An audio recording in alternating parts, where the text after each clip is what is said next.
and reign supreme across all EWC games. The Game Trophy. When a competitor closes their eyes, it's all they see. And it's not complete until it's sealed with a champion's key. Every participant earns a key engraved with their name. That's their right to compete. This year, returning champions hold a key unlike any other. Only one can place their key into the Game Trophy and become an EWC champion. The frame of the champion's key is embedded into the totem, a stone marker of legacy displaying every champion of the year. The keys of the eliminated. This tiny cooling device beats expensive AC units and works even when the power goes out. It's smaller than a lunchbox, cools a room within 3 minutes. Who they have humbled. Beneath the totem, a resin block holds the remaining keys, a graveyard of fallen contenders. Will your dreams be broken or your name carved in gold and stone? At EWC, nothing is granted, everything is earned. And of course, more keys will be crushed today. Some of these players' keys will be gone. Here's our 16 players coming on in to today, Loco, as we have said goodbye to 2 already. And a lot of these are big contenders for the World Championship. Yeah, absolutely. I find this one very difficult to predict, right? And like you said, we're going to be eliminating 4 players today. I honestly have a hard time picking any names. $700,000 on the line for these guys, of course, and for some of those players, they very realistically know that they could be walking away with that $200,000. Some big favorites overall, Wardy, to try and challenge for that #1 spot. Man, it's so cool. I was saying this before the tournament, but there's so many players. Aggressive series. It's really cool to see Q when he gets preparation time. He gets to come in and, like, you know, say, hey, look, this is what In the world, right? And we had like 14 players on the screen just now, right? Like, we had pretty much all of them on there. If you've met And of course, to protect their keys from devastation, we are going to invite our first 2 players for the first match to the stage. Please welcome from Shopify Rebellion, Bjorn, and from Team Vitality, Zaun. After overcoming the play-in bracket and facing Clem's Protoss yesterday, Bjorn has worked harder than most to get to today. But all that would make victory here that much sweeter. Calm under pressure, deadly in execution. The Protoss tactician is on the hunt for the win. Can he do it when it matters most with his tournament life and key on the line? Micro versus Mastery, Terran versus Protoss, Zaun, Jun. Let's get into it. Casters, take it away. What is up, everybody? Welcome back to day 2 of StarCraft 2 at EWC. I am State. Joined with me is Rotterdam, and we are getting ready to go into the first elimination match of the day, advancing to the next round. How you doing, Roddy? I'm doing good. Mega excited for today, man. Every single match looks freaking amazing. We're gonna have 6 best of 5s here on the main stream. 2 best of 5s will be played on the B stream as well. And we're gonna kick things off with Bjorn versus Zaun. I agree with everything that was said on the couch there.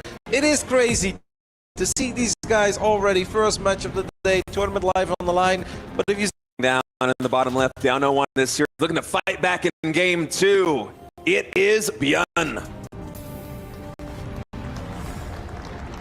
such a high pressure moment for all the gamers today, upper bracket or lower bracket, it doesn't matter. There is so much on the line here at the Esports World Cup 2025. In the top right side, man who lost yesterday in a PvZ against Solar, but is off to a run. Do you think that was a flawless victory, by the way? Do you think Zaun lost a single unit? I don't think he did. I think it was Zealous that they got low, but I mean, what is one Marine going to do, really? Yeah, not a whole lot. Yeah, I was kind of anticipating. I was talking with Loco about this at breakfast this morning about, Bjorn versus Zaun. If he loses game 1, he's going to go for proxy barracks again in game 2, because that was kind of the theme for Bjorn in the play-ins. Is we saw a lot of proxies out of him early on when he went down early in the series. And in this case, looks like a pretty standard build from him. Zaun going to move in cross map with this probe right out of the gates. And smile that Bjorn, he's developing normally back at home. TVP is really hard to rate right now because there are a few things that he still does exceptionally well, and it also feels maybe maybe just because it can be such a frustrating matchup for the Terran. He's a bit indecisive sometimes, and then when a little thing does go his way, he gets a bit over-eager. And it's not even that he overextends, but he just bomb rushes in. He's like, this is it! And it's like, man, you're actually so good that if you would have slowed it down here a little bit, you would have seized up tank. Thinking back of that game yesterday against Clem, where he did get that one Immortal, he could have done slightly better in the beginning of the game with the Reapers if he was a bit more decisive. Terrorists to always make the correct choice. I think Bjorn still just has to trust his own ability because he's so incredibly freaking good at many aspects of not just this matchup but this entire game overall. And I believe that he has what it takes to at least advance here to the next round. So we're going to open things up here with a tech lab, and it's Marauder first. Yeah, this is pretty cool coming out of Beyond. I feel like we don't see this very often right now in TVP, but so much of natural, that was very unnecessary. Marauder even. Extra painful. Stalkers are going to be annoying. There's a decent amount of storms to work with, and eventually Zaun can morph into Darkness. Man, Zaun is 4th phase. Pure gateway unit. Zaun really wants to kill Beyond here, and the storms are going to have to be the great equalizer here for this Protoss army. Oh, but the EMP is really big on those 4 Templar. Only 1 storm was left, but I feel like they might have just done enough. There aren't any storms left in the bank, but the Bio is so low on HP. Zaun, he's going to regroup over here. Another Templar with 2 more storms and a big Zealot warp in. GG is called, and Zaun is up 2-0. Bjorn looks so frustrated after that game, too. What a call there by Zaun. Not to add any upgrades, no force base, no additional probes, no, just high Templars. Realized he landed a big storm in his side of the map. He got Beyond on the back foot, and he decided to just never look back. Pedal to the metal, full send. First gets the SCVs, forces the Orbital to lift. Kind of thought at that point you're going to be happy with that, but nope. He won. I don't think Beyond ever thought that that game could just end there. Yeah, the counterattacks and timings have been pretty sharp from Protoss players overall from day 1 and day 2. As the Widowmine drop is going to be coming in, immediately gets parried by these 2 Stalkers who are aptly positioned to intercept it, and Beyond is going to reset, try and find another angle. Behind this, Siege Tanks and Banshees also in production. We'll have to wait and see if Beyond actually is going to get Cloak as his gas is starting to pile up a little bit here. Yep, interesting build here by Beyond. Obviously, we can keep the Stalkers at home while just being annoying with this medevac. Ideally, we do get in once we unload those Widow Mines. We force the pros to pull away all the probes. We do a little bit of a burrow, unburrow, target, retarget, micro. And then while the Protoss is very busy dealing with those Widow Mines, that's when those Marines, tanks, and Banshees can sneak to the other side of the map. I feel that there was a very similar build yesterday coming out of Maru. I was We know that a lot of the Protoss players, they've played like hundreds of macro-oriented PvPs, right? They will set up on 3, 4, 5 bases, and then the Korean terrorists, they just showed up with genius builds, where it's like, yeah, it's very cute that you practice all of that, but it's such a shame if the game just ends before anything that you practice comes into play. Stalkers here really want to come down either the Cyclone or the Banshee. In the end, got neither. We don't really see good Widowmine connections very often. This one is not too bad. It is a shame though for Beyond that he lost both of the Widowmines. I don't like the idea of retreating through the center with that medevac. That medevac can just sync up with the main army. It is good. So. I love it doubling back though. Just kind of breaking the ankles here down a little bit. It's going to be able to go back into that corner. And I love the timing as well of those Widowmines coming in when Beyond knows Zaun is completely locked into trying to able to get a couple more probes taken down as a result of it. The worker counts are relatively even here. Actually dead even, 49 to 49. That's not bad, but Protoss players, they seem... Oh, that's a nice move actually by Zaun. No. 5 Stalkers blink into the main base of Beyond, and they manage to snipe the most important attack lab as Stim gets denied. And that means that Beyond is going to have an incredibly difficult time doing anything crazy aggressive, and by the time that he now finally has his hands on Stim, well, he once more has to worry about Storm. It almost feels to me that at this point the only thing Beyond can do is drop a 3rd command center. As uncomfortable and awkward as it is, I think that's the only play. Zaun even picking up a siege tank right here, as it looks like he is gunning for another fight. Warp Prism getting queued up, a lot of gateways are done. No Forge upgrades coming through just yet for Zaun. Man, this is... If that observer got outstayed, I feel like Beyond would have been an absolute life kill. He's obviously already a little bit frustrated with the way that this series has gone. As Zaun is requesting a pause. Not Spawn, but Zaun. Yeah, we'll have to wait and see what the issue is. Maybe something with the ears. But in any case, with Stim getting denied like that, and also with Down microing those stalkers at the front, that engagement's happening at the moment where you kind of expect that probably there should be some interaction. Maybe there will be a Stim coming in from that bio. In that moment, I wonder if Zound suspects or knows that that was the upgrade that was denied. And as a result, maybe back into the action here. Game is resumed. War Prism on the production tab. Storm is very close to finishing up. And obviously, Protoss players these days, we saw that in the last game. I think that was a prime example. Love getting a little crazy. When they have a bunch of High Templars early, they've used energy recharge on one of them, so they have a silly amount of storms to work with. As a Terran, more often than not, you won't have Ghost ready for the first time. Protoss has Storm ready. Jan has thrown down a second scan, gets the second observer as well, has loaded up 2 medevacs. I mean, this is going to get very, very risky. Don't forget, he doesn't quite have Stim yet. Maybe by the time that Zound finally pulls the trigger, Beyond will have Stim. But it's so mandatory for Beyond to, first of all, make sure all your Widow Mines are immediately burrowed. And second of all, ideally, I think you need bunkers, right? Without bunkers, it is going to be so difficult to deal with a lot of Zealots storming on top of your tanks. Yeah, but Zound being a little bit timid here for this push. Now finally he's coming in. Those Widow Mines in great positions. Actually get fantastic shots. The Storms, they are able to catch a lot of the bio, and the siege tank line is going to the map. And Zound goes for the recall. So that means Beyond has at least pulled off a very successful defense. Is not quite able to get anything done offensively on the other side of the map. As Zound blinks into the corner and also guns down one of his units. But Protoss units have more HP. So that Stalker survives. Even, I mean, self-harm Protoss apparently stronger than Terran. Look at that.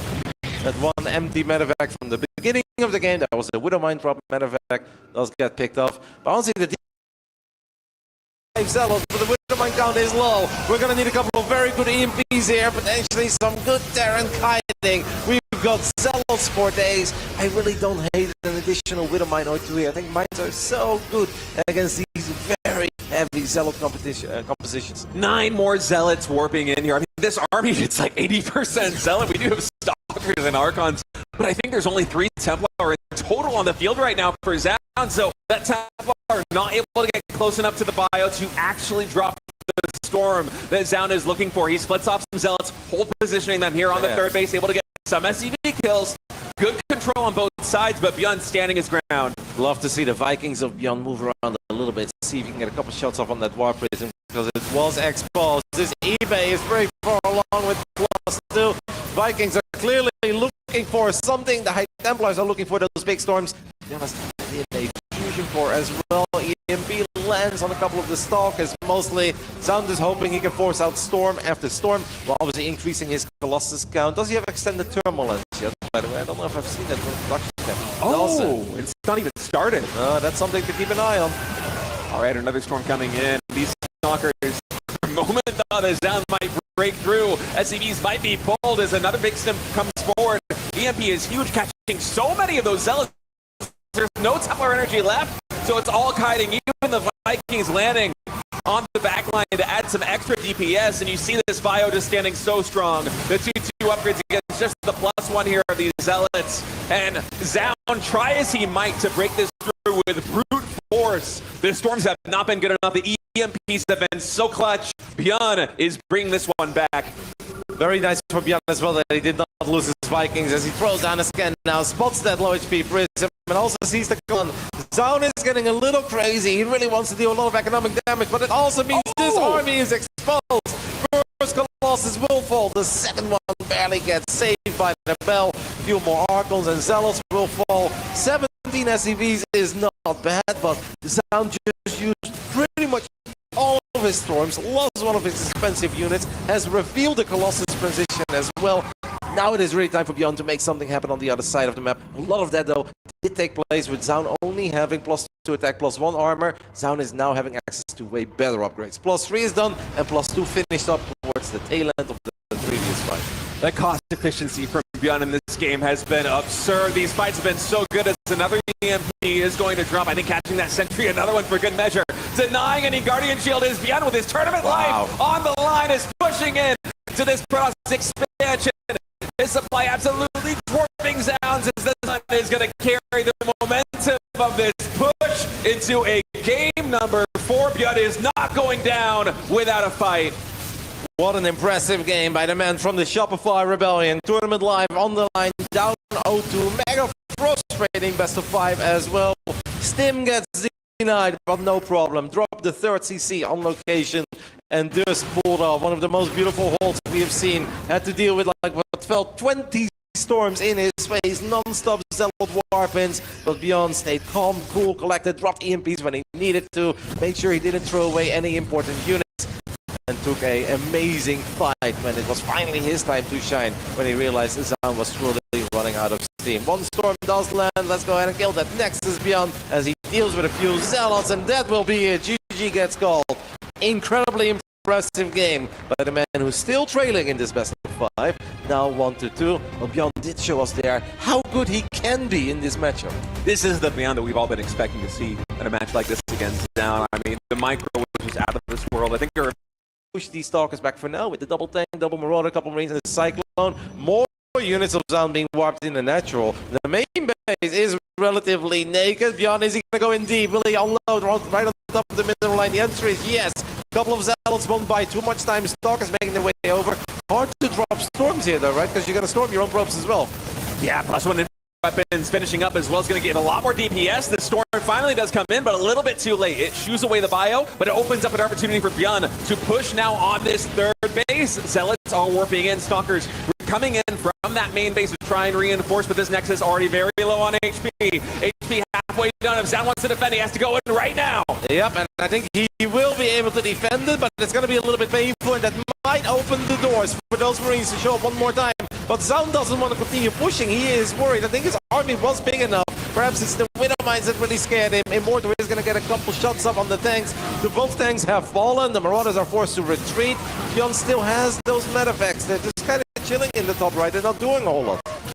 Yeah, but I feel like a pretty good trade there for Bjorn on the front lines. He was not able to take down the third command center, but this has been very good. A lot of Stalkers getting taken down as they blink forward to take down those siege tanks. This Nexus is going to be a juicy target later in the game as well, being on what, a sliver of HP? It's like 100 or 200 hit points in total. Yeah, I think the High Templar has already feedback. I think that's what our observer is showing us as well. Now with an energy recharge, a Storm is probably in range to take out those medeffects. It's a real shame that Bjorn wasn't able to boost those medeffects into the natural, into the main base one more time. Zaun did leave a few units behind, but I still think you'll be able to unload, because the moment you unload, a double feedback. Honestly, this is not that bad for Bjorn, by the way, because that was energy recharge used, and the medeffects are still alive.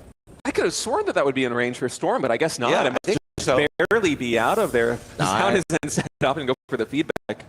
2 HP on this medevac. If he had waited a couple more seconds, that would be taken out. Instead, energy recharge mostly waited here as finally feedback's available again, but it'd be sick, by the way, if Bjorn can now get another drop into the main base, basically save those two medeffects and then bring those into the fight as well. As he eats one big storm into the face. The second one wasn't too impactful. The first one was big though. Bjorn does load up all these units. I'm wondering, is there an opening in the main base? It's so scary. yeah, Bjorn and Sagan play it safe, retreat back. Just a ton of Stalkers kind of anticipating that move that you were talking about here is Storm. I want to see Storm. I swear that's in range, of course. right? It's got absolutely, absolutely Storm. Finally. I feel like the last energy recharge could have done this, but in any case, those medevacs at last being taken down as the Robobay transition is going to be coming in for Zaun as well as the fourth Nexus. Second Robo also coming online, but hey, Bjorn, he's getting to that spot we're talking about. The Viking count is coming in. 1-1 is done. The EMP is going to be quite as clutch this game. It's going to come down to the EMP Storm interaction. That first Storm not really getting very much done. Actually, an Archon being morphed in. 2 more Stormers on this Templar as the battle is commencing. I don't hate EMPs just on the Archons either, though, because the Archons are very, very, very tanky. That one Widowmine, by the way, getting a good connection, and Widowmines just make it more complicated for Protoss armies to get on top of Terran armies. Zerg players have had to deal with this forever, as you can't just click 40 Zerglings into a Terran force, and you can really see the power of 1 or 2 well-positioned Widowmines as well. We have a couple of Vikings in the mix already. Zaun has made 2 or 3 Colossus, and he's now adding in Disruptors. Do we have extended Turbulence? I thought I saw Colossus. Wait, no, I think these are the first units out of the Robobay. Straight Disruptor. Yeah, it's throwing me off too. I would expect this to be a later transition. I mean, How do you feel about that? I personally, I think I would rather have the Colossus here. Yeah, perhaps he's like, you know what, Bjorn is a man that likes to build blind Vikings, and if I force him to make 8 Vikings, and I only have gateway units and the storms and disruptors, the Vikings are not going to be mega useful, but Vikings still kind of useful in keeping a War Prism at bay, making it harder for High Templars to get in range. It's very hit or miss, quite literally. Yeah, yeah, it literally is. I'm gonna have to wait and see how this goes for Zaun. I'm scratching my head a little bit at the super fast disruptor transition. Of course, it is really good against units like Ghost if they're able to get the connections off. And Beyond with his Sensor Tower is able to catch these Zealots coming into the third and quickly shoot them away. Storm, White getting a lot of damage done on those Vikings. The bio, it can heal up, but the Vikings SCVs will need to come to repair those. And already, I want to say this disruptor count is going up to what, 4, 6? Yeah. If we start more, we're going to have maybe 8 disruptors on the field in just a moment.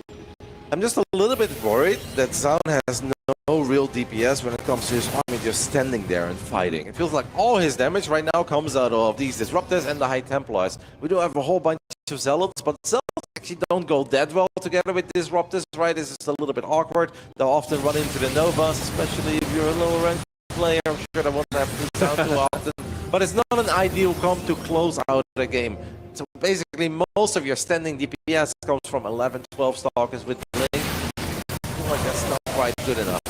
If you're... Look at this right now. Oh, that War Prism taking a lot of damage. Actually, Zaun pushing quite boldly here as the Storm is going to drop catch a couple of these bio units. It seems really like good the Zealot run by is being diffused, but at the same time, Zaun, man, he's trying to corner this army and wedge it away from this triangle base.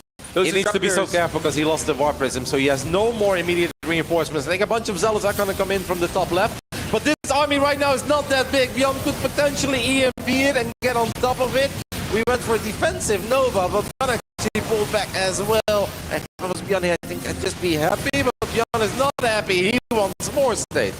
Yeah, he's chasing really heavily there. You know, Disruptors, one of the things they are best at is basically zoning away an army when you have 5 or 6 of them. But with a Terran as persistent as Beyond, he's actually able to take down quite a few units. And yes, he lost some Marauders and Marines on the way, but I mean, look at the supplies. 4 bases online right now. Ooh, that's a pretty good Disruptor hit. Control, by the way, has been so incredibly good. The way that he handled there, he had to deal with Zealots at the fort. He had to deal with a big army in the left. He had to deal with flanking High Templars, but he just positioned this army perfectly. Sniped the War Prism, and after that, sized up that army, realized there was an opportunity for him to drop an EMP, stim forward, get on top of it, and he basically reset the entire Disruptor count. And Zaun, for now, just making more Disruptors. I would like it a lot more if he had another row, but actually had a few Immortals as well, so he had something that's like a bit more sturdy, a bit more reliable. Because right now, the only potential he really has is in those Disruptors and High Templars. Yeah, it's a very hit or miss style. It's all burst damage. It's the AoE from the Disruptor, the AoE from the Templar. If those do not hit, if we have Templar get sniped like this, or for a moment I thought one might get away, like this, or the EMPs come in like in the previous game, then suddenly this Protoss army, yes, that is a lot of Zealots and a lot of Stalkers, but against 2-2 bio, I don't see those Zealots getting very much done. Nice. EMP going to connect again here on this Templar. This is a Nexus that's about to fall. Beyond came so alive in this best of 5, man. This is excellent StarCraft. Sound does playing forward, and I love the targeting on the medevac there. Makes it a little bit harder for Beyond to get out of here. But at the same time, Beyond is all over the triangle. Disruptors will try to save this base. But again, they have a hard time running on top of a Terran army. Beyond is thinking about a good old Doom drop into the main base. That's a little bit risky, but I love it. Tournament live on the line. Beyond is not afraid. All right, recall coming in. It's just Stalkers and 2 sentries here as the Disruptors. We have so many Disruptors on the ramp right now. Beyond is going to retreat to the corner of the base. He's got to get out. At the same time, Zealots coming in now to the triangle base up Beyond. Only 2 SCVs falling thus far. This army still hasn't retreated from the main. A couple of the gateways are on power, and I have the feeling, by the way, that Zaun blew up a couple of his own Stalkers there based on the animation explosion that we saw towards the end. It is just a mega hectic game. There are Zealots creating a lot of chaos, but SCVs are doing what they do best, and that is form that human shield. Love to see the Ghost attack move there. That would help. 18 probes going down, but also 2 Nexi and 26 SCVs. Oh, this is a painful one, I think, for Beyond, because if these Stalkers blink forward, well, he's actually not afraid of these Stalkers. 2 Marauders and 2 Ghosts are just battling. They've actually taken out a decent amount of them. Oh my goodness, the pacing of Beyond as he's all over Zaun. Takes out a few more workers. Nova cannot quite connect. Nexus falls in the end. Sick, what a game. Oh man, non-stop action right now. And this army, yeah, the Disruptors, they're so bad in a situation where your opponent is hitting you in multiple places at once. That's why Beyond, he's going for the base in the top left, and then he drops into the main base after hitting the triangle expansion. He is pulling Zaun apart. Right now, it feels like Zaun, with that counterattack, has done a good job of equalizing, but again, the efficiency coming in from Beyond, a 6,000 resource differential, the economy for Zaun, it is tanked so low, Roddy. And Advanced Ballistics is done, right? Because the Liberator count is getting up there. It's been double starport for a little while on the side of Beyond. Yep, looking at those Liberators, that is absolutely Advanced Ballistics. And Zaun's army right now, not good in dealing with a bunch of Liberators that have that upgrade of the Fusion Core. He only has Stalkers blinking into lips. Yeah, no, thank you. It is only +1, so +2 ship weapons, not quite done yet. That would make the combo on Beyond side even nullier. But I love how Beyond is just literally pulling Zaun apart, and Zaun knows it. He does not have the kind of army that can defend the 3 locations at once. More clutch GMPs coming in from Beyond as those 3 Templar. Careful here is Beyond, because if you retreat too early into the medevacs, the Stalkers can blink forward. It's a little bit of a dance as we have another drop coming in. Man, these Marauders, almost a pure Marauder composition from Beyond, is getting so much damage done. Zaun is falling apart right now in game 4. Oh, I love the Civil Liberator helping out as well, giving it a bit of a safety ground. Marauders will go forward, come down a decent amount of these Disruptors. In the end, a lot of the Marauders will fall, but who cares, because Beyond still has a good economy. We are looking at 54 SCVs. He still has mineral lines to work with. He's got Liberators for days, spots that Observer immediately as well, and Beyond knows that he's got Zaun on the ropes. 24 probe economy, that is absolutely nothing. I believe our first Colossus is finally on the production tab, but it won't really have much of an impact. It won't have Thermalence. Zaun's got nothing anymore. He is running out of steam. Beyond was a proper hurricane there for a couple of minutes, all over Tokamak, and everywhere Beyond went well. He left a path of destruction. Yeah, just a beautiful approach from Beyond, identifying the situation, seeing how bold that transition into Disruptors was by his opponent, and just pulling him apart, exposing the weakness of this Protoss composition, and now he is inching forward, trying to take control. Look at the lips. Of the center of the map. How do you deal with them? We have basically more Disruptors than Stalkers here. You are never going to get those libs out of the equation. The Liberator is incredibly good in zoning those High Templars away as well. Disruptors would have to go so far forward to potentially land a good Nova. Then Beyond can just stim a couple of Marauders forward and pick it up. These are the most satisfying moments of a TVP for any Terran out there, where you're just spreading your circles and you know you're pushing that Protoss back as Beyond guns down another Nexus, reliving the glory days. The Colossus looked at the state of the game and is like, yeah, I'm done, guys. Recall me in the map 5, please. You didn't want me earlier, I'm not showing up now. Good luck with those Disruptors. Down with one last Hail Mary attack, can't take down the planetary fortress as Beyond is going to corner him and force a rubber match. We are going to a map number 5. It was looking so good for Zaun. I mean, a little bit of a grin there from Zaun as he realizes just the pace at which that game went. Yeah, Disruptors, maybe not what you want against a Beyond who is this locked in, Roddy. It was amazing, and I love that decision. It's really hard to Phoenix here early in game number 5. He did glimpse the Marauders, and yes, he actually did see them, so he knows this push is coming. He has just built a gateway as part of a wall off. I feel like Beyond can just start working on the gate, maybe get a cancel on that gate, because it's so far away from the shield battery that, I mean, I guess the Stalkers will just poke at the Marauders, and the Stalker can obviously micro-capitalize the battery. I don't think a whole lot is going to happen here early on, but I'm sure that Zaun right now is a bit paranoid. He's like, you did this early today. The third command set, and sure, Zaun won that game. He's on fire, he's sizing up that army, knows where the High Templars are. He just cannot get too reckless. Since Zaun has no forces, Zaun is looking to trade and then counter immediately with a Prism, with a crazy amount of gateway units, and end the game and potentially send Beyond home packing. If Beyond realizes what is happening here, if he clicks on those gateway units, he's like, no upgrades, you can actually just kind of turtle up at home. You can bunker up, you can get another bunker, you can really dig in your heels with some Widow Mines to give yourself a very strong defensive position and see if Beyond can pull off another miraculous defense. Yeah, Zaun is going to be coming in with that timing attack. 4 Templar loaded up into the Warp Prism, even more gateway really good out of that War Prism. Is going to clean up all those Marines. Falls not quite catching quite as many, but oh, look at that, the follow-up. That is so much damage on this bio. The Zealots Stalker is now reinforcing. Beyond is hightailing it out of there with the Medivacs. A shake of a head. 2 Medivacs will escape.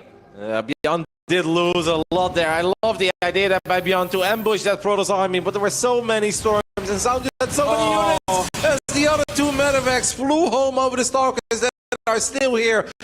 We have a few middle mines, we have a single bunker, but Beyond has lost most of his firepower. We're gonna pull all the boys. Are there any storms left? It doesn't matter, as the bunker has fallen. Oh, Beyond thought he saw an opportunity there to ambush those brothers. We sniped that prism, so all the High Templars were able to hop out. They landed storms, and that means that plan backfired, and it is Sound that will stay alive here at the Esports World Cup 2025. Oh, so sad to see a player like Bjorn eliminated here on day 2. They joke around a little bit together, but man, Zound stopping the momentum, bringing it back with such a slick. Yeah, tough series for Bjorn. It started bit too much, so he was building a mothership while Shin was pretty all in, so he couldn't really hold. And then the last game, Yoon went for a Zealot, Yoon trigger, went for a mass Zealot attack, which I thought was doing pretty well, but again, the Hydralane Bane came in for the counter all in and punished him. So yeah, it's really tough. I didn't think he played too bad, but the all in's good. Appreciate that, Max. So yeah, Hydralane Bane for the win today here, and Shin will take it against Trigger.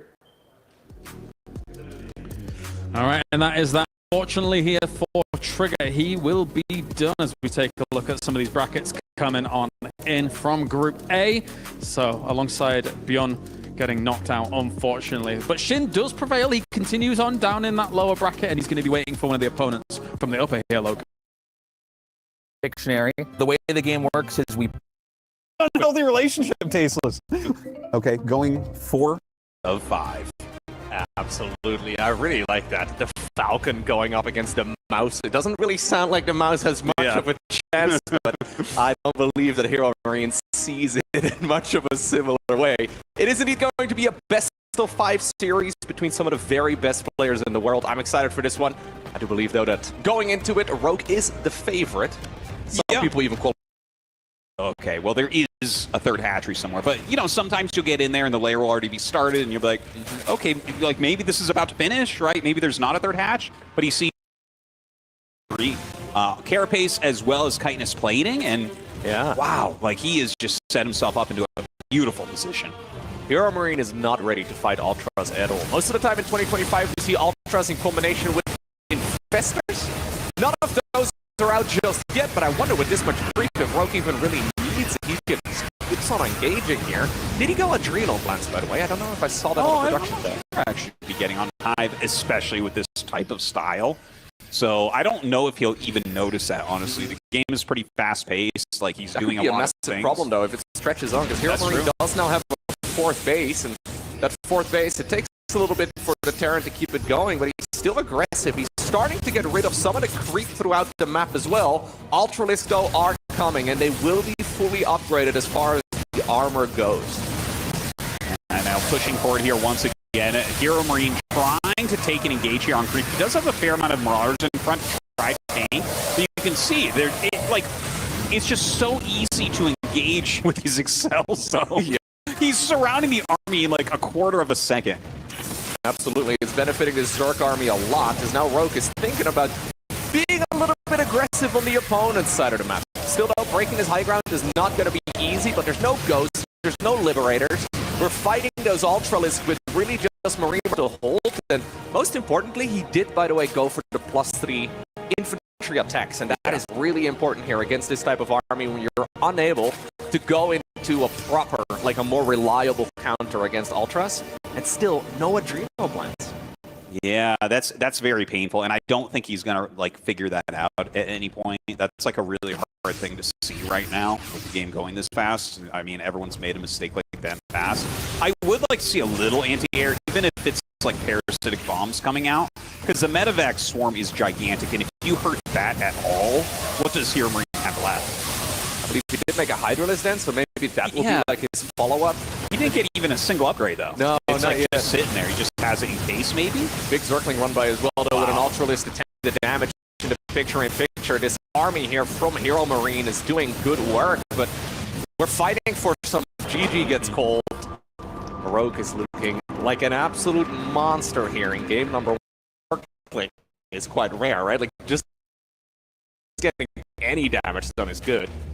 Especially the drone, though, it's painful. It really slows down the Zerg. And creep as well. It's difficult, really, for Rogue now to get the game going. He decides to just go once more into a very fast lair and a third tumor? Yep. Or a second rather, third kill. Very fast lair, though, together with a Rotorn. Okay. What are we going to see here from Rogue, actually? This is even faster than the previous game, right? I mean, do you think he's, like, predicting the mech type play, or do you think that this is just a Rogue build? Because the thing is, Rogue, like, has a history of being like, yeah, no, I go Roaches against Bio, no problem, you know? Maybe that's what it is, actually. Maybe that's what he went for in the previous game. A wide variety of upgrades at this point. He is also going Infestation Pit, but, I mean, if any of the previous games are any indicator, right, there's no way that Rogue is just going to sit here on macro level. Yeah, he generally keeps the pressure on after something like this. Even though you can go into a straight macro game and like maybe say, okay, I'm just going to get Vipers and like stop your push or something, Rogue is more likely to continually attack while kind of slowly teching up and filling in the... Rogue is really, really dominating here, pushing forward right now. Like this very small army, hitting the mech units before they hit that kind of critical mass that gets really cost efficient. And look at that, 27 SCVs down. Like, it's insane. But Hero Marine still has 50. Yeah. He's making tanks. He has 4 command centers, and he did go for an orbital. Is that, well, the aggression isn't even dealt with, and he will likely have Vipers. Yeah. Are just gonna be, well, absolute disaster. Yeah. You even name whatever spell you want him to use, man. It's fine. I could see an Abduct-based victory. I could see a Blinding Cloud-based victory. Like, no problem whatsoever.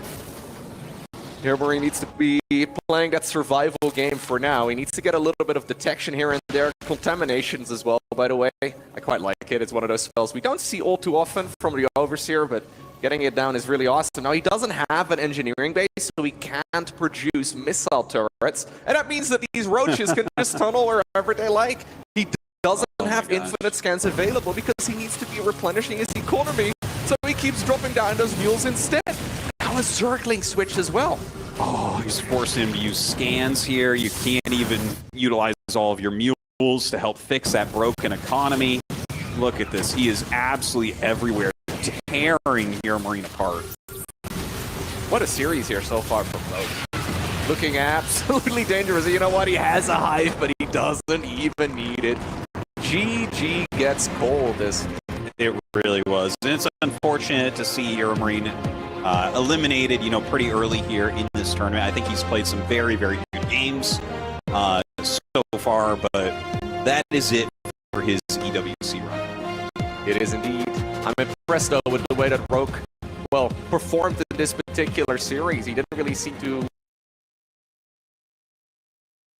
무섭긴 한데 그 벤시가 그 조합이 갖춰지기 전에 한번 찌르면은 타이밍이 있다고 생각해서 그 타이밍을 잘 노렸던 것 같습니다. Yeah, I was trying to rush the enemy base when as soon as the roach speed is complete. So I think that being said, although Banshee is very formidable, but I thought I had timing there for push, so I think that went well. It definitely went well for you, a clean sweep, and now you have the chance to crush I want to say like crush your first key here at the competition. Are you excited? 이제 또 처음으로 이번 대회에서 이제 키를 또 부술 수 있게 됐는데 좀 기대되시나요? 아니 그 바깥에서 들었는데 소리를 너무 커가지고 지금 좀 많이 두렵습니다. Yeah, I have heard that the key crushing and it was so loud, so I'm kind of afraid. Don't worry, it's I want to say like it's covered with it's covered. You're safe. Don't worry about it. We're gonna make sure that nothing harms you or anyone else. So, and also it looks pretty cool and the sound is exceptionally loud. But boys and girls, that is a wrap on our second series of the day. Let's head on over to the studio and prepare to crush Hero Marine's key. Well, there it is. We have Rogue looking like the hope ender that he was in his heyday. A 3-0 going up against Hero Marine. Cold, calm, collected, and an absolute killer. Joining me, ZG as well as Wadi to talk about this one. ZG, Rogue didn't give Hero Marine much room. No, it felt like the slaughter of the non-Koreans in the early days, you know?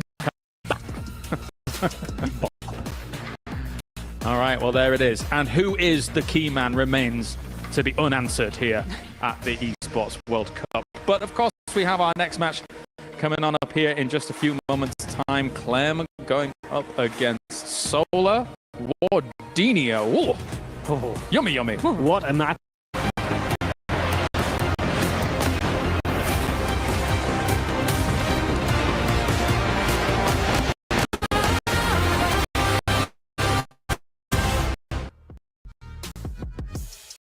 All right, time for another key crush here at the Esports World Cup as Showtime gets the chance this time. We have Science, unfortunately, being crushed. Joining me, we have Rotterdam as well as Tasteless. Unfortunate Roddy here for Cyan. Yeah, I was a little bit of it. I was obviously on the B stream and we were watching Hero Marine against Rogue as well. Showtime looked good, man. I've been hyping up his PvP. I'm a strong believer in it. Will it shatter, James? Explosion? All right. A little bit of a jump scare there.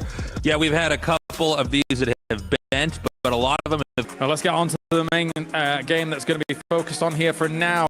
It is our world champion making his way to the stage here, and he's going to be going up against Solar. We get to see the world champ playing his proper race here against the Zerg. So, Roddy, what do you make of this TVZ? In before it's ZVZ and he's 12-pull drone rushing Solar. I think it's going to be really fun. They're both by nature very aggressive players, and I think for Clem it's going to be a very tricky best of 5 because on one hand you don't want to get too carried. You finally get a little bit of an upset for Solar, who really has not been able to complete the series, but it edges closer and closer. And then if you do not, of course, you can go down in the lower match, where I do believe Solar has a strong chance to make it there as well. But as Des said, Clem is absolutely the favorite here, coming in as the last Esports World Cup champion and just looking basically as dominant in TVZ as ever. I don't know about 5-0ing Cyril again, but we'll see if that happens later down the line. Yeah, that really was something, wasn't it? So we'll see what we're looking like as we're going to start in the bottom left corner of the map. The Red Zerg. Just got a glimpse of it as well, maybe. But yeah, now that he knows, to be extra careful about that. Not totally unexpected, too. The way that Solar has been set up and playing like this, like Clem has been able to read into a lot of these things, knowing that the Hive's going to be on the way. Maybe not that it's going to be right into Lurkers, though, honestly. I'm not sure if he's seen that. And wow, what a turret wall there. Spore crawlers.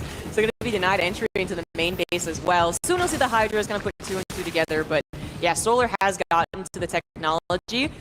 Basically, as we do have a secondary push, could do some damage, but he's gotten to the technology. He pretty much already accepted. I think he actually moved the drones to the bottom right. Where SCVs are going down as these orbitals aren't doing the trick defensively. They need those reinforcements, which Clem kind of struggling to get over into the right position at the right time. At this point, he does clean up his base. He has a 4th command center to replace what was his old, and that will keep him afloat, but it doesn't really put him in a prime position. More links coming on in. What am I not going to help? Excellent micro there from Solar, but that is going to be too much to actually push into. Back at home, we got to talk about this army. Clem knows this is his moment. He already got 1 base. He's looking for a 2nd. He is indeed. He's going to find himself that hatchery right there, so that's going to be Solar struggling a little bit on the eco now. Lurkers, Lings, Banes trying to push this army back, but still not quite enough. Clem with a 20 army supply lead is looking to get some work done because he knows he's taking a bunch of damage. Bane's with the creep spread, trying to get in there. The Infestor has no energy to help in the background. Ling's still chasing the Hydras, are surging forward too, and it looks like Solar's happy to keep chasing this. We are eventually going to have to lift up into these medevacks to try and get away, surely, as the Hydras do push this back. Clem can run as there's no Lings left over. Solar finally getting the defense. Yeah, I just noticed that 3-3 is not on the way. Clem missing that crucial late game upgrade as Solar's +3 who's actually left over Hydras, but there's just enough of them. Now going after the 3rd CC once again, didn't even turn into an orbital or planetary, and it hopefully gets another chance for Clem, but Clem is hurt. He is injured. He needs time to lick his wounds, and Solar, well, he still has that great army. He could try and go on the offensive, but he also needs to replace those 2 bases he just lost. It's a big issue, right? Because now he was just a 4-base Zerg again, right? So while he gets the push back, he has got some re-establishing to do. Wouldn't even hate him maybe try and take a base on the left, right? Clem's been so focused down the right-hand side, maybe sneaking one up on the 9 o'clock could give him some opportunity, because I don't think Clem's in a position to start splitting away units and hitting both sides of the map. Whereas where he re-expands to right now, both kind of in the same location, on the same pushing lane for Clem. He goes from behind this base down to the bottom side, so maybe that's a choice for Solar, as we are going to be seeing another lane run by. He has been relentless with these, and Clem, because he's been kind of playing a little bit from behind, he's not being able to get properly on top of this. It's going to be 10 SCVs, it's going to be this base not mining, the Lings forcing more units to come over one more time to deal with this, and it's just distraction after distraction as Solar is solidifying his position once more. Even Lurk is showing up to the top now. Because sometimes you get those 4 orbital commands and you have so much pressure and you have so much knowledge of what the Zerg is doing, you can protect it. But obviously, if things get chaotic, if you're trying desperately to get the counter damage done, you're not going to be positioned on your orbital. This is Lurkers getting surrounded, however, so Solar does go one step a little too far, and that Nidus Swarm, which is a great escape plan, is just a little bit too late. But Lings finding a good section of units, and that is going to be it. Clem falls in game number 1.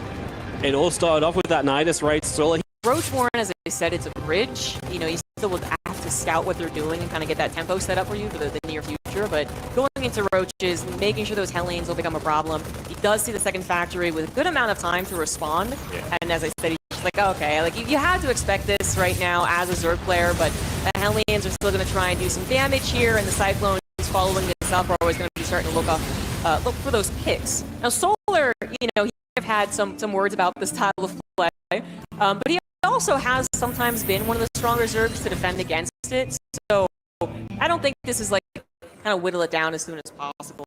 Cyclones, when they run out of room to maneuver, that is when they're terrible, and that was what Clem was dangerously close to getting to in his own natural.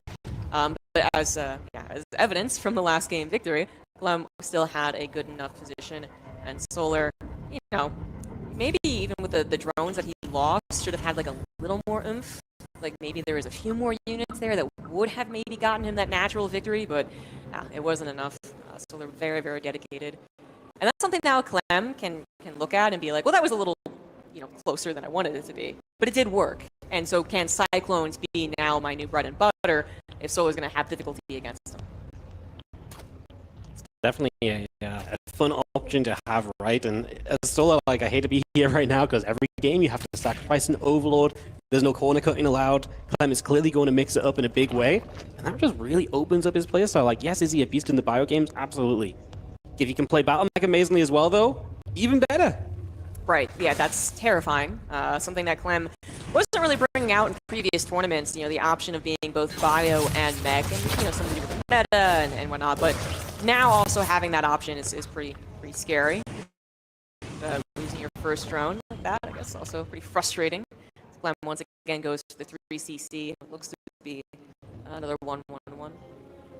Yeah, just getting into the factory finishing up, so should just be time for us to drop the starboard down, stop the factory to the reactor, and go kind of a bit more normal and regulated in terms of expectations for the opening. And as they're still just poking about, trying to keep an eye on what's happening on the natural as well, so it does have the third hatchery down already. And we wait to see what the next step is. There's the starboard from Clem, so as we expected. And then back to the 1-1-1, which, yeah, you can kind of battle mech off.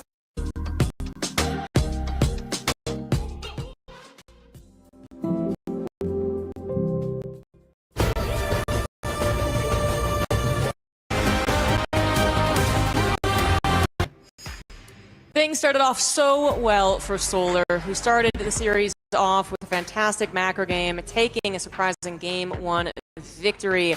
But Clem, he strikes back, being interfered with. I also really like Clem going for the SCV scout. I think he is such a strong player, and in an overall game that he can kind of sacrifice that economy for the scouting as well as for potential block on a hatch. But yeah, Solar does just take the bottom left base. So what do you think about that? It's very interesting. I can only assume he wants Clem to think it's 2 base for as long as possible and maybe overreact, but I mean, I don't know what that really gives you as Solar either, because he's not going to be able to transfer drones there with the Reaper side outside either. Yeah. What do you think about the drone also taking the mineral out? Did it take all of them? Like, is there a pathway open? Yes. Okay. All right. Yeah, he did go for both. Okay. I mean, the option is open. I could kind of see this working out. You know, Clem has his expectation of how a TVZ is going to play. Reaper is going to be destroyed for seeing very much at all. So the more that he sees that it's not a third hatch, the more that he's like, okay, what exactly is happening? I have to be scared. I have to be very conservative. That's when Solar is happily mining off of a third. Yes, from further on, so the mining is not ideal, but it gets there, and then he does still have the triangle base since he's mined out the gold. He's playing around the edges, right? He's trying to see what he can get. The Banshee is there to keep an eye on things, sees the base bottom left as well. Even maybe get a drone or two. Love that retarget as well. Realized the first drone that he was after went into the extractor. And stimming some Marines across. He can stim that healing shrine, right, and just get healed up there too. So that's exactly what he's going to go for. Heading to the left side, or not. He's just stimming there to get healed. Yeah, I do think the healing shrines are still a little forgotten about. You know? Yeah, they got really good at Persephone, but Torches is... Reading this, I think, well, not that particular battle appropriately, as the fungal does land. You see he's upset about that, but that will happen. It's not the end of the world with the first push having that happen, but it does obviously take away a lot of that map pressure and a lot of the continued scouting as well. But even before that point, even before the Infestor, I think he did realize like this was not going to be some big aggressive all-in. His fourth command center came down, no panic mode with bunkers, and he's also fine on the upgrades, and so this will continue on. At Solar, I wonder, I was looking at his camera to like see if he noticed the lack of minerals at the fourth. I didn't see anything. That was in an interview, but yeah, this is him losing a bit of that map control and Solar getting to that first game position. So this feels, more optimistic for Solar in game 4 here. And because it wasn't super like Hellion Banshee and everything, like the creep spread is really out there as well, right? So yeah, that's a good we've point. got a lot of creep that Clem will just now really start coming to clean up a little bit. So Solar should be feeling pretty comfortable. There's a Ling here to keep an eye on this CC. A few others are going after an SCV and even getting a cancel on the Sense Tower, which is nice. So Solar knows where he's at. Clem is expanding down his right side into this Zerg territory, and now it's all about pushing this creep back and setting up some positions and seeing how exactly he wants to approach the next few moments. Creep spread is actually very good. Something that Clem, wanted to go and clean up with the double drop, but Solar just had very nice positioning. Now the Ultras are already here, and that's always a little concerning. So that was the other option as you get into that hive technology. You don't know how to stand, are you going with lurkers, or are you going right into the Ultras? And the Ultras is obviously the answer. Plus 2 Carapace will be done, Chitinous Splitting will be done, not the attack upgrades, but the Adrenal Glands as well. We got a very powerful Ling, Baneling, Planetary with the choke too, so that's always going to be very dangerous for a Zerg player to go into. Clem also getting another drop off of the left side, this time with 3 medevacs worth of units. Absolutely going to find that hatchery. Solar, maybe the indecision for a second there on the mini-map, like do I go and save that, do I continue the push? But he's going to have to actually respond to this, because this fourth base, or third actually, is also in trouble. Yeah, this hatchery is going to get targeted down. Clem lifts up. He did give away quite a few Marines to be able to get that kill, but he's happy just to knock down the economy. Solar has a new base coming up in the front. This is the sort of scenario where if you just don't get super comfortable as the Zerg, if you don't have the eco rolling, yes, right now Solar has a bit of a bank, but if you don't have that continually replenishing, it is troublesome. The couple Ultras getting turned away, and I think Clem's setup's going to be very solid. It's tough to imagine Solar finds a way to break through here, even with those Ultras. See if he can find anything, finds a tank in the front, but I think he might be having a look to the future. The Hydrogen's coming up, so we are thinking about a way toward lurkers at the very least. I mean, I do think we're getting already to that point, actually. I mean, it was very short-lived where the Ultras were kind of the scariest thing on the playgrounds, but the positioning in the SimCity, I think, of the map actually doesn't really necessarily play to them that well, especially when Clem sets up the bases that the way that he does. Initially he was going to go over to that other third, and then maybe the fourth is in the very top left corner, and mobility with the Ultras would really be very annoying to deal with, having to protect 3 different entry points. With the setup that he currently has, it's really 2 and kind of 1. You can see that Solar really is only hovering around trying to get up to this fourth base, which also protects the third. I'm just trying to fight the edge of this army, right? If he can get some shots off an Ultras, etc., push some creep back, that's great. But he doesn't want to run into those mines.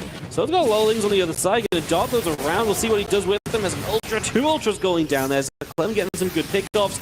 The Lings turn back towards the natural in the end, so that's going to be a big counterattack. One fungal landing over here as the Ultra try and capitalize, but they're dying so quickly. The Lings and the Banes and the Roaches are through onto the natural. See how well Clem can deal with this. And Solar wants to try and get some damage done after losing what has been a good amount of his army on the bottom left, and he's still losing over here. Yeah, this is getting really troublesome. Solar not able to draw the line in the sand here. That Liberator being dropped back into the Zerg unit's not having fun with that at all. Finally gets taken down thanks to a couple of corrosive vials, but Solar, as much as he is keeping his head above water, the supply looks fine, the bank looks fine. He is once again losing situation like this. Is that Clem taking Solar's base?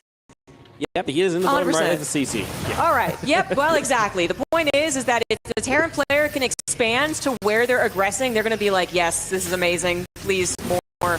And that's just such a difficult position for the Zerg, especially when the way they're expanding is towards your main base where all your technology is. This is very, very dangerous. Solar needs to push this back. Punish this base. It's already a planetary, but not enough units seem to be here. As the planetary is targeted, it is going to go down. Tanks, though, providing a lot of that damage as well. Some of the Zerg units will fall, of course. Roaches and Lings also getting back into the natural base. That was some carnage right there. Clem losing 28 SCVs. A brutal choke for the Zerg player, and that planetary falls as well. That was Solar's moment, apparently, and Clem is now reeling. I mean, he really is. The Ghosts don't even get a chance to snipe, and Clem is in full retreat mode. Solar just flipping this game on its head, and he's just gone full steam ahead. He is so far ahead now, suddenly zombie rope. That was an incredible sequence of events, and it isn't over because we are just waiting for Clem to type GG at this point. He has basically got nothing in reserves. He's got a couple of ghosts coming through. Solar will back away for a second, but we're talking, 200 supply to 100. Clem lost loads of SCVs. The economy's not there for the rebuild, and so will just take a moment or two before, some ultras pop, and he hits right back across the map, I imagine. That was the blink of an eye. Like, Clem was setting up so disgusting. It was disgusting watching the Terran set up. It actually was, all right? Like, he was expanding offensively. He was getting this planetary as well. His army was just, tightening the noose. It just felt like this was going to inevitably lead to Clem being able to put Liberators on a choke that Solar couldn't hold. Instead, before he's quite set up, before he's maybe got his army all in the right position and all the Liberators covering the chokes and whatnot, Solar finds the weak point, finds another weak point, and another weak point, and it spirals out of control so quickly. Actually kind of crazy just how fast that all happened, because it really did feel like you say, Clem, you mentioned that base in the bottom right. It's like, well, you sit there with that base and you've got libs and you can never break that. But then he breaks it, and it's not just that base, it's a difficult map to attack on for Solar. There's not a lot of entryways, but he found a way to take a fight that gave him that chance, and it was that kind of attack into the natural that kind of led into this whole thing as well. So kind of, vibe back to that first game where we had the Nidus that started to pull Clem around a little bit. It was that one attack that pulled Clem around a little bit, and Solar is seemingly very good at jumping on those moments, and now he gets to play in a game 5. Yeah, I think Clem, it's it really does feel like an extra disappointing game. It's not just a game that brings you back onto match point, but it's a game that I am convinced, was just about to be unbeatable for the Zerg, Yeah. It felt moments away from Clem just having too much of the map and too strong of a position with, an increasingly better Terran army, and the Zerg player was going to have to be like, well, where exactly do I attack? Do I continue pushing the natural? Do I just let my main base die? That gets weird. And instead, it is, again, 30 seconds going from, I am so good right now, I am amazing, to, I just lost this game. That is so brutal, and it does send him to match point. It's now tied up 2-2, and I kind of feel it for Clem, honestly. I don't know, maybe the Terran's coming through here, but it was just so close to perfection. Yeah, no, it was so close to just being, having the winners interview on stage right now. But Solar dismantled it all in a few moments, and we get to reset this full series down to a final map, which is crazy because Solar's worked his butt off for the games he's won and had a couple of moments where it's just worked out. And then the couple of games he's lost, it's been like, bam, bam, you're down 2 games, right? So great for Solar to bring it back, as we are going to start with him down in the bottom right-hand corner of Maganatha. A big map to wrap us up on. This is Falcon Solar.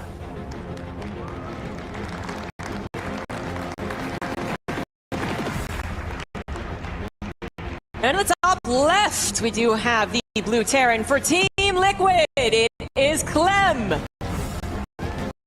The other real gut punch is the map win record for Torches compared to Maganatha is such a crazy difference for Terran versus Zerg. Now take this with a grain of salt, because it's a compilation of a lot of different matches. But Torches had a 69% win record for TV. Wow. Maganatha has a 48. It actually goes slightly unfavored. Again, take with a grain of salt. It's not something that necessarily the pros are thinking of immediately.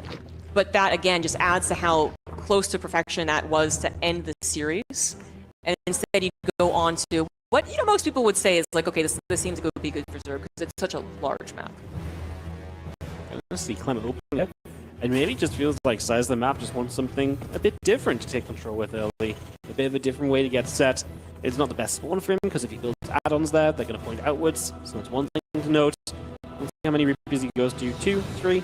Has just been kind of consensus lately. No one's really been building more than that. Right, yeah. It's been a while since I've seen the 5. Been a while since I've seen the cheeky third racks as well, which I think would be extremely unlikely on this map from Clem in this meta. So not too popular. But the Overlord is going to see the Reaper awfully fast. He's played with the front lines, kind of figure things out. You do want to consider the possibility of more aggression, either the 4th and 5th Reaper or the 3rd racks, but you see the command center shortly after, so really the only difference would be 3 or 5 Reapers.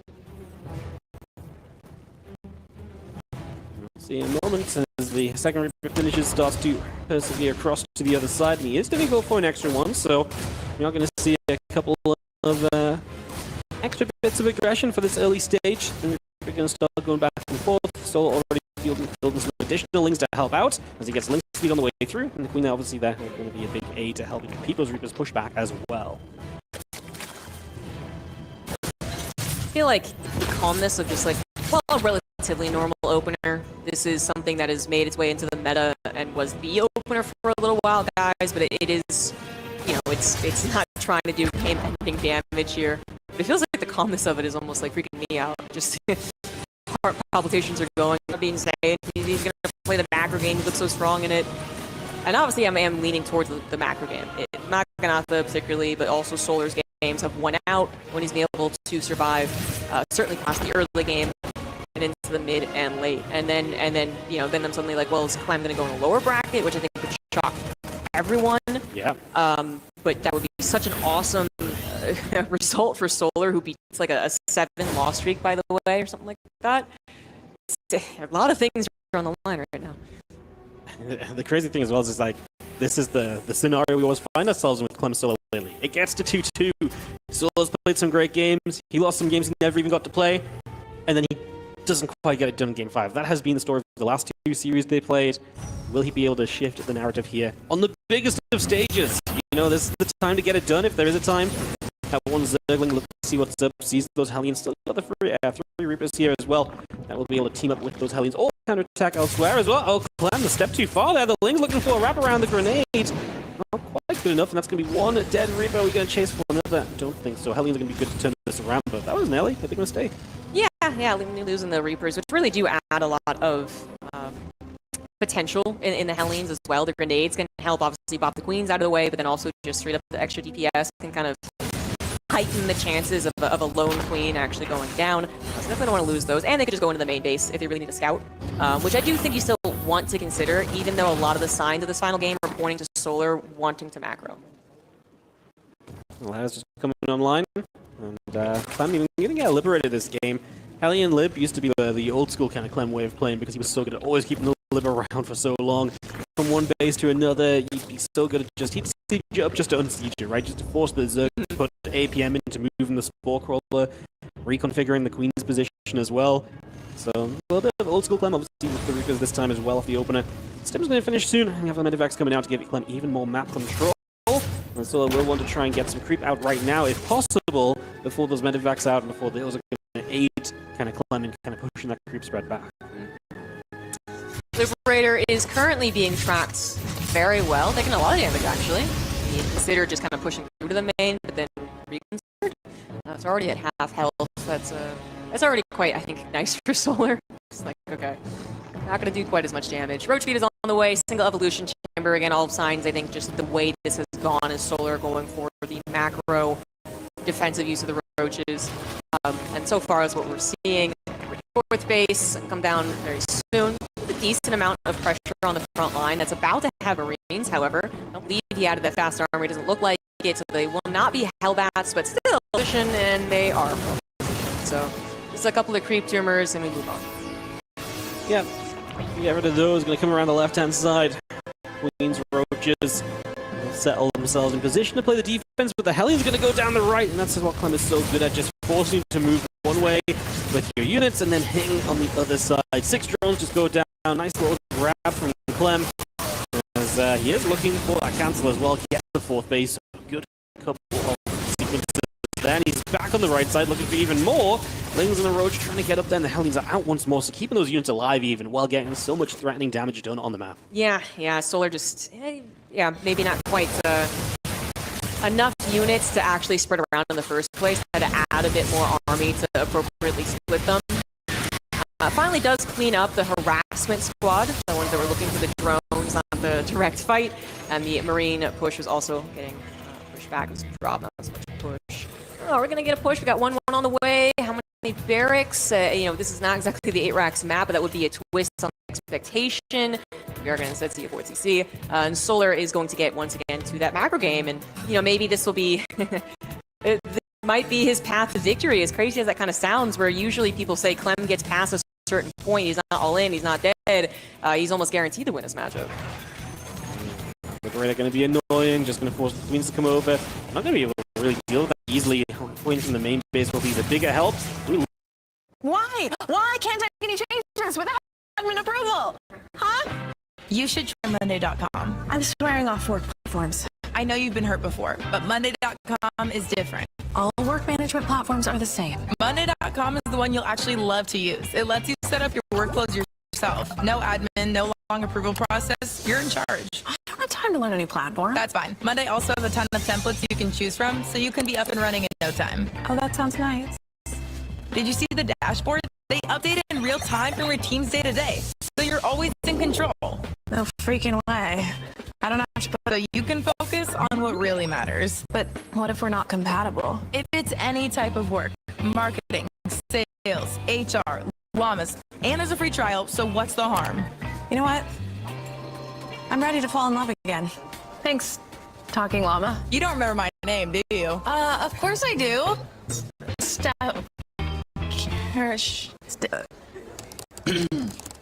Monday.com, the first work platform you'll love to use. Can you guys see her? Can anyone see us?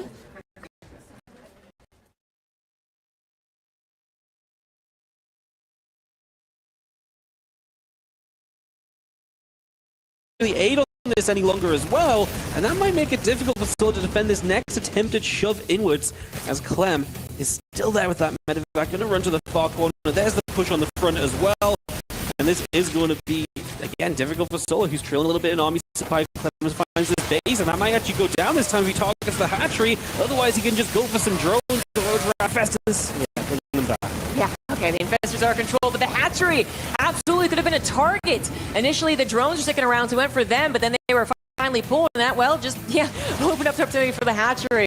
That goes into the earlier harassment, able to grab that, which it just simply is not supposed to happen right now.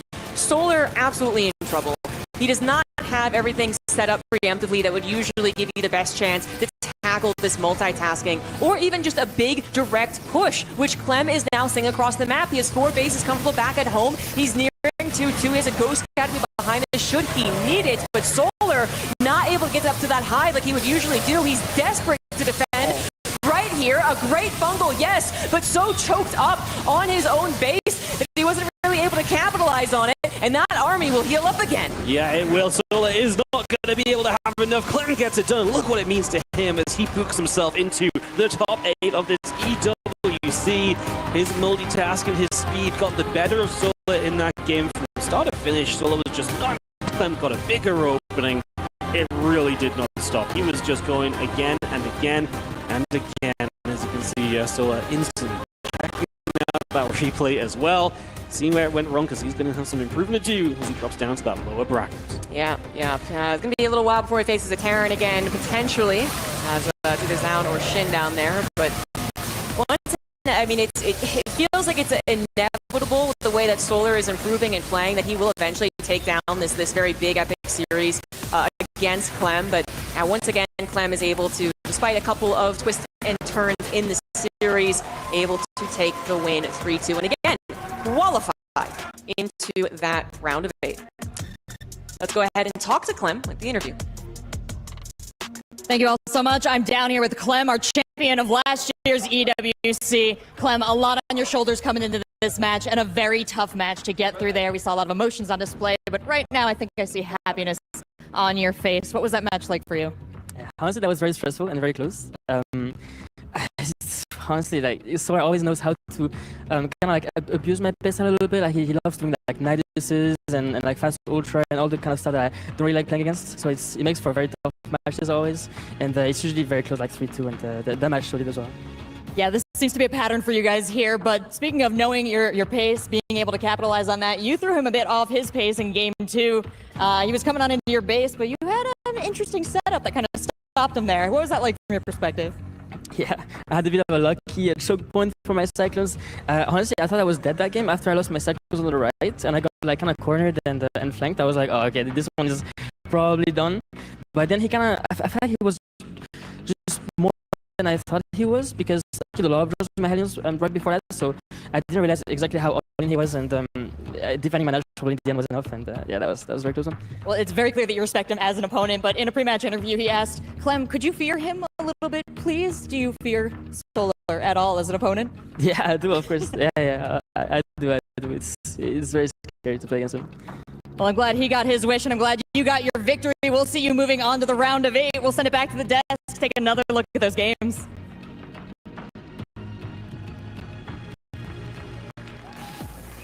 Well, the defending world champion currently rises to the occasion again here, but it was not without its dangers. Solar here in Falcons versus Team Liquid takes him to the very precipice, but Clem wins 3-2. Joining me Rotterdam as well as Tasteless to talk about this one. Rotty, that was a bit of a barn burner. It was a really fun best of 5. Yeah. We were interested, we were excited, we were curious and see if Solar could make it closer than it has been in the past, and he absolutely did. Solar really had his moments. I love that first game. I thought he played excellent from start to finish. And in that second game, James, the moment that he kind of surrounded those Cyclones and he collapsed on them from both sides, I thought he had him there for a split second. I was like, man, if Solar takes the 2-0 lead, but kudos to Clem, but definitely didn't come easy. It was an incredible series. We kind of expected Clem to come out and win here, but it was close, man. Every game was epic. There was a moment that really stood out to me off camera where we saw Clem after the second loss, where he kind of, it was like he had to kind of pull it together a little bit. Yeah. You saw him, there was a pause, he put his hand over his eyes, and in the end, in this last moment here, he pulled it off. I thought it was a great fungal here, but in fact, Terran just already had way too much and was able to basically saw the fight back. Clem, I mean, an amazing player, but ultimately, Exposure, even when you feel like, this is a really rough and difficult trial that I'm going to have to face here. And Clem, you could see it in his eyes there. The elation at the end of winning this series, it means a lot because, of course, he does move on there into that round of 8. Yeah, Clem had to dig deep, and I think Game 5 loaded to Mega Netha as well. That probably adds a little bit to the stress. That's not a map that a lot of Terran players are truly in love with. He decided to go for 2x Reaper. I didn't feel like he had a mega start. It wasn't bad, but definitely didn't find crazy damage. It's just the moment that Clem got his hands on a couple of medevacs where you could load up those Marines into the medevacs, go to the main. Zombie Grub had her moment. The fourth phase, the main. It's like Clem was all over the place. Liked that bit. Yeah. That was like, hit him from the north, hit him from the south. Yeah, that was going through all of our minds, Colaris. But Clem's multitasking there, just excellent, and Solar did whatever that we could to hang in there. In the end, barely not enough, but last year Clem won the entirety of the Esports World Cup, only dropping 2 maps. Yeah. He dropped 2 maps in this best of 5. That really goes to show how well Solar plays. Yeah, definitely a little bit more opportunity to try and strike out the world champion here. And Solar, of course, loses that series, Tasteless, but he's not down and out just yet. And I think this does bode well for him potentially being able to make a decent run down in that lower bracket. That was a series where, even though he lost, it was really clear he's an extremely strong player. He's in very good shape. There's a world where a couple things go differently in that. Like games? Players for Protoss already knocked out, I think 3 in total. Names flash like these two right now. You mentioned Raynor trying to find a little bit more balance, right? Maybe not playing all too much. I think Maru did much of the same thing. Maru also took a little bit of a break at the beginning of the year, allowed his wrist to maybe heal up and feel a little bit better across the board, but both of them have been in a ton of work over the last 6 months, and, well, I guess it all comes down to this now. Yeah, it really does. You were saying a second ago, Loco, that this could be a grand finals, and you're 100% right. With the differently structured brackets, this could be it. So, I'm interested in seeing how Maru has traditionally kind of led the way in a lot of Terran thought and theory. I do feel like he has, I guess, the Cyclone obviously popular because it's so strong right now in the current iteration of the game, but I'm curious how much of this is going to be mech versus traditional orthodox bio tank kind of pushing, because Maru is, I guess, along with Clem, maybe the very best at that in the whole world. Actually, excuse me, we're in our game now. All right, here in the top left in the red from Italy, he is Rainer.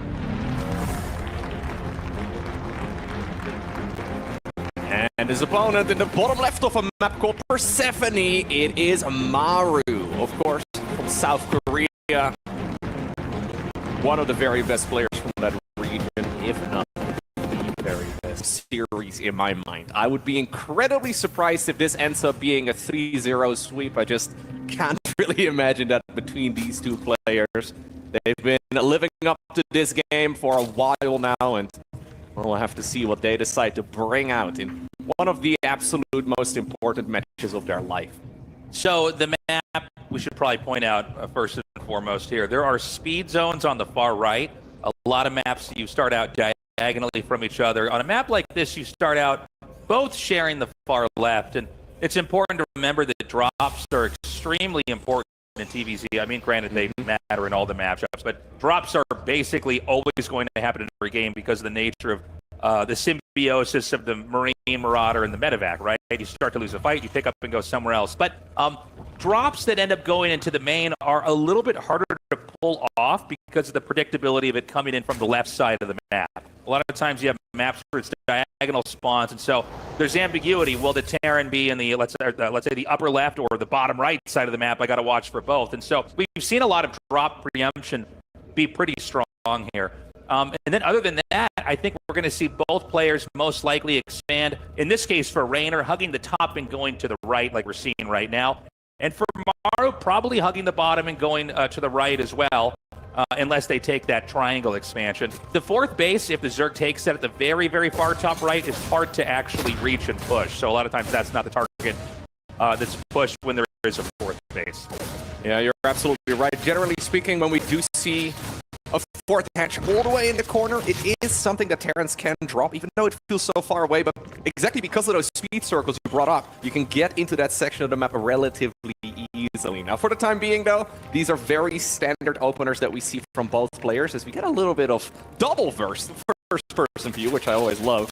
This is a triple command center start, probably a 1-1-1 right there for our Terran player, where Zerg is going for a quick triple head. There's a fairly new idea at play here, and that's the location of the third command center for the Zerg. It's going to be used as more of part of the wall in here. Sometimes Zergs will glide in with an Overlord into the main to check for the third command center because they'll usually make it fairly close to where the third base could float. Nothing major, but it's always interesting to see developments and base positioning as an idea here. For now, in TVZ, and this is pretty standard for most TVs. This is not a second factory here. Okay, hold up. Never mind the general stuff here. Yeah. That is going to be 3 factories. So Maru went for 3 command centers into 3 factories. Not something we were really expecting from him. This is, if you had to cover up the IDs for the players and tell me to guess who the Terran is, it would not be Maru. You would guess like Gumiho, yeah, one of those crazier Terrans out there. Yeah. Now, this is a strategy that a lot of the players have been quite vocal about, right? They're saying that Terrans have maybe been hiding it a little bit over the last couple of months, preparing for this particular tournament, and this is when we will see all of those Cyclone builds come together. Well, we have an attempt at Overlord Scout.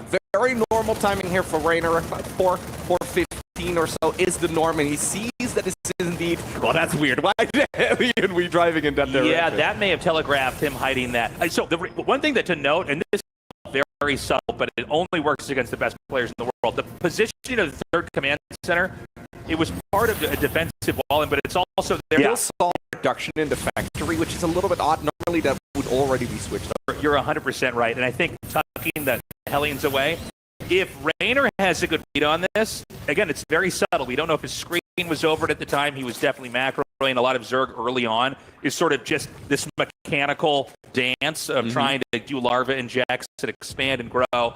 But if Raynor has a good read on this, he will at least be able to prepare for it. So this is actually not a Cyclone opener, Taste. Yeah, Like he may fast transition to it in a little bit, but instead we're going Blue Flame Hellions. It's Opto to be committing right now this deep onto creep with the Hellions already, and I wonder if that's a mistake. Still, he's going to be able to deal a lot of damage, Blue Flame or not. We do see the Evolution Chamber blocks right now, but the Zerglings are already gone. He desperately needs to make new ones.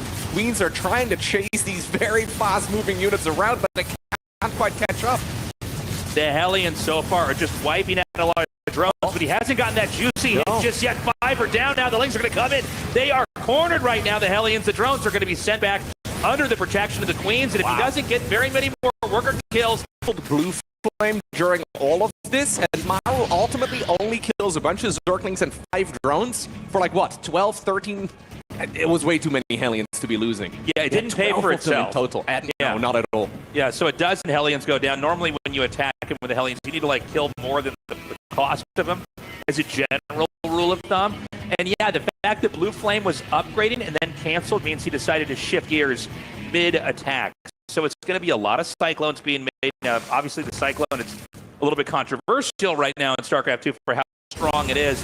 The question is, did he power into Hellions a little bit too hard off that Blue Flame upgrade to the point where the Cyclones are going to be small enough in number that Raynor can maybe easily deal with it? I wonder if he should have actually just kept the Blue Flame upgrade around. He has additional tech labs on those factories anyway. I really feel like Blue Flame is still a useful upgrade. Either way, Raynor's going to try and use some of those leftover Zerglings that he made for the defense to harass that base. Doesn't achieve all too much in forcing Hellions. In the meantime, though, we do have a 4th hatchery going up all the way in the top right-hand corner. And despite the fact that Raynor defended that, in all honesty, really, really well, this is not an easy spot for him to be in, because Maru is going to continuously layer on the aggression. Yeah, now Maru wants to try to chip off as much as he possibly can. He's going to have a spotter command center float out here. Hellions in the front to tank and melt the Zerglings, and the Cyclones to basically kite whenever it's deemed appropriate, taking out more Overlords and Creep Tumors. You know, the Roaches have some of the worst range in the game, especially when compared to like a Cyclone lock-on. So it's a pretty tough fight. The burden for Raynor right now is to basically push through this without losing too much and eventually have a counter to what the Terran is macking up to. Ooh, Tunneling Claws is going to be Raynor's weapon of choice, and we'll probably see a few Infestors too for that fungal growth, or maybe he's going to, okay, go up to a Hive instead, lean into a few Vipers in a moment, but we're still a long ways off from all of this kicking in, and until then, Maru is going to have that map control. The barracks here that was used as a spotter is indeed going to get denied, and we're going to try and get some counter pressure in. We see a lot of Zerg players crumble under the pressure at this point, right? They just get attacked by the Terran non-stop, and Terran gets to do whatever they like. Raynor, though, going Tunneling Claws, and then also now that Overlord drop on the left side of the map, he is trying to make sure that this Terran player goes home. Yeah, he is continuing. Maru is to sweep the map, take out the Creep Tumors, and you can see that the Creep has really receded pretty far back into Raynor's base, and you know this has implications for far later in the game. You know, the Zerg wants to have the map pretty heavily paved, and with the sheer speed of the Hellions as well as the Cyclones, are able to really push this right back to kind of the starting location of the other hatcheries. We've got a Roach drop inbound now, and this is to try to force some of these units back, but with the Roach drop coming in, I don't know that the Zerg's going to be able to do much more, you know. So slow. It's so painfully slow for this unit to arrive, but ultimately the Roaches go in and they cannot tunnel on the ground. Just trying to force as many scans out of the Terran as possible is also big, because every scan can be a mule. He's going to leave one of them behind, maybe 2 of them behind. In the meantime, this is a misplay right here from Maru. Loses like 2, 3, maybe even 4 Cyclones here to this attack. In the meantime, we have Vipers coming up and Hydras. Honestly, I don't mind this position here for Raynor very much at all. He's got a good economy, and I mean, his main weakness right now is the lack of creep. You know, it's important to remember, you know, as these Roaches are going out in various directions, and you were saying this earlier, Loco, to kind of force out scans, which then are denied mules later on. As both these players max out, it's going to be much harder for Maru to remake. Factory units come out a lot more slowly than Zergs can. Yeah. And Maru, of course, also ended up losing that barracks, right? So he can't even add on additional factories if he wants. Oh, no, he's actually he got the extra barracks, yeah. Oh, he built an extra one. Okay, fair enough. Anyways, we have the Roach harassment continue here for a little bit longer, but now the age of the Roach is over, right? We have some Roaches maybe still as leftovers, but we're going to be transitioning now mostly to Hydralisks and Vipers. Maybe some Roaches for support in front, but this is a much more reliable unit composition here for Reynor than what we saw just about a minute ago. And I find it impressive how he's managed to get there, but still, Maru is maxed out and his army is scary, Faceless. Yeah, he's going to push up into this 5th base, and I think that probably Raynor's have to ditch it. And as long as Maru can take out this base, the one about a screenshot to the left, there's not a whole lot that Reynor can do. So Reynor at this point in time has to try to pick out these tanks, take them out. But I think Maru maybe even trying to move in here for a kill move. Yeah, and this is a really risky play because there are already Vipers out and they have plenty of energy. Blinding Clouds do indeed land on all of the tanks. Is there enough, though, for the Zerg player to actually clean up all of those Cyclones? They're dealing so much damage. Obviously, Reynor is going to be able to reinforce this pretty quickly, but does he have the numbers? That's the question. Been quite vocal about not liking the unit all too much, and even though he disables the siege tank there, the Cyclones and the Hellbats themselves seem to be enough. I think you saw the look on Raynor's face a second ago. He knows the pain is real. I don't know that Zerg can muster enough to actually get close enough to these tanks to really take them out. You know that reinforcements are going to be on the way here. Again, factory units, they make much slower, so it's harder to reinforce, but if you just have enough tanks like we're seeing right here, right now, you should have enough to just reinforce slowly over time and eventually push in here and get the kill. Yeah, this is going to be frustrating for Reynor, though, because this entire game has been going really well for him until the Terran moved out across the map, right?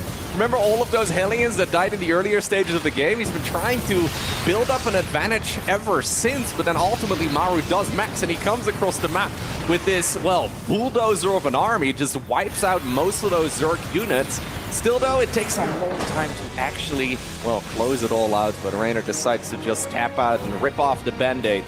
That means we will be going into game number 2 after, well, Maru wins the first match of the series. Oh, I think that's a frustrating one right there. It's definitely a frustrating one. I think Maru basically played it perfectly.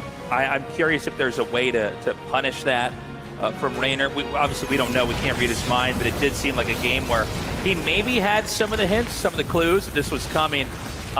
But look, Maru swept the map, kept the creep oppressed, and then basically maxed out. He had enough tanks. He got into a good position. There was no counterplay. We had a couple of Roaches dropped and burrowed. It certainly didn't do enough to prevent the Terran from pushing out. You know, you can try to delay a Terran all you want, but when they're maxed out, eventually it kind of doesn't matter, right? They've made the army they need to probably finish the game, and if you can't draw the Terran back into his base, and Reynor wasn't able to do that, then Terran gets to push, and the only thing... Choose from thousands of realistic voices to use in your content. Change the way you record podcasts, voiceovers, and branded content with the #1 AI-powered voice generating technology. Stop searching for the perfect voice and stop wasting time re-recording take after take.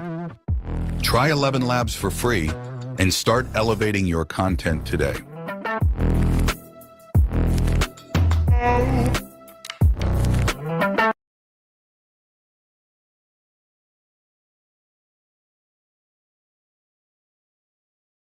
Obviously fund all of that production of his. Either way, we are now loading into game number 2, and I believe this is Ultra Love, as we are going to see a little bit of a switch up here. This should be, well, a pretty good map for Terran. Yeah, we got to see what kind of Terran game Maru's going to bring. He went for mech back there. We know he can play any kind of Terran style he wants. 3 command center into 3, and then 4 factory mech.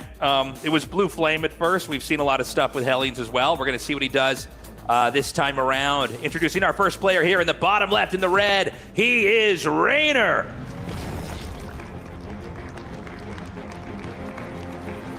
And his opponent in the top right, it's Maru. Currently leading this series, a 1-0. Looking very strong in game number 1. Now he's got a little bit of wiggle room, right? You can go for the double barracks at the front. You can go for the single Rex. Maru's actually one of the very few Terrans that's really fond of just doing a single barrack, single factory in the natural expansion as a wall-off. Most Terrans just build it in the main base. And when they do go for the low ground, well, we go for the double barracks here. But Maru likes to mix it up a little bit. And this will likely be, well, about 3 to 5 Reapers, right? Usually it's 3, where you put on quite a bit of pressure on the Zerg player and you make sure that they can't really do too much crazy stuff early on.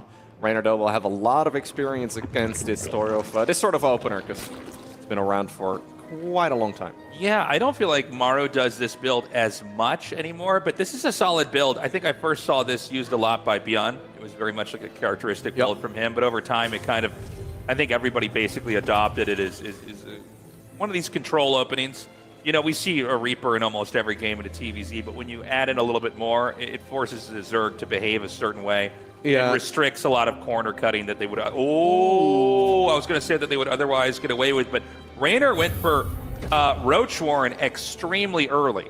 Yeah, I was going to say, like, this is a double barracks opener, and double barracks openers always lead to a bio mid-game. Like, this wouldn't be a factory follow-up in the same way as we saw just now in the previous match, but Raynor is trying to shut anything down here before it really gets going, as we have a good old Roach Rush.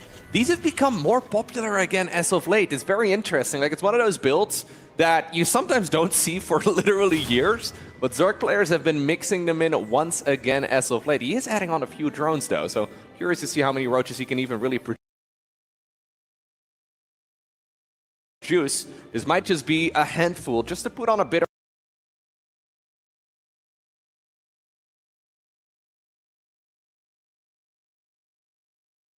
Look at Maro's perspective here. You can see he's so mechanically sound. He's going to be taking the 5th base right now. And this is really scary for the Zerg because the Terran is going to be so big.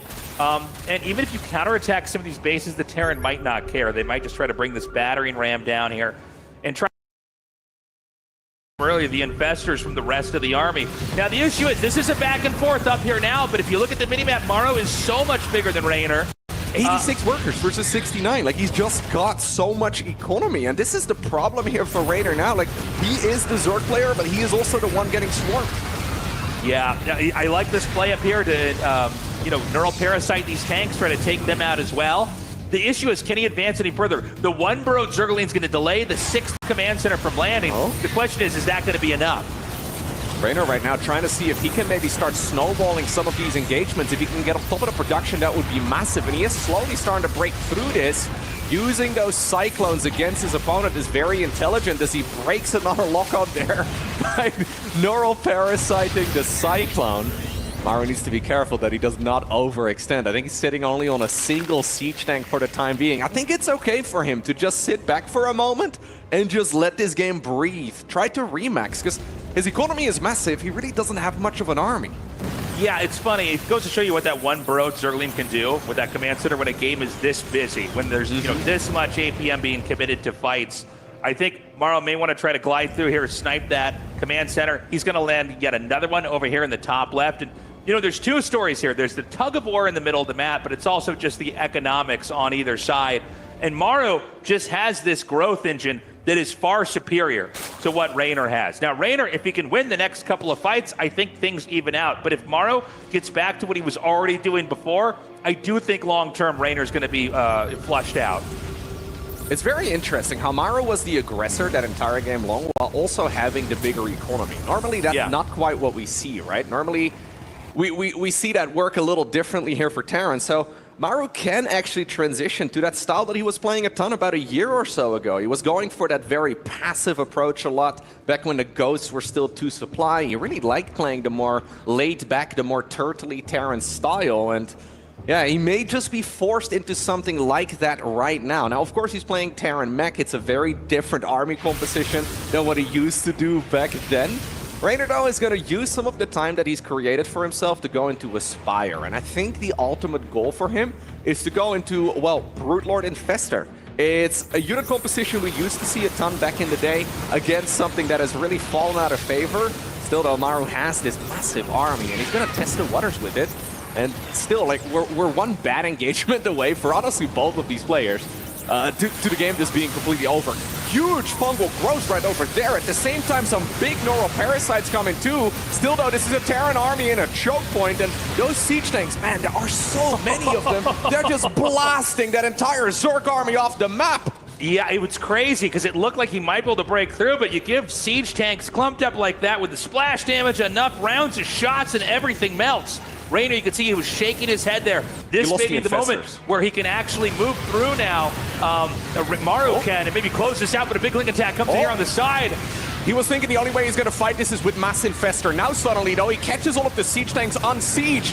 And I think this may be a blessing in disguise right here for Raynor. Maru overextends this engagement by pushing too rapidly. He assumed that this Zerg army was going to get reinforced by Roaches and maybe Hydralisk. He did not expect a mass influx of Zerglings like this. And suddenly, this game has been flipped upside down. We've switched to shots of Raynor shaking his head like 3 or 4 times. But I think this may actually still work out in his favor. It's crazy because he overextended so badly, but the tech switch into, you know, the starting unit of the game, getting the Lings, and just overwhelming all the tanks. Maru ended up overextending. We're back on a Terran on 5 bases where they were almost up to 7 before.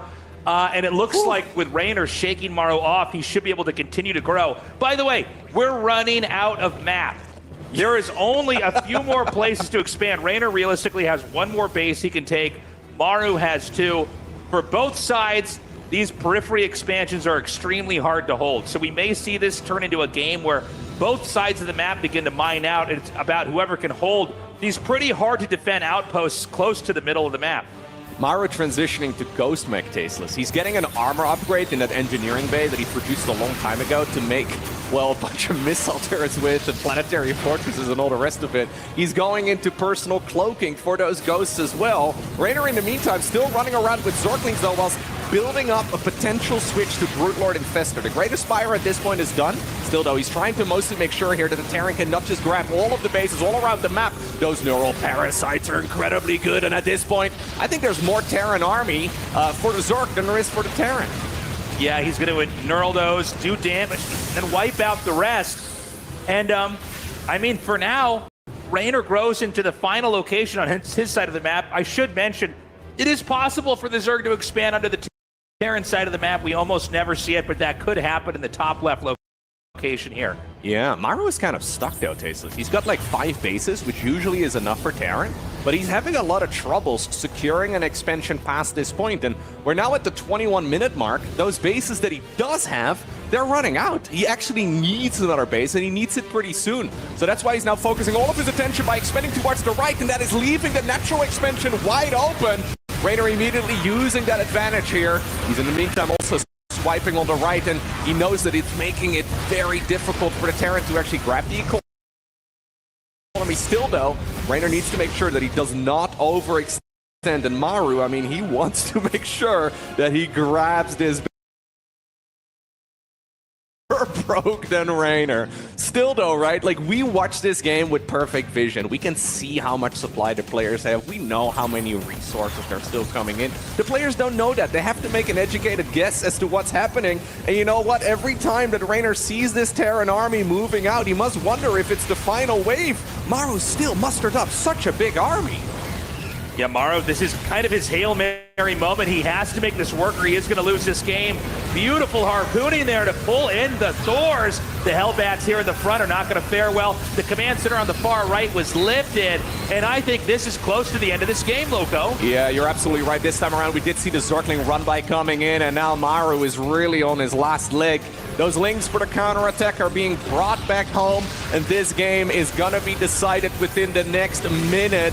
Raynor knows he needs to defend his arm. He still tries to squeeze as much value, though, out of these Cyclones and Hellbats. Here is Maru as he's trying to swoop in. Dark reinforcements are showing up. We have a Desperation Mutalisk. I find it a little unlikely that it's going to do much, but I believe that the Italian Zerg player barely has enough. Still, though, you need to respect these units. Hellbat on the left side kills a whole lot of Zerglings. Medivacs pick up whatever is still available, and there's so much micro potential in this Terran force. Still, the Raynor has so much more supply. The Queens have been pulled away from their hatcheries, too, just to transfuse whatever is available. GG gets called as Raynor gets the map win, but man, did he have to fight for it. That game was insane. Earlier on, it looked like Maru basically had it. He was roaming, he was flattening expansions, and basically not taking enough damage in counterattacks to matter. But Raynor had a lot of genius in how he handled the later game pushes. He took a potentially win that previous game, but he kind of threw away his army a few times, right? And that made the the match doable right there for Raynor. Now, Raynor may just be trying to see if he can potentially shut down this sort of aggression before it really gets going. We have a quick Overlord speed and a very quick lair, and that will probably lead towards Overlord drops. Still though, I don't know if there's enough Zerg army to really go in for like a killing push. I don't know exactly if that is the plan, but he is going to try and do some multitasking. And while Cyclones are good, right, especially when they get that upgrade is not yet available. And Mass Zergling is not easy to kill when you don't have a lot of Hellions. Very true. Yeah, Hellions are the direct counter to Lings. I mean, Marines are only good when they have Stim and Medivacs. Otherwise, you know, Ling surrounds basically wipe the Marines out. Okay, so he's going to see... Did he see the drop Overlord there? I don't know if you know, that's a regular Overlord, but he sees that there is a little bit of army movement, and he does decide to bring those Hellions back home. This is a very high-level play right here from Maru. It's so tempting to be out on the map right now, but he indeed needs this unit composition at home ASAP. Raynor's doing this off of only 26 workers, and intercepting this is absolutely massive. Raynor trying to go for a quick win here in the third game of the series, but he gets spotted, and I don't know if there's going to be enough damage out of those Zerglings. Great movement here by Maru as he funnels the units in, whilst walling himself off at the front. Now the Queens have finally arrived too. Lings once more get lifted up, but one of them actually does go down. One of the Overlords, that is, does go down.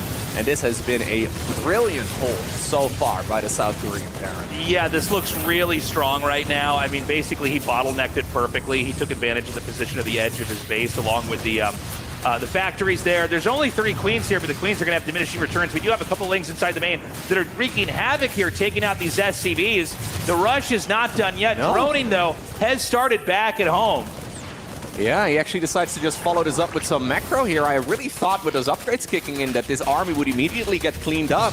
Raynor still getting a bunch of damage done in the end.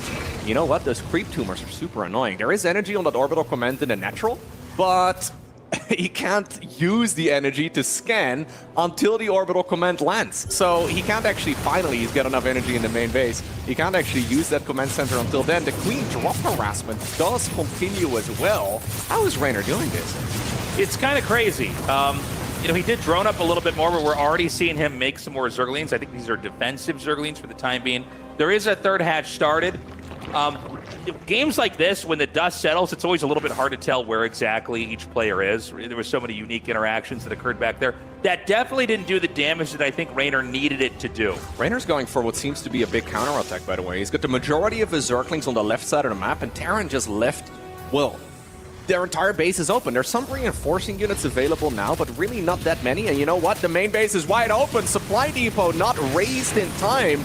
And you know what? Maru decides to walk his entire army back home.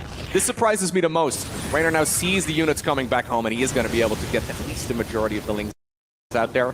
Really good movement there by Raynor, because I think if Maru committed, he would be able to deal a lot of damage, at least deny the third. So there are so many more Lings making. There are Banelings coming. Maru maybe a little bit too far out on the map. This hatchery is going to be hit, but I think that actually Raynor's okay sacking this. I think what he wants to do is basically hit this natural expansion so hard. Now, the fact that Lings aren't coming back should telegraph to the Terran that this is exactly what's going to happen here now. He's going to come back in here with a big counter. Zerg does not want to overextend. I want to emphasize how important it is that Raynor has been extremely patient and not overextended here. Yeah, I just wonder if you can really fight this reliably, though, with, like, Zerglings against Blue Flame Hellions. It just seems like a risky choice. Still, if you can get the surround, right, that may be all you really need. Maru may be accidentally playing himself into a bit of a corner, although he does move out of the way. Still, though, this is a very complex game, but I don't really know if I love this swap here for Raynor that much. I think if Maru just takes it easy, he's got a similar economy, and his army should be better, right? Like, how in the world is Mass Zergling going to be able to kill Mass Hellion with Blue Flame? It's going to be all about that surround, right? You got to try to pin them. You got to hit them from an angle where they're not ready. You know, Maru has been reacting extremely well. Even just seeing the army wedged between the depot and the edge of the base, it's so strong. Now, this attack is going to come in on this hatchery. I think this is actually got to be canceled. Yeah, he does not have any avenue to get that saved over there in time. And remember, I mean, you know, you can even see the look on Raynor's face. He knows his position right now is very bad. He basically has to get a good engage, and Maru knows that as well. A little flank comes in here, and it doesn't matter. GG, Raynor taps out. He took a risk. It didn't pay off. And that's going to be maybe our shortest game of the series. Yeah, that was much quicker than the previous one. And honestly, very intelligently played right there by Maru. I think he could have gone for real damage right after the original Zergling drop and the Queen drop was held. I think he could have actually gone for the counter immediately, but he decided to take it easy and just play it out slowly, knowing very well that Zerg can't have much economy at that stage in the game. I mean, you commit to so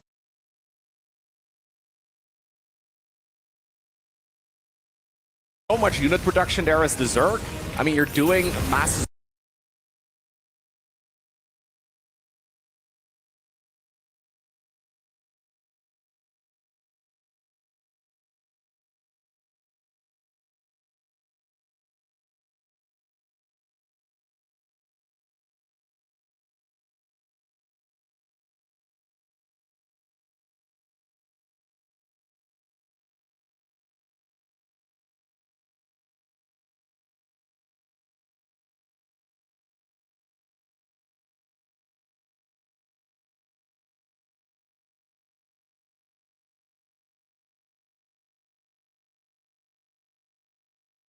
Zergling against Blue Flame Hellions. You can even turn them into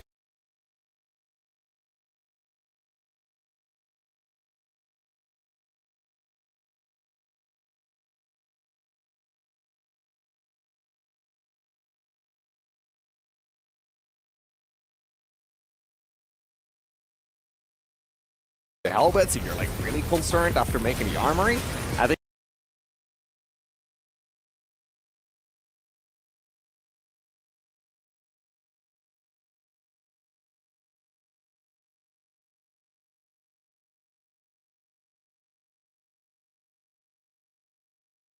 it's pretty much always a winning play right there for Maru as long as you take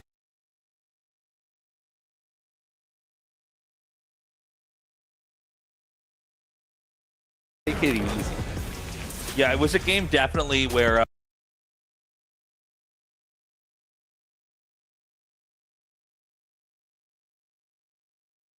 we saw the initial drop come.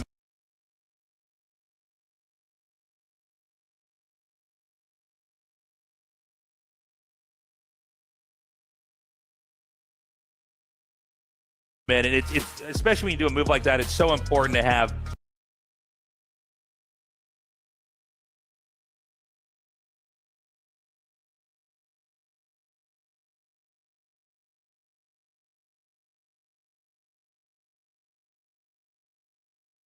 a lot of damage come out, right? You need to come in there and really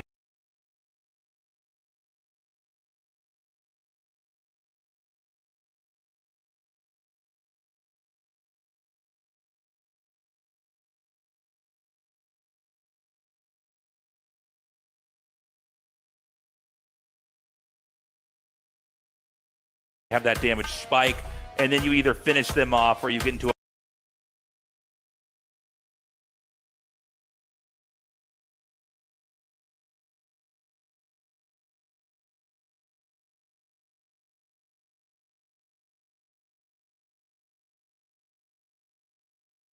pretty scrappy game. But I think Maru looked pretty healthy, and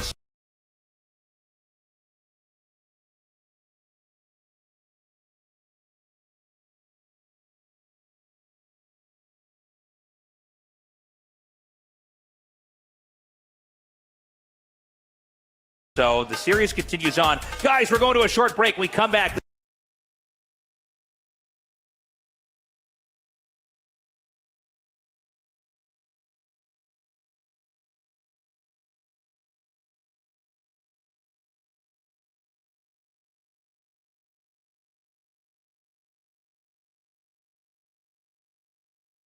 This best of 5 between Raynor and Maru continues on.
judging right there by Maru's monitor.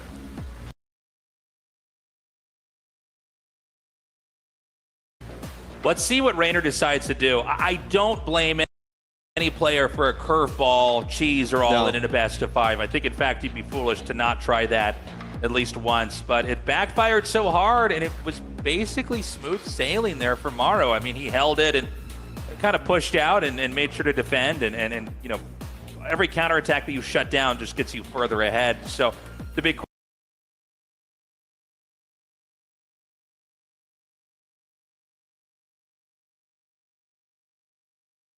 question is, how exactly will Raynor play this? He's shown that he can actually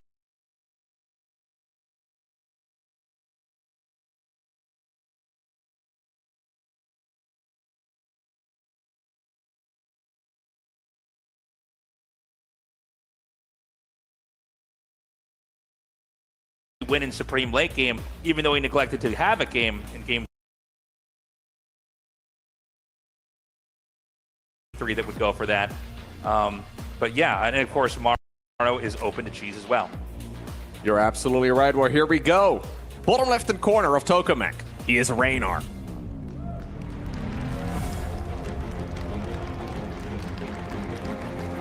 And in the top right-hand corner, with the blue SCVs, we have Maru. Now, even though Raynor ended up winning that second game, and it was an excellent macro match, I really feel like across the board, he's been playing a very frustrated series. Like, anytime the camera switches to him, you can feel a little bit of that desperation, right? Like, he's trying to come in with the big surround, and he's really trying to play on edge, but I feel like Maru just kind of draws out the game and doesn't really get baited into that over-eager play. I think Maru, honestly, is the favorite here.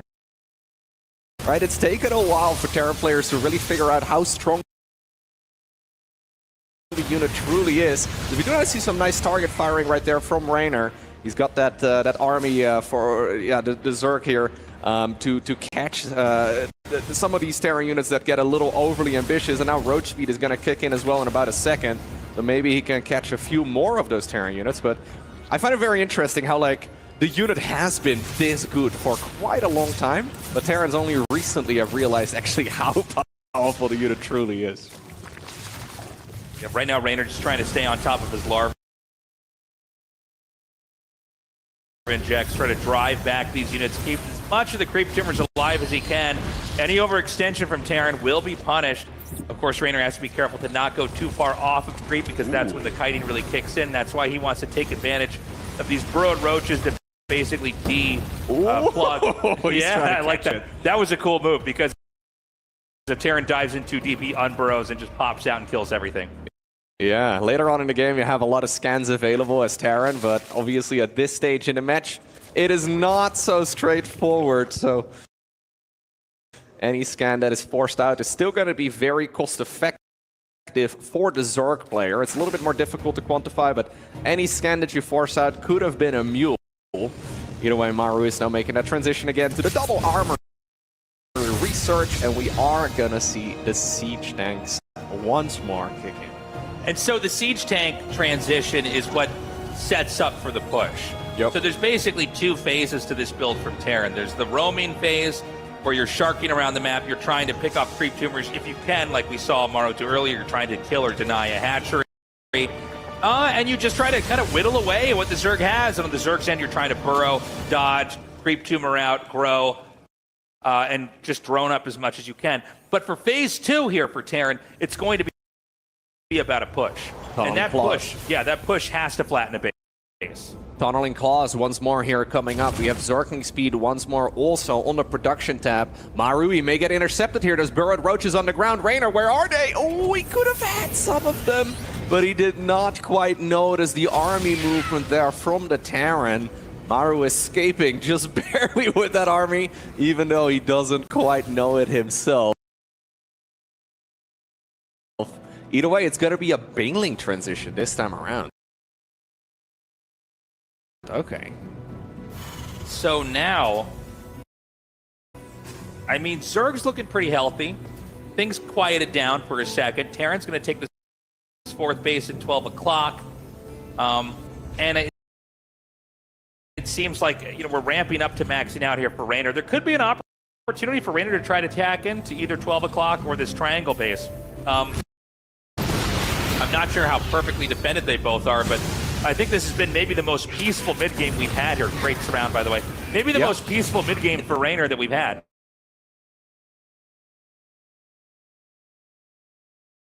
Adrenal glands as well. He is prepared to go for one really large attack here in just a moment. And you're absolutely right. He's been trying to play a more passive game, right? But it's a Terran player that's constantly throwing a wrench in that plan. He's been trying to slow down the game somewhat. And I think in this match, he is, well, really for the first time achieving that goal. I'm a little bit afraid for Maru when the Banelings do come up. I'm expecting at the very least the Zerg is going to go for a push here. So far, not quite, well, any of those units on the production tab yet, but I mean, he's got adrenal glands, he's got +1 melee finish. I think we are going to be seeing Banelings here in just a moment. He's got Vipers with energy now too. Yeah, he's just going to continue to tick all the boxes for the late game. Get as many bases as possible. By the way, Raynor took a base close to the bottom center that is very hard to hold. We see just north of that base that we're looking at now. Yeah, this one over here. This is a very pushable spot. We'll see how much he's actually able to mine from that. He's also now expanding into the very bottom right. So Raynor has exploded on the map. Yeah, absolutely. I think he wanted to go for a Baneling push, but then decided better of it. He will still have the Baneling speed available at a later stage if he wants to. He decides to go into a Spire now instead. Now, Maru is sniffing out that this may very well be going in that direction as he's already begun the Ghost production. He's even gone for a second engineering bay. Finally, by the way, those roaches too, from that burrowed position that they've been hiding in for several minutes. But look at the production tab right now. Like, a nuke is coming up. We've got ourselves 4 command centers, a Thor. We have 3 Ghosts. Maru's getting a little bit of everything, and I wonder if he's maybe diluting his army a little bit too much. Look at the bank that Raynor has. When he opens the floodgates, he can keep the push going for, well, literally minutes. Raynor's looking extremely strong here, even hitting this base up. So many roaches and so many Ravagers coming down. We see the Ghosts and the Cyclones coming in. The Banes are going to try to spill forward.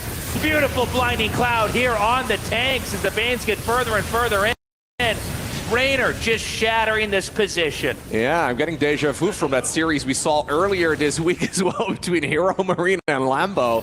I feel like we had a very similar spot, although, well, in that match there were battle cruisers and corruptors up in the air too, but we had a similar spot where Terran just kind of got a little too greedy at this point in the game, and then Zerg can just keep attacking that expansion. Look at the top left-hand corner of the minimap already. It took us like 30 minutes for every map to be, or every base rather, to be mined in the second map of this series. We're only 11 minutes in, and both players are already looking at securing the final mineral lines. I mean, Raynor has literally more than half the map. Yes. At just past 11 minutes. I actually don't know that Maru can recover here, and that's saying a lot because Maru's the best at these like bad positions and basically turtling. But I mean, look at this. I mean, Raynor has so many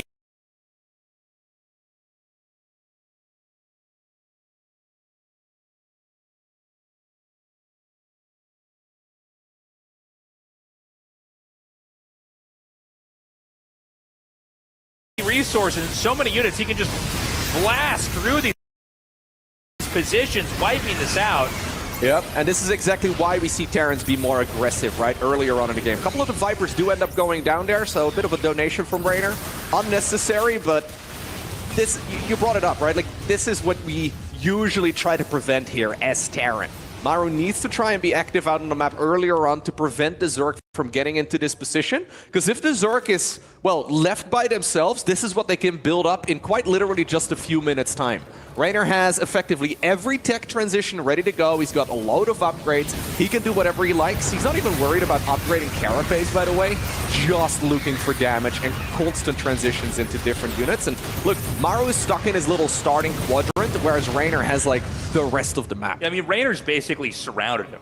The whole, it looks like one of those campaign missions. He's surrounding him at bases. Yeah, it's one of these late campaign missions where the entire map's covered in Zerg and you got to push out across it. You know, from here, this game may just fizzle out. There's a real world where, you know, Maru just tries to keep the position he's got and Reynor wipes it. Now, if Maru wins this game, it's going to be because Reynor overextends multiple times. I love this right here from Reynor. Reynor decides to transfer workers towards the top left. How many times do we see games come down to the final mineral fields, right? Yep. Especially in a corner base like this. He knows that the expansions that he took these drones from is going to be way easier to mine out, and it's a big indication that Reynor believes that this is going to be a longer game. Even though we are kind of looking at this and the match is looking like at least like Reynor has all the opportunities in the world to do whatever he likes, but don't forget, Maru chose to play this style. Here goes Reynor once again though, swarming however many bases he can, denying this expansion over and over and over again. But these traits are expensive for the Zerg. Yes, he's got a lot of money. Yes, he's going to be able to deny bases with it, but rarely will it be cost effective. He comes and he wipes that position. He's going to back out. And you're right, Loco, it's very expensive, but Reynor's got deep pockets. He's at 6.4k minerals, 4.3k gas. And look, you can see Maru, he's hitting the bottom of his resources. He's going from 0 up to maybe 200, 300 minerals, and then hitting it again. This is a very different approach, though, here from Maru compared to what he's been doing so far. Even though it started off quite similarly to what we've been seeing, this quick transition right now into the Ghost and also a bunch of Thors, and now we even have like Liberators coming up. This seems to be Terran Mech evolved another step compared to what we've been seeing in the previous matches. You know, I think he's going back into the turtling style that's worked for him in the past. Normally when we see Maru play like this, he went bio. Yes. So you kind of organically end up with like, you know, Liberators and a couple of these other things. And so I think he's trying to go back into that because you can go Cyclones and Kite, but you just lose your base. You run away and don't lose the Cyclones, but you lose the thing you're trying to defend, which is your expansion. And so he's trying to go into stuff that can kind of hold that position. We've got another set of Lings and Banelings coming in now. And I got to say, the defensive positioning here from Maru looks really good, but I mean, I guess he's going to be able to keep this base for now. Maybe Reynor fed a little bit too hard there. Only killed 16 SCVs off. Yeah, Reynor has so much money in the bank right now, right? He's got more than 11,000 resources. And he can keep these attacks going for a long time to come. Maru, though, slow pushing his way to new expansions. He's now seeing that indeed there is a lot of mining as we have what looks like maybe a potential tactical nuke. Yep, ready to go across. And he is going to try and just harass whatever. This is mostly just to try and throw the Zerg player off a little bit. Careful you don't transfer the drones into the nuke. That would be super unlucky. I think he's okay.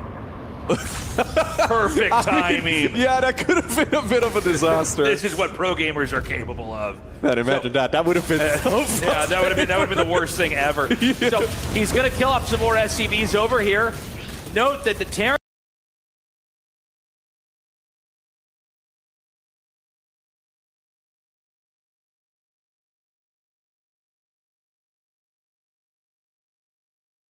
right now is down to 66 SCVs, where it's 91 drones. A little push over here on the side, I think, will be denied by these Lings coming up here and wiping out the Liberator and tank. Again, it's a bit of an awkward game here at the top left because these two bases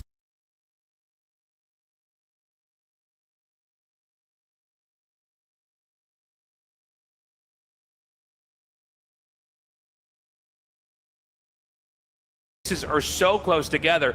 The problem right now for the Zerg is that Terran can kind of lift off and pull away, and yeah, you'll lose SCVs, but you can always float another command center over here. Maru with a more committed push is going to come up to this position now, and Reynor's going to try to deny it. Yep, here we go again. Reynor keeps on sending in wave after wave after wave of Zerg. Zergling run by as well, by the way, on the right side at the exact same moment, trying to overwhelm as many of those expansions from the Terran as possible. This is a very specific choice that Maru has made throughout this game, right? Like, he's decided to play this style. It's very ambitious, honestly. Like, how frequently do we see this set of upgrades for the Terran? Like, we have 3-3 for the mech units, and then also +2, +3 for the bio units. 17 minutes into the game, it feels like we have just sort of focused on, well, tech alone. I mean, he kills a hatchery in the top left, but anytime he kills a hatchery, I mean, there's mineral lines all over the map that Raynor can still be utilizing. And can we maybe have a look at like the units lost here? Like how many resources have gone down? Yeah, this is still very effective for Zerk. I mean, he's lost about 3,000 resources more than the Terran, but I think that's about the best case scenario for him. Another scan over here at the 3 o'clock position. Look, Terran is keeping these bases and continuing to mine the resources. Raynor is staying consistently very high in income. Any tank you can take out, any unit you can wipe is going to be huge. And, you know, resetting the workers to come in over here has been pretty rough. Finally, we're going to have a counter push here. I thought this base was never going to be utilized in this game, but only for the first time now we've seen Maru attack it. But look, anytime that Maru attacks, Raynor attacks on the other side of the map. He can address that army from the Terran player too, but he knows that his army is far more mobile and far quicker to run around with. So he's got a lot of resources in the bank. Any trade in the bases right now will be beneficial from the Zerk player, assuming he can hold a possible all-in from the Terran. Now, this is not an army you can really all-in with. There's no way you can, well, overwhelm the Zerk expansions with it. So Raynor's saying, yo, you can take out 2 of my bases. I will take 2, maybe 3 of yours. I know I have a larger bank than you, so strategically speaking, I think Raynor is playing a perfect game here. Like, this makes so much sense. No, I 100% agree with you, Loco. I think this is the play, is you just say, fine, take out my bases. I'm going to run through here and obliterate so much of what you actually had. Oh, I would love to see these Ravagers come back here and take out that CC. I don't know if it's going to happen. And so Raynor does the damage. He's going to come across the map now and wipe out the few units that are still on the map, harassing and rebuild his infrastructure. Again, we're at Terran floating about 350 minerals, now going down to 0. Raynor just slightly below 4K. Yeah, 7,500 gas as well. Usually that's the main bottleneck for Zerks at this stage in the game. Still though, this is a Terran army that needs to be respected. I think Raynor is feeling pretty good about how the game is going, but it's easy for him to overextend and maybe underestimate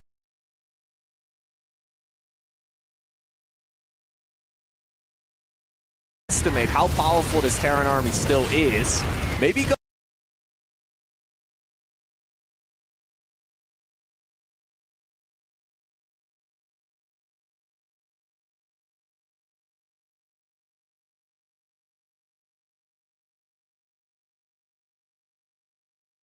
going for like a more reliable late game switch would not be bad.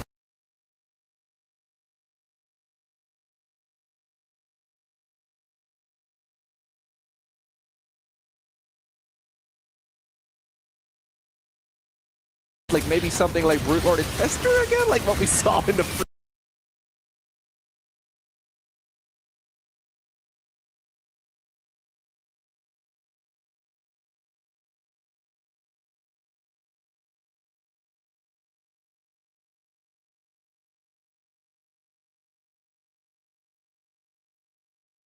previous game.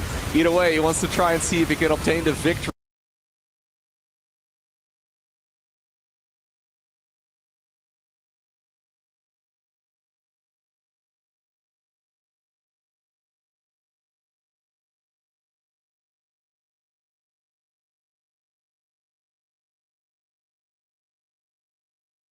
Just by constantly swarming the Terran, but at some point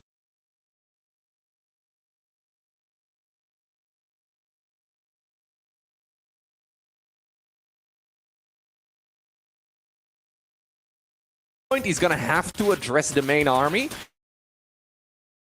And Maru's arm still hit like an absolute bulldozer, right? Like he can just wipe anything off the map at this point, but I feel like that is pretty much the outcome that this is always going to result in, because Maru just is not really able to secure any bases here.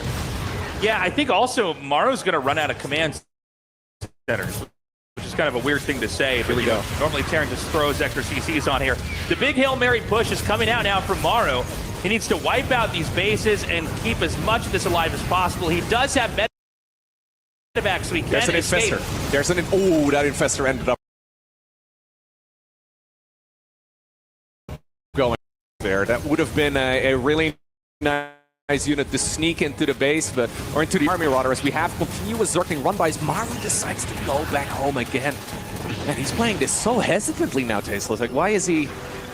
I feel like the previous games have shown us that he is perfectly capable of playing a macro game with this sort of army, but he's playing it very cautiously now, and Rayner believes he can buy time to go brutes. I mean, the problem right now is that Rayner doesn't have the 2 top left bases. Yes. So the longer he's not Brulse over here, the more opportunities there are, 5-10 minutes from now here for Maru. Brute Infestor coming up. I think this is a brilliant choice here by Rayner. That's exactly what he needs, because that is the type of army that can actually, nice corrosive balls, that can actually stop this advancement from the Terran properly. Lingbane, Roach, Ravager is awesome, but I don't think it can really win the main fight, so he's now using it as an harassment squad, picking off whatever he can. This is not an army, though, that has a lot of anti-air, and now Rayner is going to be able to get the ultimate flying unit here for the Zerg. There are 11 ghosts in the mix. The fungal growth can make that so difficult right here for the Terran, and now you will see the Brood Lords. I think this will be the moment where Maru's heart sinks, because what do you do here as a Terran? You just deal whatever damage you can and then drive your army back home. In the meantime, he's losing eco on the left side, as Rayner is still harassing with the Ravagers? I actually, this might be okay for Maru. He's going to run. He doesn't have a lot of workers. Rayner's maxed out, but it's like barely. Okay, he doesn't have a ton of money behind this, and neither of these guys are getting a big income here. The question will be, how much damage can the Broodlords do? Note that Rayner has been compacted.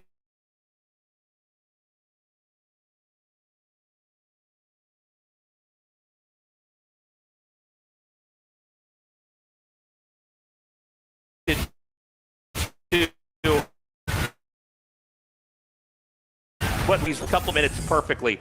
He still has some command centers. I think some of these are actually from bases previously. In a lot of these macro games, you see a ton of command centers everywhere. He's only got 4. Yeah, so he's only up to 4 right now.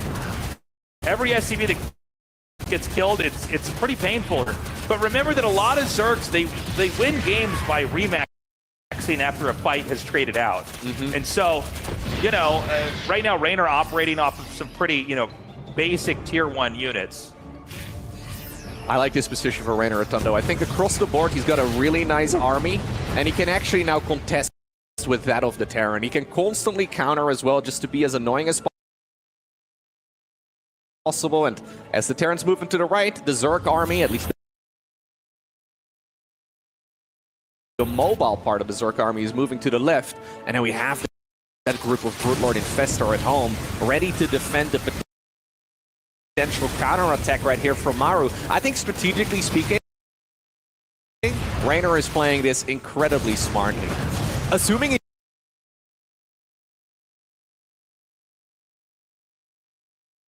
can actually deal with his army. Again, now there's Vikings in the mix too. I think Vikings are really good. Rayner is trying to counter them with Corruptors right now. Keep in mind that the Terran army here, as far as upgrades go, is incredibly strong. Rayner doesn't quite have that edge, but I mean, he's now effectively forcing this into an all-in. Maru started all of this off as harassment, but these constant Zergling and Roach counterattacks, look at that guy. Look at that siege.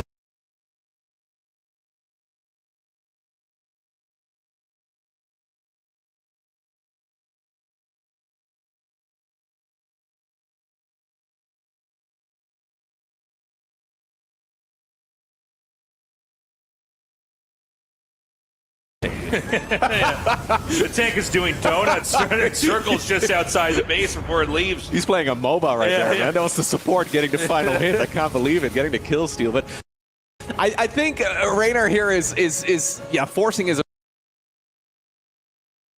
opponent into an all-in. I just don't see how Maru can fight this army on creep. Well, I don't know. I mean, let's also remember the few bases that Maru still has, they have some resources. He's got mules, so he can still mine decently from that. He's going to come back up. He's basically like not defending by lifting up, going out, poking out a base, and saying, Zerg has to spend money every time they take a new base, unless they're going to long distance. I think he's baiting Rayner. I think he's baiting Rayner to move off creep. If he fights this army off creep, I think it might be manageable. But Rayner is cleverly not moving his army too far. Like, only the mobile part of the army, but the actual brunt of the damage is going to be the Infestors and the Brute Lords. as long as those are on creep, I think it'll be difficult to stop. Okay, this is it. He's going to siege up. The Banelings are going to come in. The Hellbats are here in the front. The Fungals are decent. Zerg moves in. Corrosive Vials come out. A great retreat, and Morrow is here with a very thinned out push. Yeah, and those fungal growths are absolutely lethal. The Brood Lords are just raining from the skies, and even though there are still some Vikings up in the air, this is a dominant performance from Raynor. This game went exactly according to plan, and I think Raynor can be quite proud of that one. That is exactly the game he's been practicing, I'm sure, and that means that this series is going to be decided in the 5th game. We're going to get a map 5 in a best-of-5 series. One player crushes the bottle, the other one finishes it politely, puts the cap on and puts it away. The two different playstyles shown here at the EWC. Yeah. Look, I think that Raynor got such an insane advantage in that game that he was able to, even though Morrow put up a good fight, take advantage of the investments in the mid-game and kind of, eventually pull through there at the very end. This is it, guys. We're tied up 2-2, which means whoever wins this next game is going to be the victor in this best-of-5. I'm actually quite surprised with the way that Maru played that one. In the previous games, other than the last one, he played that Terran mech, that Cyclone army very actively, very aggressively. But then in this game, he decided to open up similarly and then take it very slow. Transition really quickly towards those ghosts, get the transition towards the Liberators going, and just sort of play that turtley style instead. And I don't think he really needed to do that. I wonder why he decided to make that move. Maybe it's just because of the map, because that map is generally speaking quite good for the Zerg. Either way, we are loading into game number 5 of this best of 5 series. Raynor going up.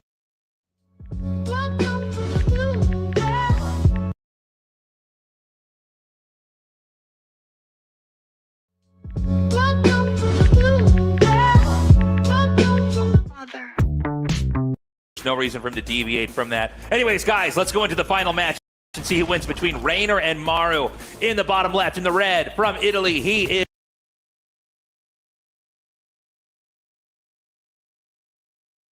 third base was delayed, and therefore the fourth as well. He's going to put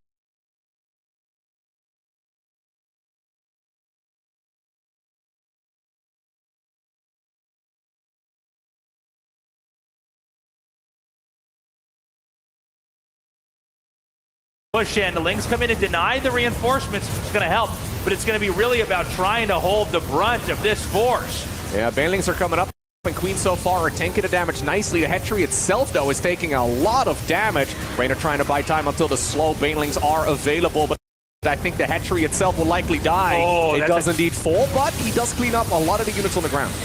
Yeah, and the Lings are going to clean up the rest, but that's basically mission accomplished. I think it's okay, though, because Raynor does have this base here at the bottom, so at least the drones can find another... Wait, they should really be going down south, but they should find that mineral line at the bottom to continue mining. So what Raynor needs to do now, he lost that base, so he's hurting, but what he's going to do, he's going to triple expand at once, which is not normal.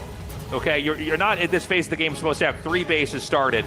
I think a more conservative player would have just gone with remaking 2 and had a pretty wonky position. Now, Morrow hasn't scanned that, and he might be trying to land mules instead before he confirms exactly what kind of game this is. But if you can see 3 hatches making at the same time, you know that your follow-up push could be fatal for the Zerg. Raynor going into the +1 melee here too. Baneling speed is going to finish up in about a half minute. What I really like right here from Maru is the fact that he's got 2-2 coming at a very nice time. He also has his additional barracks now. I believe those are barracks 6, 7, and 8 ready to go, and he can really pile on the pressure with that, but it's also super committed. He's only on 3 orbital commands. He's effectively now turning this into, well, I don't want to quite call it an all-in, but it is an 8-Rex push on 3 bases, and it's something that needs to deal damage. Normally as Terran, you make the choice. Do I build up a 4th command center? Or do I build those additional 3 Rexes? As long as Raynor's creep spread is okay, and as long as he has good baneling speed, I think it's very holdable, but these attacks have been dangerous, especially over the last few months, and especially when Zork has had a bit of a strange early game. Maru does need to get a move on, though. I'm very surprised to see him sitting back here. He needs to go. Like, +2/+2 is done right now. We should be fighting right now. Okay, the creep spread, by the way, is really good. Let's remember this was not a game where it was Hellions and Cyclones wiping the map the whole time. The push is going to come out. The Banelings are not really in range of this. Maybe they can be used later on. This push, again, if Zerg doesn't hold this, it's going to be really bad. He jumps it off creep. Oh, no, okay, he does decide to retreat. I was going to say, fighting this off creep would be incredibly risky. Reynard mostly just trying to slow this down. He faked it outright, and I believed it, you believed it too, so I guess Maru had the siege up and therefore slow down the advancement to this base. This is not an expansion node that Reynard should really care about all too much. He's got other mineral lines to worry about, and if he reads this correctly as a 3-base all-in, he should just back up and just give up the base. Yeah, I think this is the right call. Yeah, smart move for Reynard to not fight for dear life to keep that, but he's going to keep growing.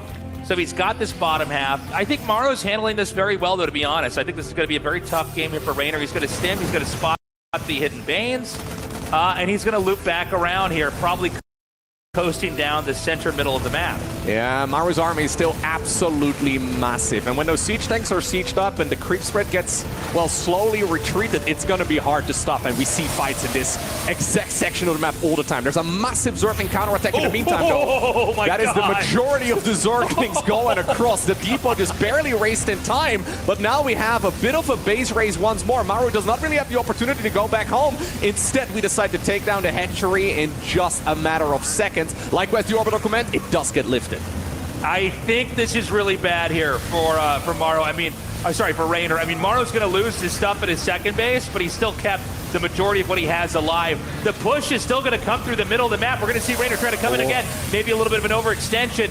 It's right now Reynard on two functional bases for Maru, but expansions are popping up in the corner here for Reynard. Terran is stuck now on creep. He's very deep onto the creep, and the Zerglings are coming back home to try and defend this. There's still a lot of production as well. I love the 3-3. If the 3-3 finishes right here from Maru, that is such a massive power spike. And look at the reinforcements. Maru, despite not really, well, being able to mine, had still a little bit of money in the bank to continue the aggression with. And, you know, Reynard needs to try and hold this, but Maru's army is looking absolutely massive. Now the Zerglings do get into the natural expansion, though, and some of the Terran reinforcements decide to retreat. Does he scan? Does he see it? Is Maru going to be able to detonate this?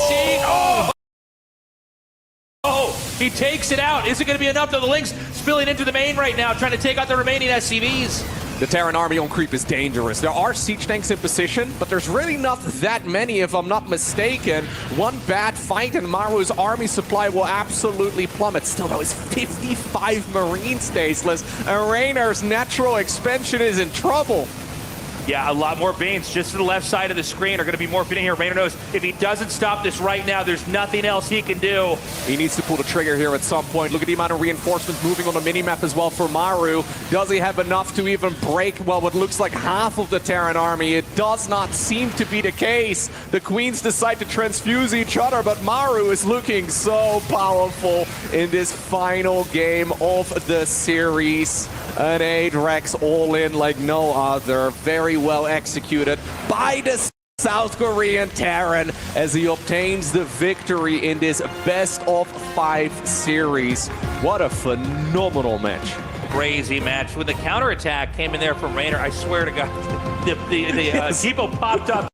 I missed that, yeah. There was some interesting stuff coming out, but I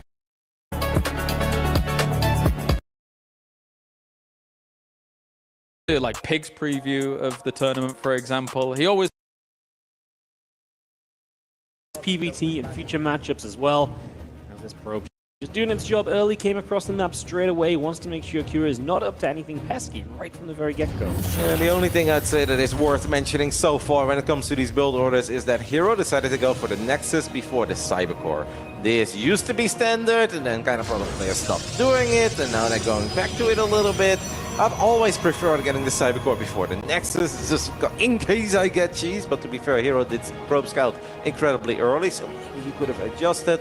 It doesn't matter that much. It's gonna change the economies a little bit, but it's not that Kira's gonna be in panic when he's like, oh no, your Nexus went down a couple seconds earlier than it otherwise would have been. It of course also means that whatever Adept or Stalker Hero would open with, Stalker in this case, is gonna be a little bit later because that Cybercore was late. Reaper shows up, and the Stalker not here yet. The Pro in the back is not seen by the Reaper, but he is going to go hunting for it. So he finds it in the end. That is going to be first blood here on the side of Cure. Takes that.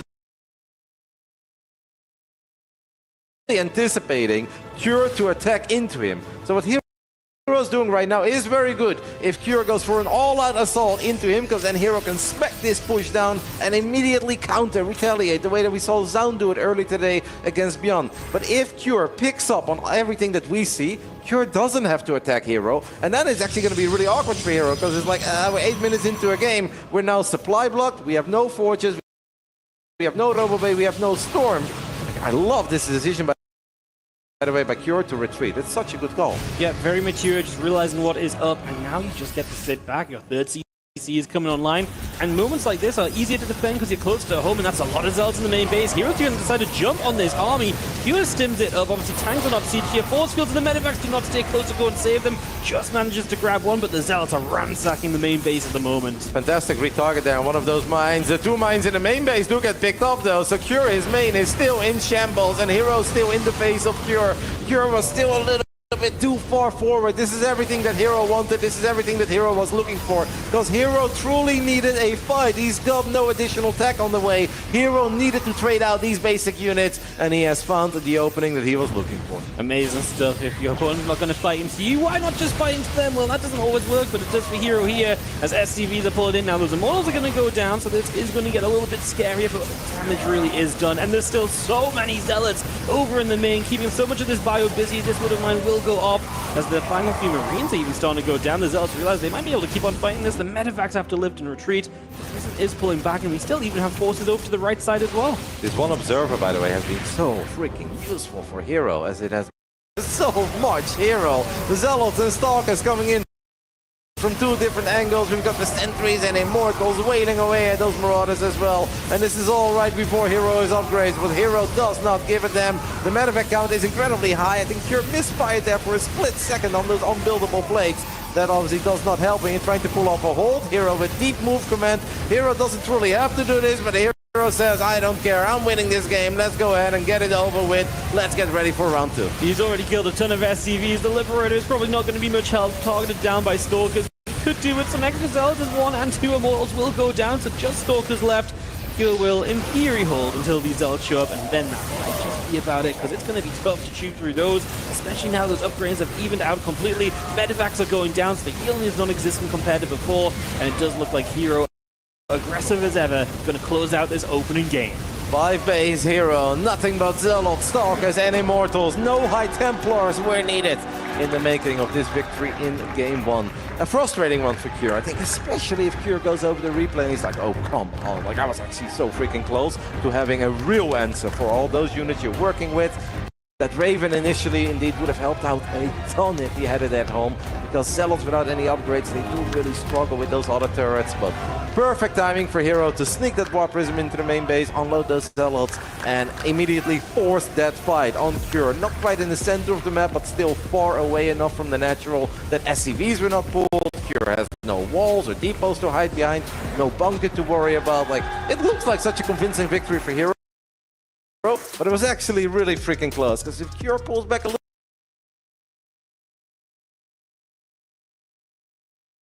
tiny bit surprising, means that his economy is going to be a bit worse. He doesn't let the Adept Shade finish up. Maybe wanted to get a little peek behind that wall. As Cure gets the first one. I thought he lost a Marine there. Didn't he lose a Marine? No, damn. Check him out. It was very low, but I'm alive. I mean, to be fair, that Stalker potion's been worthwhile, because considering Q is coming across the map, that's Medivac energy drained, all low HP Marines that are trying to fight right now, so definitely helps, definitely worth the effort that Hero has put into this so far.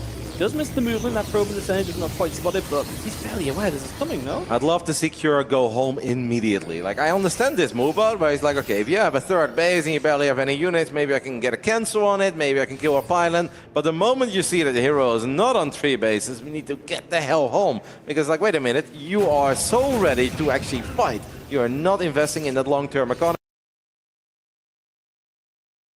Takes a little peek at the triangle as well, and he's like, nope. And you can immediately see Cure sending these units home, which is a perfect call, because attacking into a 2-base Protoss that has opened up 4-gate Blinkstalker would just be silly.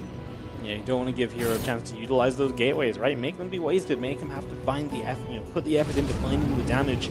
We do see, though, Kira is pretty adamant about wanting to be aggressive, reinforcing with that medevac. Now it's Banshee and Cloak on the way. So he's looking for a really aggressive push here in the end. Yeah, and look what Hero's doing. Hero's going up to 6 gateways now. A Zealot charge has been fired up as well. 6 gates of 2 bases, making it immortal. He is expecting Cure to continue his aggression. If the tank count goes up, the tank count has gone up. I'd love to see Cure get a bunker on the low ground here as well. Start sieging the tanks immediately, and with the SCVs here, repair is great, but I actually think a bunker or 2 makes your push 10 times stronger, because it's going to be really hard for Hero then to eventually find a good fight, as the Stalkers are quite exposed. They've taken a lot of damage, loving the bunker. Yeah, keeping these Stalkers to the right side maybe gives you the option to potentially think of reinforcement there coming off. There's a couple of Stalkers there, though, so that's messy. Ultra Love is really nasty for this. The tank in that position can hit this wall off.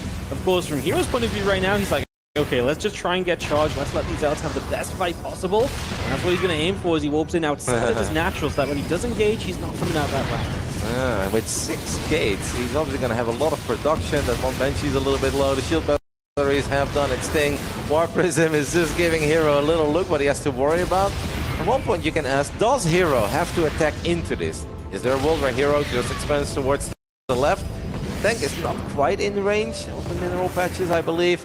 Hero definitely wants to crush his army. He's going to go for it. Guardian Shield gets activated. Here we go. The bunker's going to get surrounded. The tanks, one of them goes down already. That Immortal will help if he can target the right things, helping to knock that bunker down ASAP.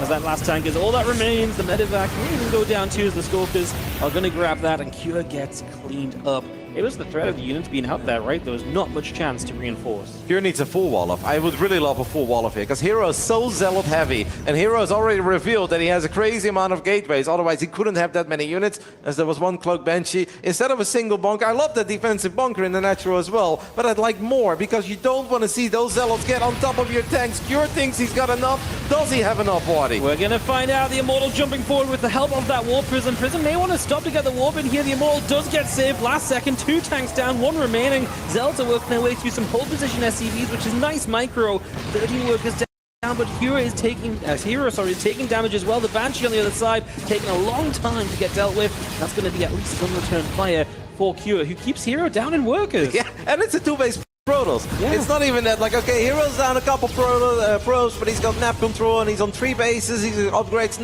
No forges, 6 gateways and a robo and 2 bases. That's all that Hero has. Hero's attack there was scary, but it absolutely did not get done what he was looking for. Perhaps if he would have taken 0 damage from that Banshee, it would have been fine, but clearly he did take a lot of damage from that Banshee.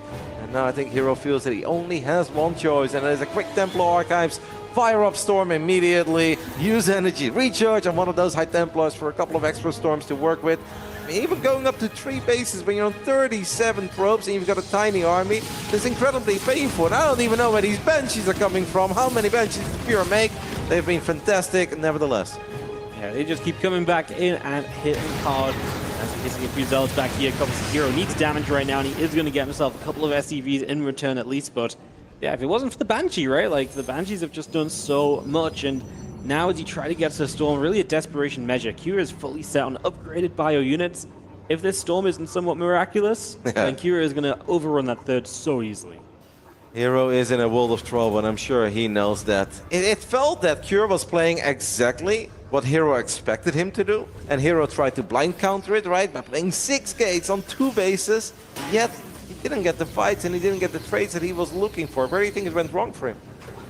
I honestly think it was the Zealots that were just on that left side, stuck on SCVs for so long. Really didn't do as much. So you think the initial defense was fine, even though it took a little while, he did clean it all up? I think that was fine. I think what he attacked with was genuinely scary, but like so many Zealots were on that left side, and if that gets on the bio and the other tank a bit faster, and then we're just stuck on SCVs, right? You know, killing SCVs is nice, but some of them weren't even attacking. Do you think there was a lot more potential in the counter? Either way, Side Storm is done. We're going to try to land some of those miraculous Storm. The first one is all right. Where is the other one? Okay, we've got 2 more Storms, and they will connect with a decent amount of units, but there is a Banshee that's still picking up a couple of additional probes in the main. Of course it is. Here is now an upgrade ahead. He's 11 workers ahead. He's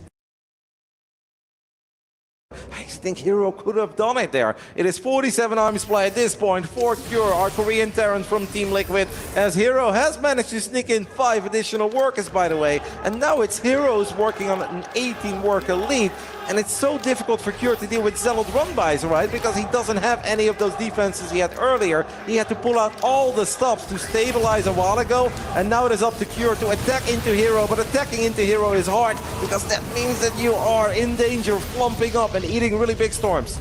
Yeah, we are going to see these probes in some trouble as well. Going to get blocked by the probes. These few units aren't going to do much. The one prism coming back from the right-hand side. It's going to be a storm, but it is split away from pretty quickly. Second storm comes down. It's good, but do we have anything else to support? There's no pylon here, so we can't warp in there at all. I think Hero just has too much at this stage. 1-1 upgrades doing their thing, and Hero just doesn't quite have enough time to warp in what he needs to actually make that economy worthwhile. I think Cure is starting to relax a little bit now. He's like, all right, in the end, it is all good. 10 Marauders, 9 Marines, 3 Ghosts. He's got 1-1. Hero still has no upgrades. This War Prism is really the last thing that Hero has to get excited over in this game. And if it goes down against the Viking and against the Marines, that could very well be it. He uses the recall. That's very cute.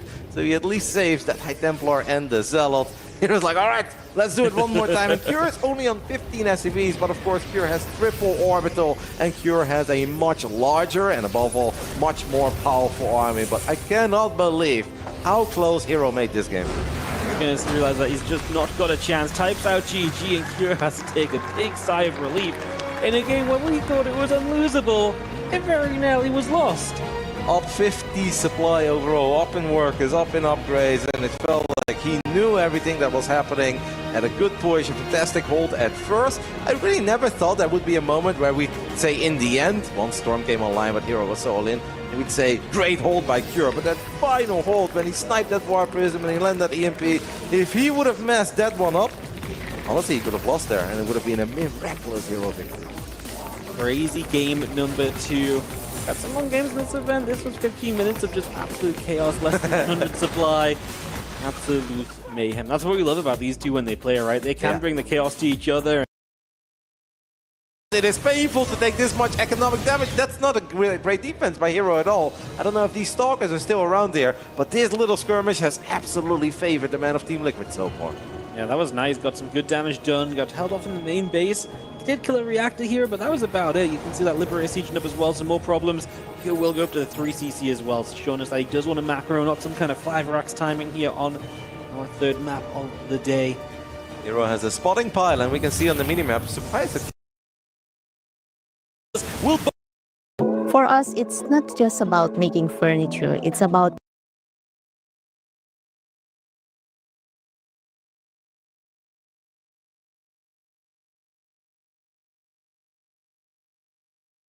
making its project work every time.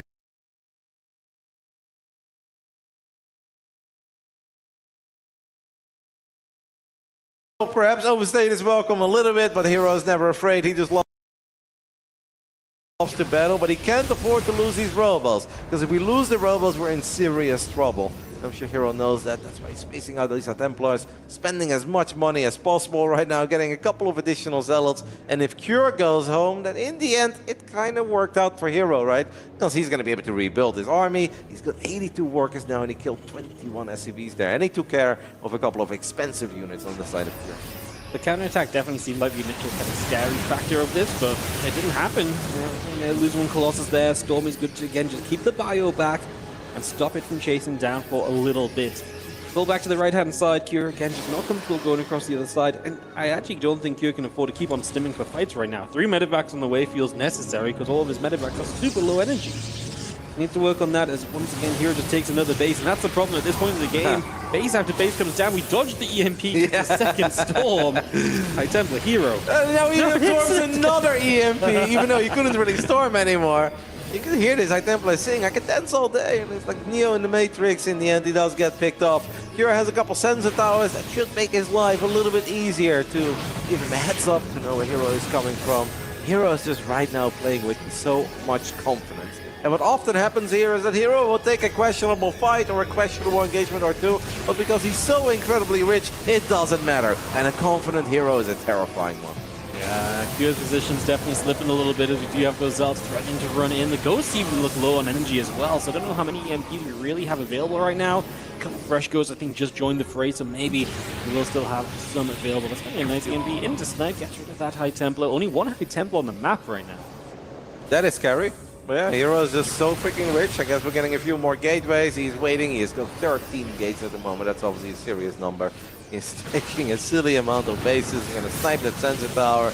And this is what Hero can do incredibly well. Being right on the edge, in and out of range. Like you throw a couple jabs, you force Cure to go forward with units. Those units will get picked off by far superior range units on the side of Hero. If more units go forward, they're forced to eat a storm to the face. Hero is incredibly good at that stuff. Does lose a War Prism, was able to land one storm. But I think right now he is just looking to gun down as many Vikings as possible. Look at that Stalker control, Marty.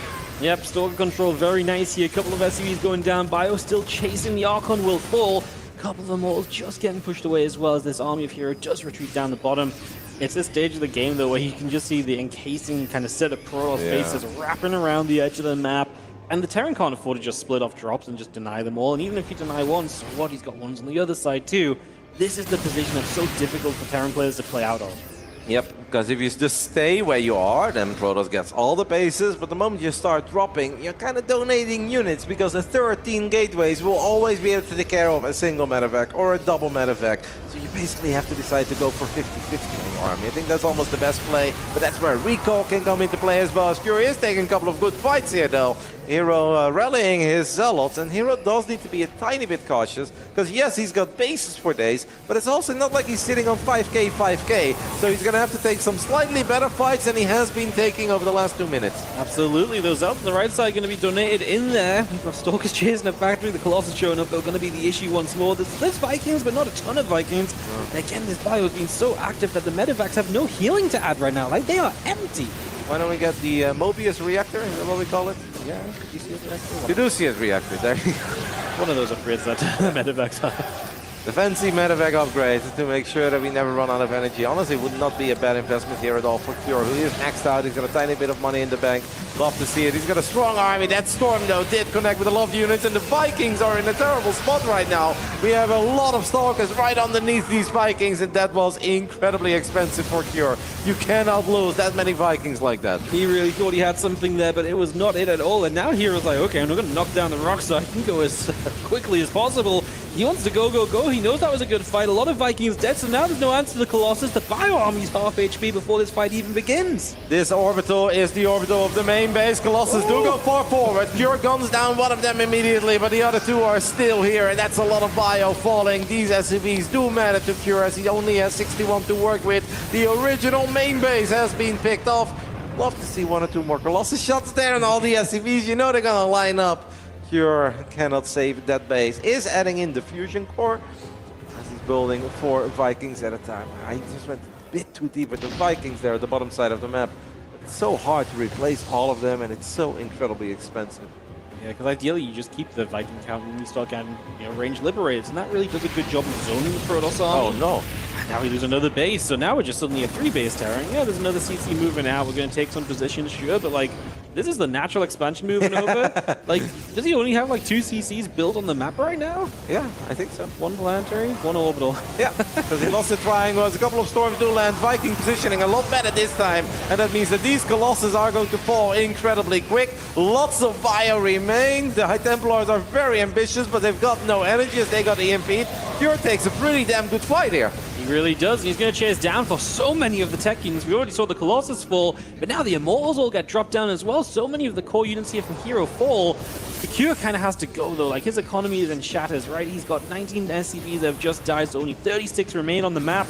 He can't afford to just stick around, but, I mean, what do? Go after the bases? By that time that's happened, Hero's rebuilt the army. It is incredibly tough. If Cure goes for the bases, then he's going to lose even more SCVs. He's going to lose production facilities, but if he does nothing, then Hero is just going to rebuild everything. It does truly feel like it's a lose-lose situation here for Cure. Perhaps his best play is just try to somehow remax one more time. Definitely don't lose this orbital, because that is our final orbital. We'll have no more scans. This game might just be a bit too far gone for Cure, even though he has fought well, he has fought hard, he has taken some amazing fights. I don't see any correct choices here.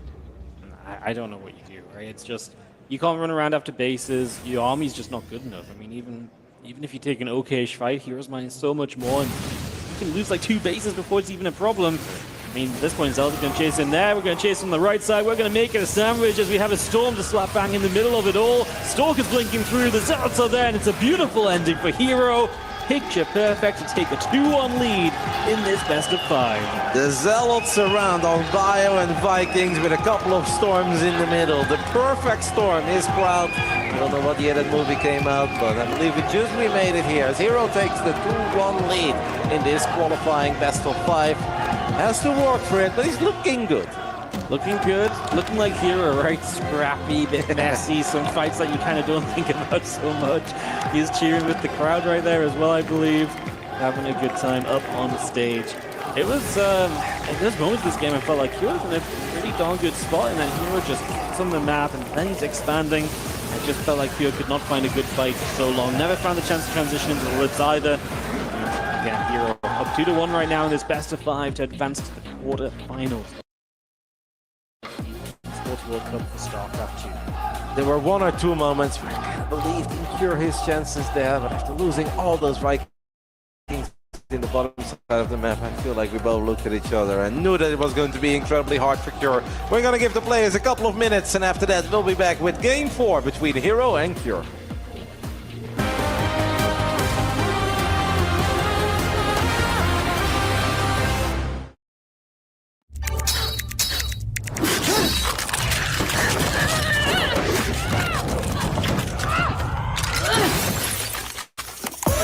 Reach your impossible, Lenovo Legion.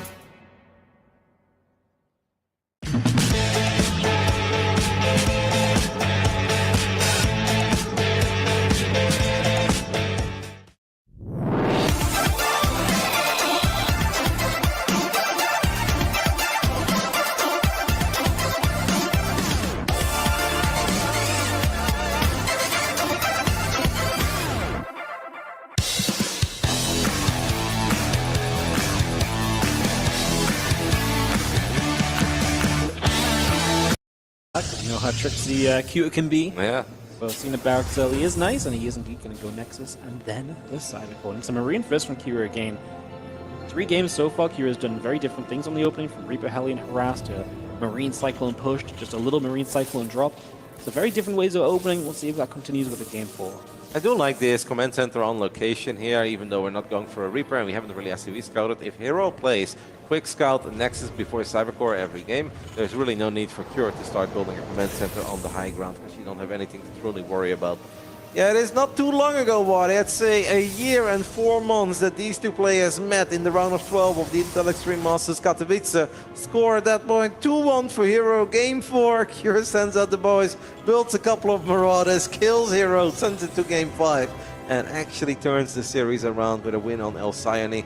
Back then, Hero playing some Phoenix Zealot, a style that I'm incredibly fond of, but I didn't really have a chance to talk about it yet because no Protoss plays a Stargate in this matchup in this tournament. So honestly, I think this is the first time that I mentioned the word Phoenix. Really? Yeah, I'm having withdrawals into it. Rough couple of days. Yeah, no, that's why I can't sleep at night. I'm like, Phoenix, Phoenix, Phoenix. Cyclone on the way out. So this is very similar to what we did in the last game so far. Hero has his sentry popping as well. There's that starport coming through, and we will see the immediate hallucination, of course. You can energy overcharge that sentry, hallucinate across the map, and you to get info. You get to see exactly what's going on for the most part in these early stages, so it's very difficult for the Terran to do anything too tricksy, and the Protoss making this investment.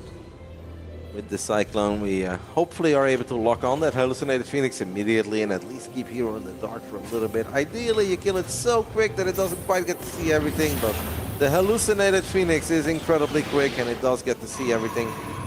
I'm expecting a medevac first here coming out of Cure. Cure seems to be quite fond of is just a couple of Marines, a Cyclone, put it in the medevac. He never sticks around with it for a very long time. It's kind of like a scout. We want to see what Hero is doing on the other side of the map, and with this medevac we can safely do it, because until Hero has Blink, it is unlikely that Hero is willing to But Cure is half the supply of his opponent. The Storms will blink aggressively. We got the Prism kiting from the other side. It's going to flank, and we are going to be coming through. The Zealots will keep on chasing, and Cure is really running ragged back home. He has no hope here, Roddy. This one is looking done. GG. He knows it. The GG gets called. Hero gets the job done and will once more make it at least into the top 8 of the Esports World Cup. That's not bad for him. 2 out of 2. Last year even made it into the final 4. I wonder, with that first move out of Cure, because he does have Stim pretty early, should we just use Stim earlier? Because he really waited forever. He did not want to Stim until the tanks were sieged up and the Zealots would storm in. But I feel like if we maybe Stim, we lead the charge with the tanks, with the Stim, we get right on top of the third Nexus, we can force that fight a lot earlier. I think so too, man. I think there's a huge opportunity there to kind of get in and get something done. Like, Hero felt weak, and you let him buy all the time he wanted to get charge up and set up the fight and choose when he picked the engagement. Obviously, those final moments were hopeless for Hero. The chance was absolutely non-existent, and Hero marched right on through to that top 8. After the first attack for Cure didn't get it done, this game was basically over. But we also thought the same thing on Ultra Love, and that game went on for a little while longer because of some great storms. Hero looking good, even in the one game that didn't go his way. He made a lot more happen of 38 probes than I've seen any Protoss make happen for a long time. Let's hear from the man himself as he's on stage with either Sandstorm or Rachel, I don't know, but take it away. Today, it's Seltzer, and I'm quite glad because I get to talk to Hero here after that excellent series, especially that last game. Looked like you were preparing for a bit of a long-term, settling in, putting out some, furniture and things like that. But then all of a sudden, Cure rolls up on you, tank a bunch of SCVs. Were you expecting that, or was that just a genius pivot taking him out? 일단 김준호 선수 승리 축하드리고요. 일단 방금 경기부터 한번 좀 들어가 볼게요. 일단 4세트 때 좀 운영 빌드를 준비하셨던 것 같은데 김도욱 선수가 마침 또 이제 치즈를 준비해서 들어왔어요. 그럼에도 불구하고 되게 잘 막으셨는데 좀 예상을 하셨는지 아니면은 정말 임기응변이 좋았는지 좀 그게 궁금하네요. 일단 도우기가 치즈를 즐겨 쓰다 보니까 머릿속으로 일단 생각하고 있었던 게 디펜스 하는데 좀 큰 영향을 미친 것 같습니다. I obviously had cured would do with cheese, and I had that in mind always. So I think that helped pretty much. Well, Hero, you talked about being at a great point in your personal performance, and it's a great point for Protoss. Are you feeling confident about this tournament overall and your chances? 이제 마침 또 프로토스가 좀 강세를 보이고 있기 때문에 좀 올해 좀 우승을 많이 노리실 것 같은데 좀 올해 우승을 좀 하실 수 있을 자신이 있을지 궁금합니다. 일단 10년 만에 우승이라는 타이틀이 굉장히 좀 탐나고요. 그리고 이번에 뭔가 EWC에서 제 손 움직임과 약간 생각 돌아가는 걸 봤을 때 우승할 수 있는 적기지 않나 싶습니다. Winning a title for Protoss in 10 years it's a very tempting prize. And that being said, I'm really, really prepared. My form is good, my macro is good, my micro is good right now. So I think this is the time to have a Protoss champion. I'm sure you at home can hear them, but Hero, I have to ask, of all the players to stand on this stage, it has been Twisted Minds fans that have shown up in the biggest way for you. What is it like to have so many here, so many cheering for you? 이제 또 로컬 트위스티드 마인드 팀 소속으로서 또 팬분들이 많이 이렇게 또 열렬히 응원해 주시는데 이 팬분들의 응원에 좀 어떻게 생각하시는지 궁금합니다. 일단 이럴 줄은 몰랐는데 약간 홈 어드밴티지가 있긴 하더라고요. 그래서 일단 경기 하는 내내 힘을 정말 많이 받았고 아낌없는 지원을 해주는 트위스트 마인즈한테도 감사합니다. It wasn't expected, but definitely I could feel the home advantage here because all of the fans of Twisted Mind came here. So I'm really grateful for my team, Twisted Mind, for all the support. Well, congratulations on the win, Heroes. Fans of all the players, take note. The energy is felt by our pros. Now let's send it back to the desk for another look. A very sophisticated-looking Hero gets himself into the round of 8 by headbutting Cure into submission with some Stalkers and finding himself the victory here in this best of 5. Joining me, we have Loco as well as State to talk about this one. Loco, this was This was a bit more fiery, more rambunctious than what we saw from our previous series here. A little bit more, a little quicker. yeah, Hero wins it in the most Hero-like fashion, right? I mean, we talked about it before the games began, but the man loves chaos. He loves being very aggressive, and sometimes he does it a little bit too much, right? He gets a little bit too far, like with the aggression especially, but it's so much fun to watch. Just constant action all over the map and across the board. I don't think this was really a series where you have to, you know, sit back for all too long. Very little macro. A lot of just hyper-aggression the entire way through. Yeah, Pig describes Hero my favorite way, where he's all gas and no brakes. And you watch it, I think like in 3 of the 4 games that we saw, it felt like Hero was attacking Cure for basically 10 minutes, non-stop. And when you put that kind of pressure on an opponent, I mean, it just takes one false move from Cure to get the momentum going, and Hero just does not lose his grasp on that. He is such a beast. Yeah, definitely. I mean, ever since he kind of got his resurgence back, was able to kind of do very well in those international tournaments as well. It felt like his usage of gateway units as a Protoss felt like above everyone else. He was kind of reinventing things. And even there in some of these games as well, you're watching his gateway usage alone, never mind any AoE damage coming on in. Blink Soccer Play, peak. Oh, man. Favorite desk host, Kalaris. Wait a minute. Well, I'm the only desk host. What is this? That's why you're his favorite. Obviously. Yeah, be gracious that he didn't say your least favorite, because it could also You're also technically my, be true. Yeah. You're also my favorite desk host. You know, if I asked him, he might... no, he's not going to say me. Ever since those early IEMs where he was the prince of the Intel Extreme Masters, I was kind of, you know, covering him and doing... It's been a long time with the good old Smiling Assassin. I'll give him a thumbs I feel like not a lot of people call him Smiling Assassin anymore, but he's always smiling and he's always assassinating players. It was definitely a red eye thing, and yeah. Anyway, I'm his favorite desk host. Apparently. That's all we need to know. Yeah, I guess so. But that now means we have our Protoss moving into the round of 8. Let's take a look at the bracket from Group A and see what has been going down so far. Is it Group A or Group B? We'll have a look at the bracket and see what is going to be going on as well. In a second, I'm being informed. So just let Kalaris flounder for a little bit longer, I suppose. You look great doing it, though. Don't worry about it. Yeah, I'm pretty good at it, actually. I'm a professional flounderer.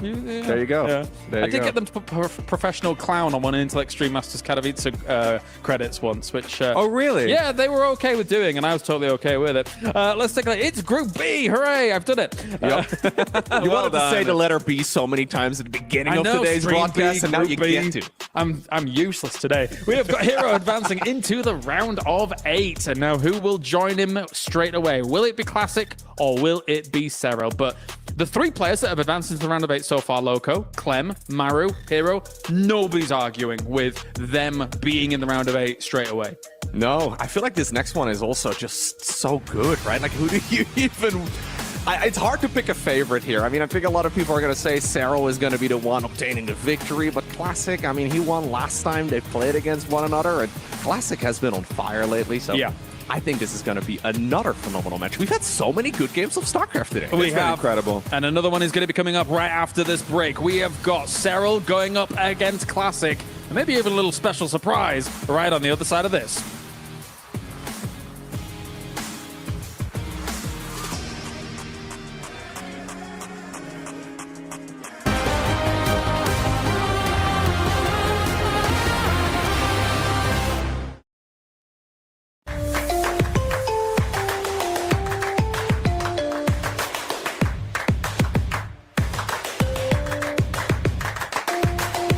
Level up your gaming experience with over 8 billion playlists, only on Spotify. The official audio streaming partner for the 2025 Esports World Cup.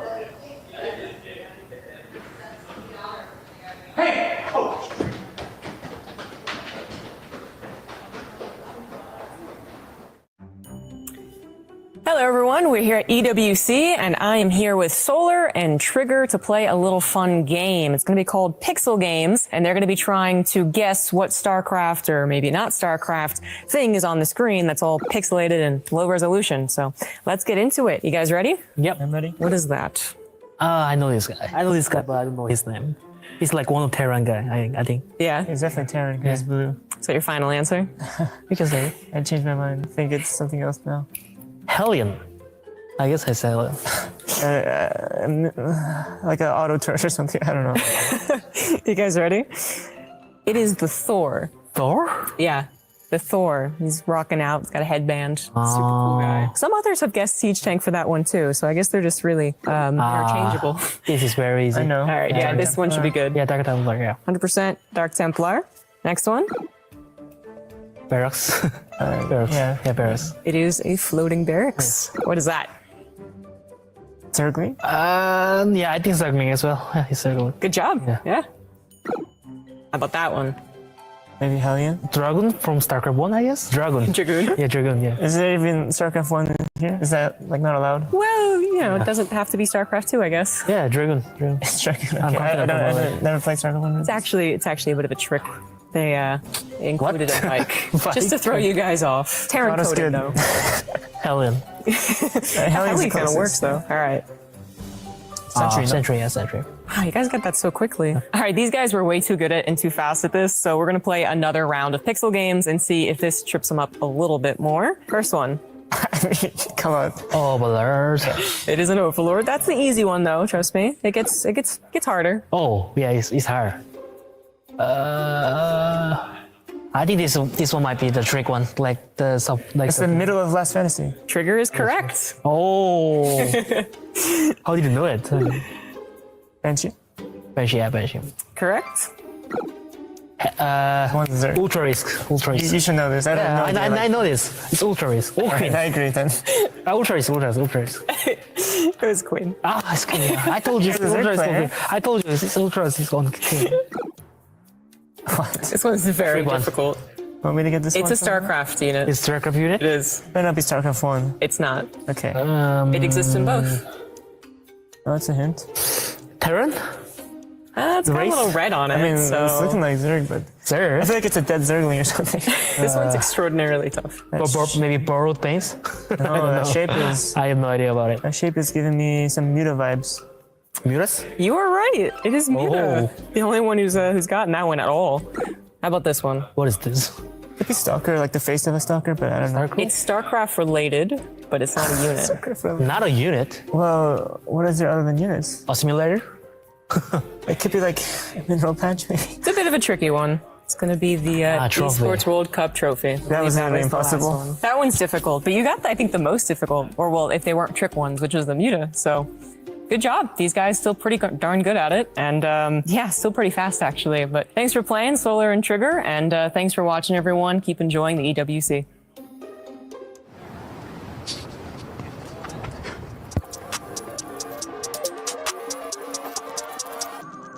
How much you try to follow me?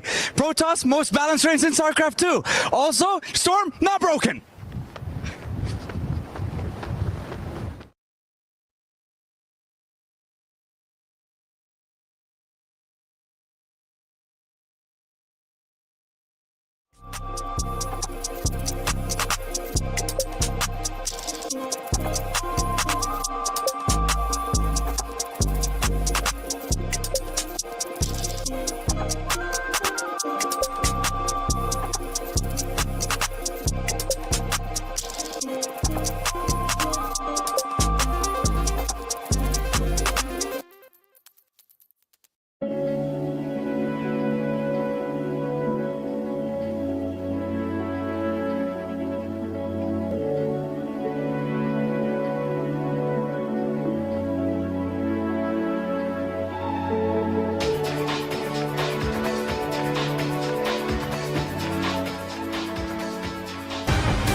As if Classic versus Rogue wasn't enough to delight you, now Classic goes up against another insane Zerg opponent. It's going to be Classic going up against Cyril to find out who moves through into the round of 8 here at the Esports World Cup. And this is the Saudi National Bank match of the day for day number 2 here for the StarCraft World Championship. Welcome, ladies and gentlemen. It's a best of 5 to determine who makes the top 8 straight away. And joining me to talk about this one, I have Rotterdam, I have Zombie Grub, and I have good old Lambo. So Lambo, give us your thoughts coming into this one. Classic versus Cyril, what are you thinking?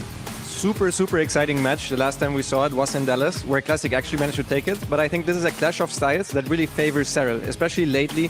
Every time I boot up StarCraft, I get into the Battle.net, I check my friends list, and it's a 1-hour game between Showtime and Cyril.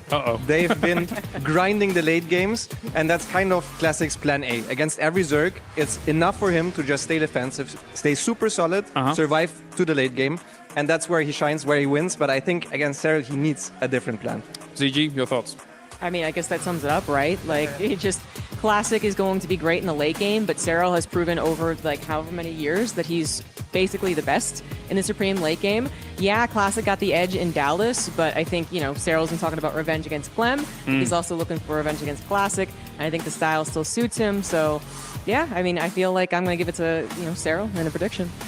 Roddy? Yeah, it's hard to follow that up because, yes, historically, Cyril, his plan in the ZVP is always let's drag it to the late game, and that's where we shine. But the late game is also where Classic excels. And I guess that brings up to the biggest question, like, will there be a moment where Cyril's going to be a lot more aggressive? Does he have 1 or 2 clever builds to prevent this from A, being a 3.5 hours best of 5, and B, something that can really work very efficiently against that Stalker Storm style that's rather defensive that we know Classic likes to play? Well, before I get your answer on some of that, Lambo, let's actually hear from Cyril before we get into this all-important match versus Classic.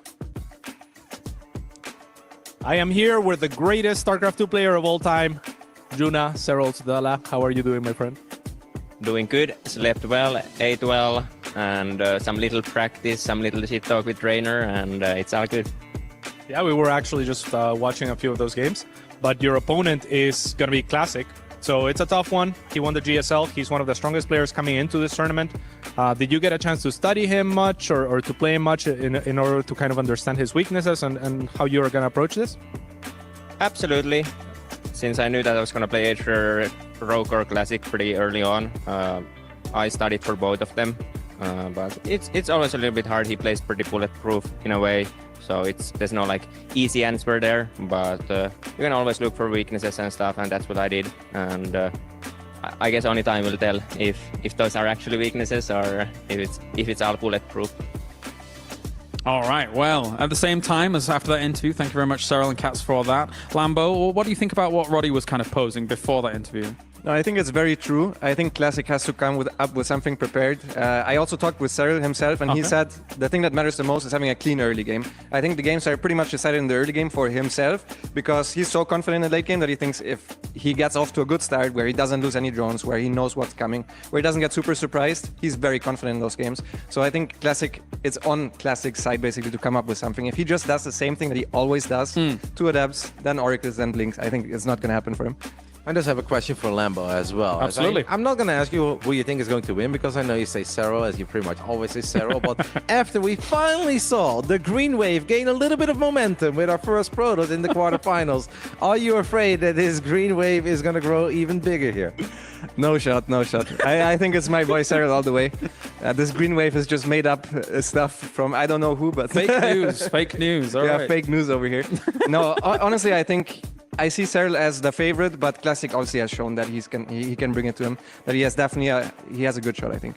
I mean, at the same time, you look at Classic versus Rogue. Yes, okay, Classic's able to do very well in that late game versus Rogue and stuff like that. But Cyril is, as much as we're comparing him to Rogue, who is fantastic, Cyril is Cyril in the late game, right? Like, yeah, I know Cyril's always been so different from Rogue, right? Yeah. Like we look at Rogue, we set it up there at the desk. He's aggressive, and then Classic's defensive, and that works out to Classic's favor. But when you face someone who's just also looking for the same game, but has basically proven to be better over the years, not very recently, but over the years, like that's what makes it so troublesome for Classic. All right, team, we're transitioning to Flak, but tasks are still going to be on Bullfrog. Did nobody see my poppycock post?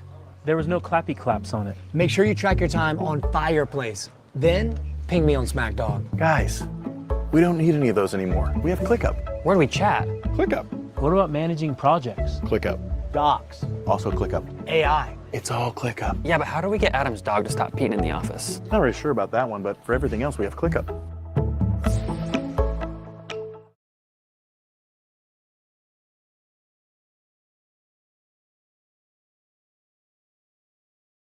High Templars, a couple Stalkers, and it looked like such a little innocent move. I was like, oh, we force out a couple units, we push back the creep a little bit, he lands 2 good storms, and he blinks forward. He straight up wins the game. I do hope that Classic will bring some of that ambition and some of that courage, because as great as he is in the late game, I do feel like we need to bring a little more than let's just defend forever. Yeah, we're talking a lot about Classic being this defensive monster, and that's absolutely true, but it feels like it's been too long since we mentioned the DT snipes in the main base. The BlizzCon, baby. Yeah, exactly. Yeah. Like Classic, it is kind of funny. I think at a point I always considered him a little bit more of that troublemaker in that sense. Obviously, he always had the good macro and defense and all that. But then maybe it's died down a little bit as we just watched him perfect defense. But I think it's up to him to do aggression again. Let's do it. Can Classic, our GSL champion, beat the great Jonas Atala? After a day of excellent games here in the arena, it may seem bold to assert that we could save the best for last, but what I can tell you is we did in fact save the next head-to-head as the Saudi National Bank match of the day, and for pretty good reason. Because when greatness is on the line, these next two don't flinch. One brings legacy, the other breaks them. Ladies and gentlemen, it is Basilisk Cyril and Virtus Pros Classic.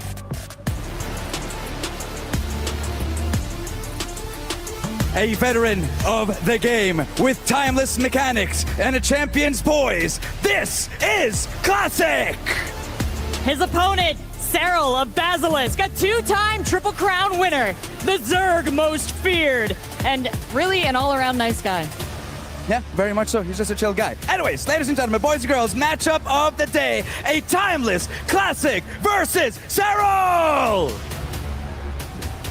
What is up, everybody? It's Tasteless and Artosis for the final match of the day. This is Classic versus Cyril. What a match we have in store for us here, Tasteless. You know what? You thought that match earlier, Caster, was going to be long, the Rainer versus Marwin. You haven't seen anything yet, Tasteless. We're going to be here all night, and I can't wait. I think it's going to be long, it's going to be dramatic, and it's probably going to be pretty back and forth. We're talking about two players that have basically figured out the matchup from A to Z with their respective raids. Yeah. I think you could not create a longer PvZ than what these two are about to give us. And honestly, I think it's a pretty tough one to call who's really going to take it. It's very, very tough. I definitely agree with you there. I liked some of the points that Lambo was having with, like, it's up to Classic to maybe do some damage or whatever because Cyril's so good in the late game. And I agree. I think Cyril is the best late game, Zerg player by a good margin. But I actually think the metagame right now favors Protoss in the late game a little bit. It feels that way to me. So I actually don't see it as Classic necessarily has to mix it up.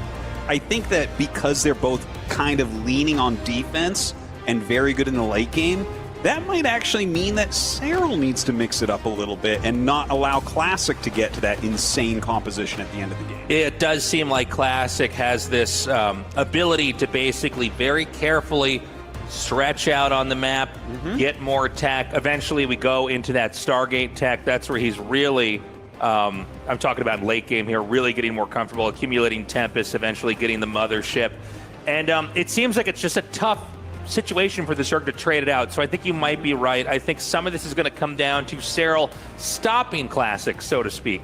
A lot of people have mentioned that Classic has kind of given them some stats vibes with how he plays recently. Well, that's where Cyril made his name. Like, most of his big tournament wins back there were against stats in the finals, but Classic is stats plus, stats extra. Stats 0. Cherry stats. Certainly not diet stats. Diet stats, yeah. It's... stats and Coke. This is going to be very cool to see. You're right. We've seen the rebirth of the macro defensive Protoss. One of the things that's very celebrated about Protoss, and also very frustrating to play against Protoss with, is that they have so many different approaches to the matchup, right? They have very strict rules about the tech pattern after the cybernetics core finishes, but they don't have to be cheesy. They don't have to do timed attacks. They don't have to mix it up. You can be almost a predictable to a T Protoss player, just macroing up.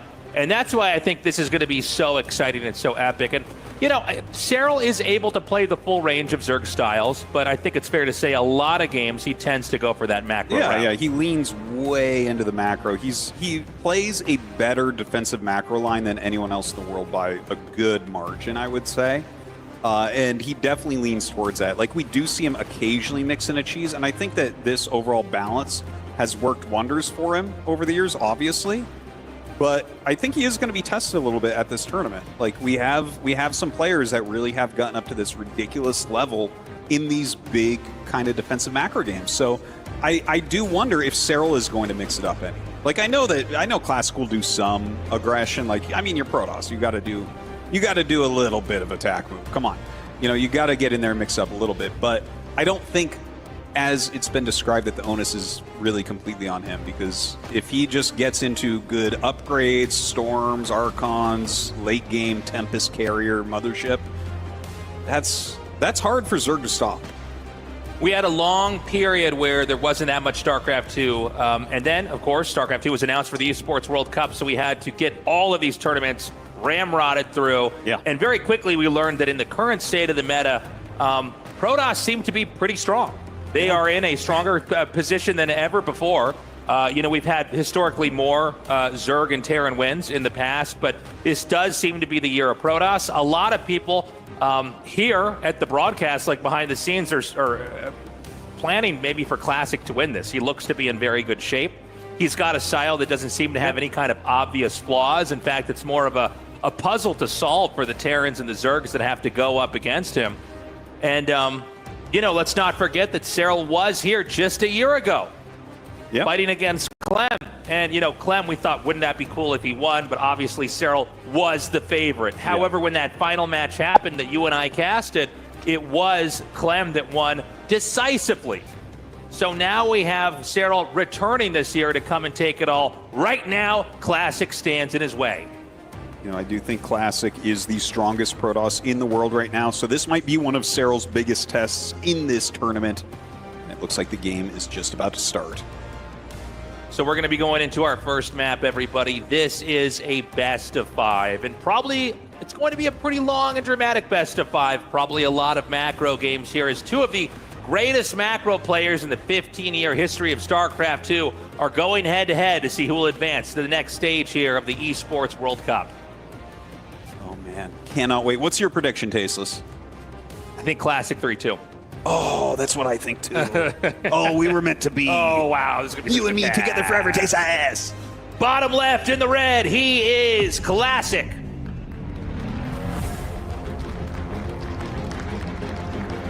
And his opponent here in the top left in the blue, it is Cyril. In a Korea versus Finland match. It's interesting, when Classic won the GSL, in one of the interviews before he actually took the whole thing, he mentioned that, last time he was on top of the world was a decade ago. It's easy to forget how long ago that actually was. Yeah, absolutely. No, he is a long-standing high-end Protoss, and honestly, he was like the best Protoss in the world back then. He's come back obviously, and he's had some good results here and there. Really, this year he's peaking again, which is really, really nice to see.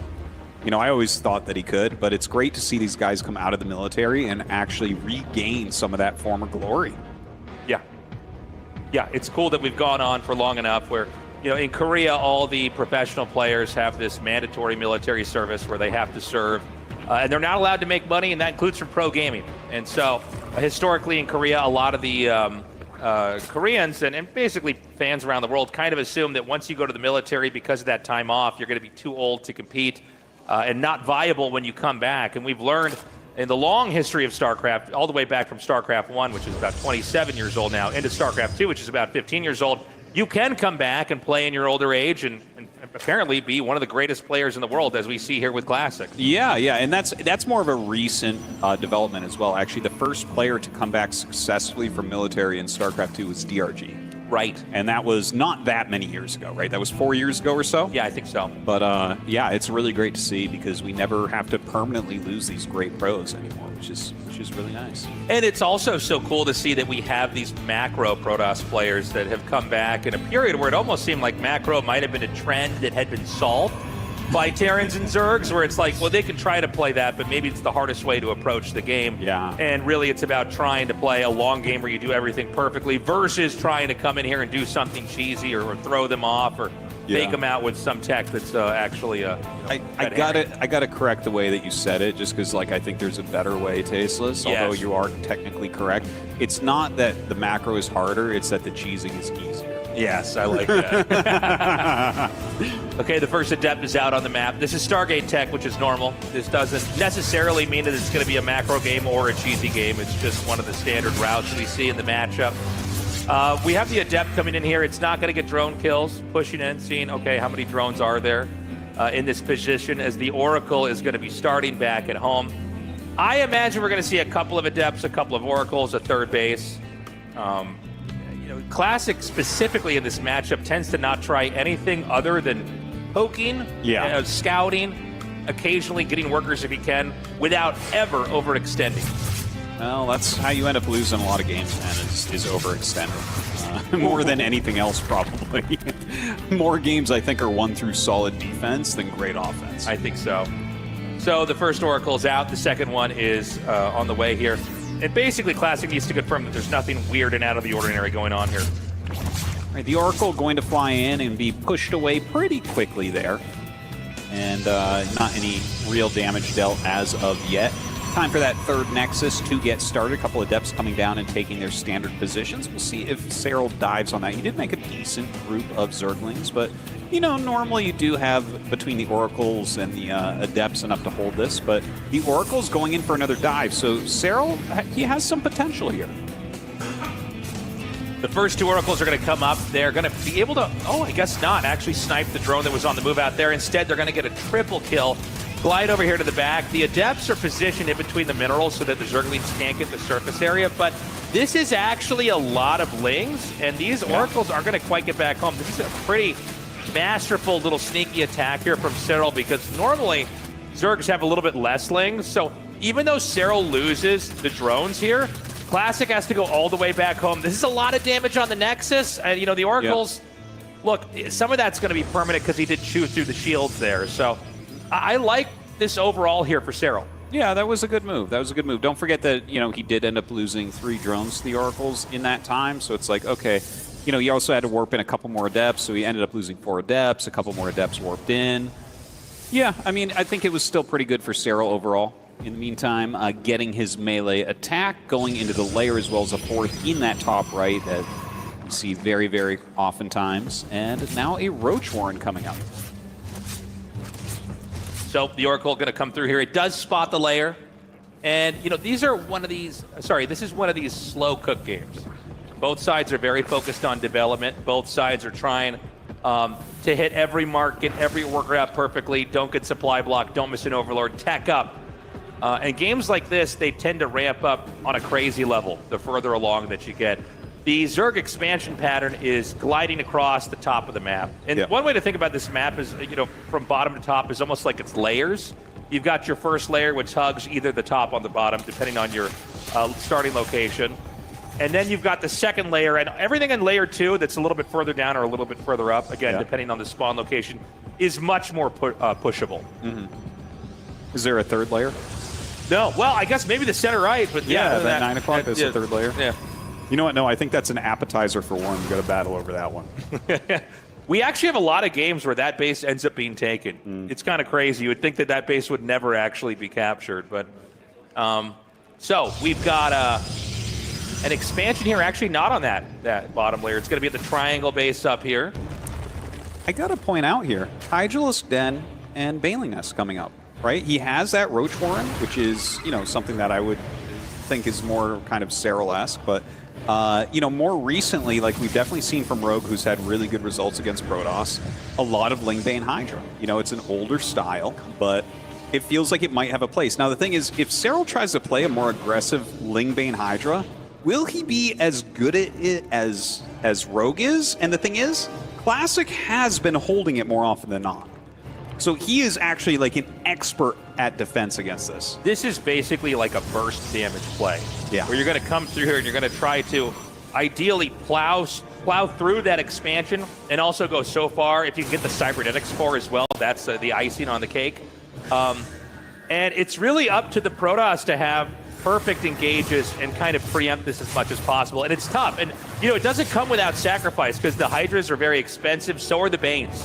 So you basically do a huge jump in resources to not have any amazing investments later on, but to try to cripple the Protoss to simplify the game later on. You know, so much of it comes down to the retention of High Templars, right? Like, if you can kill off a bunch of High Templars, then, yeah, you can continue to keep that pressure on and, you know, maybe end up picking up a victory pretty quickly there. But if Classic can keep those Stormy Boys alive, the cost efficiency just goes through the roof for Protoss. That's right. Got the first Archon morphing over here. Second Archon. Sorry, second Archon. Thank you. We're gonna have because of you and me. No, it's the first one in the game, Tasteless. Come on, Tasteless. This is where the attack's gonna hit. He's maxed out. Serral needs to do this with perfection. If he can, it's possible that Classic is going to be knocked into game 2. But if Classic holds, and holds really well, it's going to be a very, very easy game after this for him. We've got a drop loading up. We've got the attack over here in the front. And the idea is that Serral's going to hit so hard in so many locations that there's nothing that Classic can do. Yeah, this Zergling drop is actually something that Rogue showed us as well against Classic in the GSL Finals. So very cool to see that being mixed in. A couple of different, very aggressive styles coming out here for Serral. I really like the way that he's approaching this game. Now he is starting to come in. The Baneling's trying to roll in. Looks like they do get stormed out, but the Zergling drop is going to reach the main base at the same time as this Lingbane Hydra attack. And you can see the Banes coming in now. 2 Archons here in the back. And the Banes are going to roll around right over here to the workers. We've got an attack in the main as well as the natural. There is just chaos everywhere. Classic down in supply right now, has to hang on. Cheryl's been very conservative with the Banelings, not overextending, not letting him just get eaten up by Storm. The final push comes through. There might be enough Hydras and enough damage that with the Lings that are going to reinforce, he could possibly bust down this position. 33 probes going down is a large number, but don't forget, there are 4 Nexus. He still has 58, so the game isn't over right now, but definitely this was a good move from Serral overall. The Ling drop in the main base, I think he kind of complicated this position for Classic more than Classic's used to. That's right, another attack's going to come in here on the side. A Storm goes down, getting a lot of value there, taking out a lot of those Banelings. The Hydras coming in here from the top as the rest of the Hydras and Banes wrap around. The Concave here is looking really good, but the reinforcements here from Classic are barely enough. Yeah, he's holding on, but that High Templar count, I'm not sure that it's in a very good place right now. A little bit of counter-harassment here with these Zealots, so, you know, tries to get something done, but Serral actually cleans that up very, very quickly.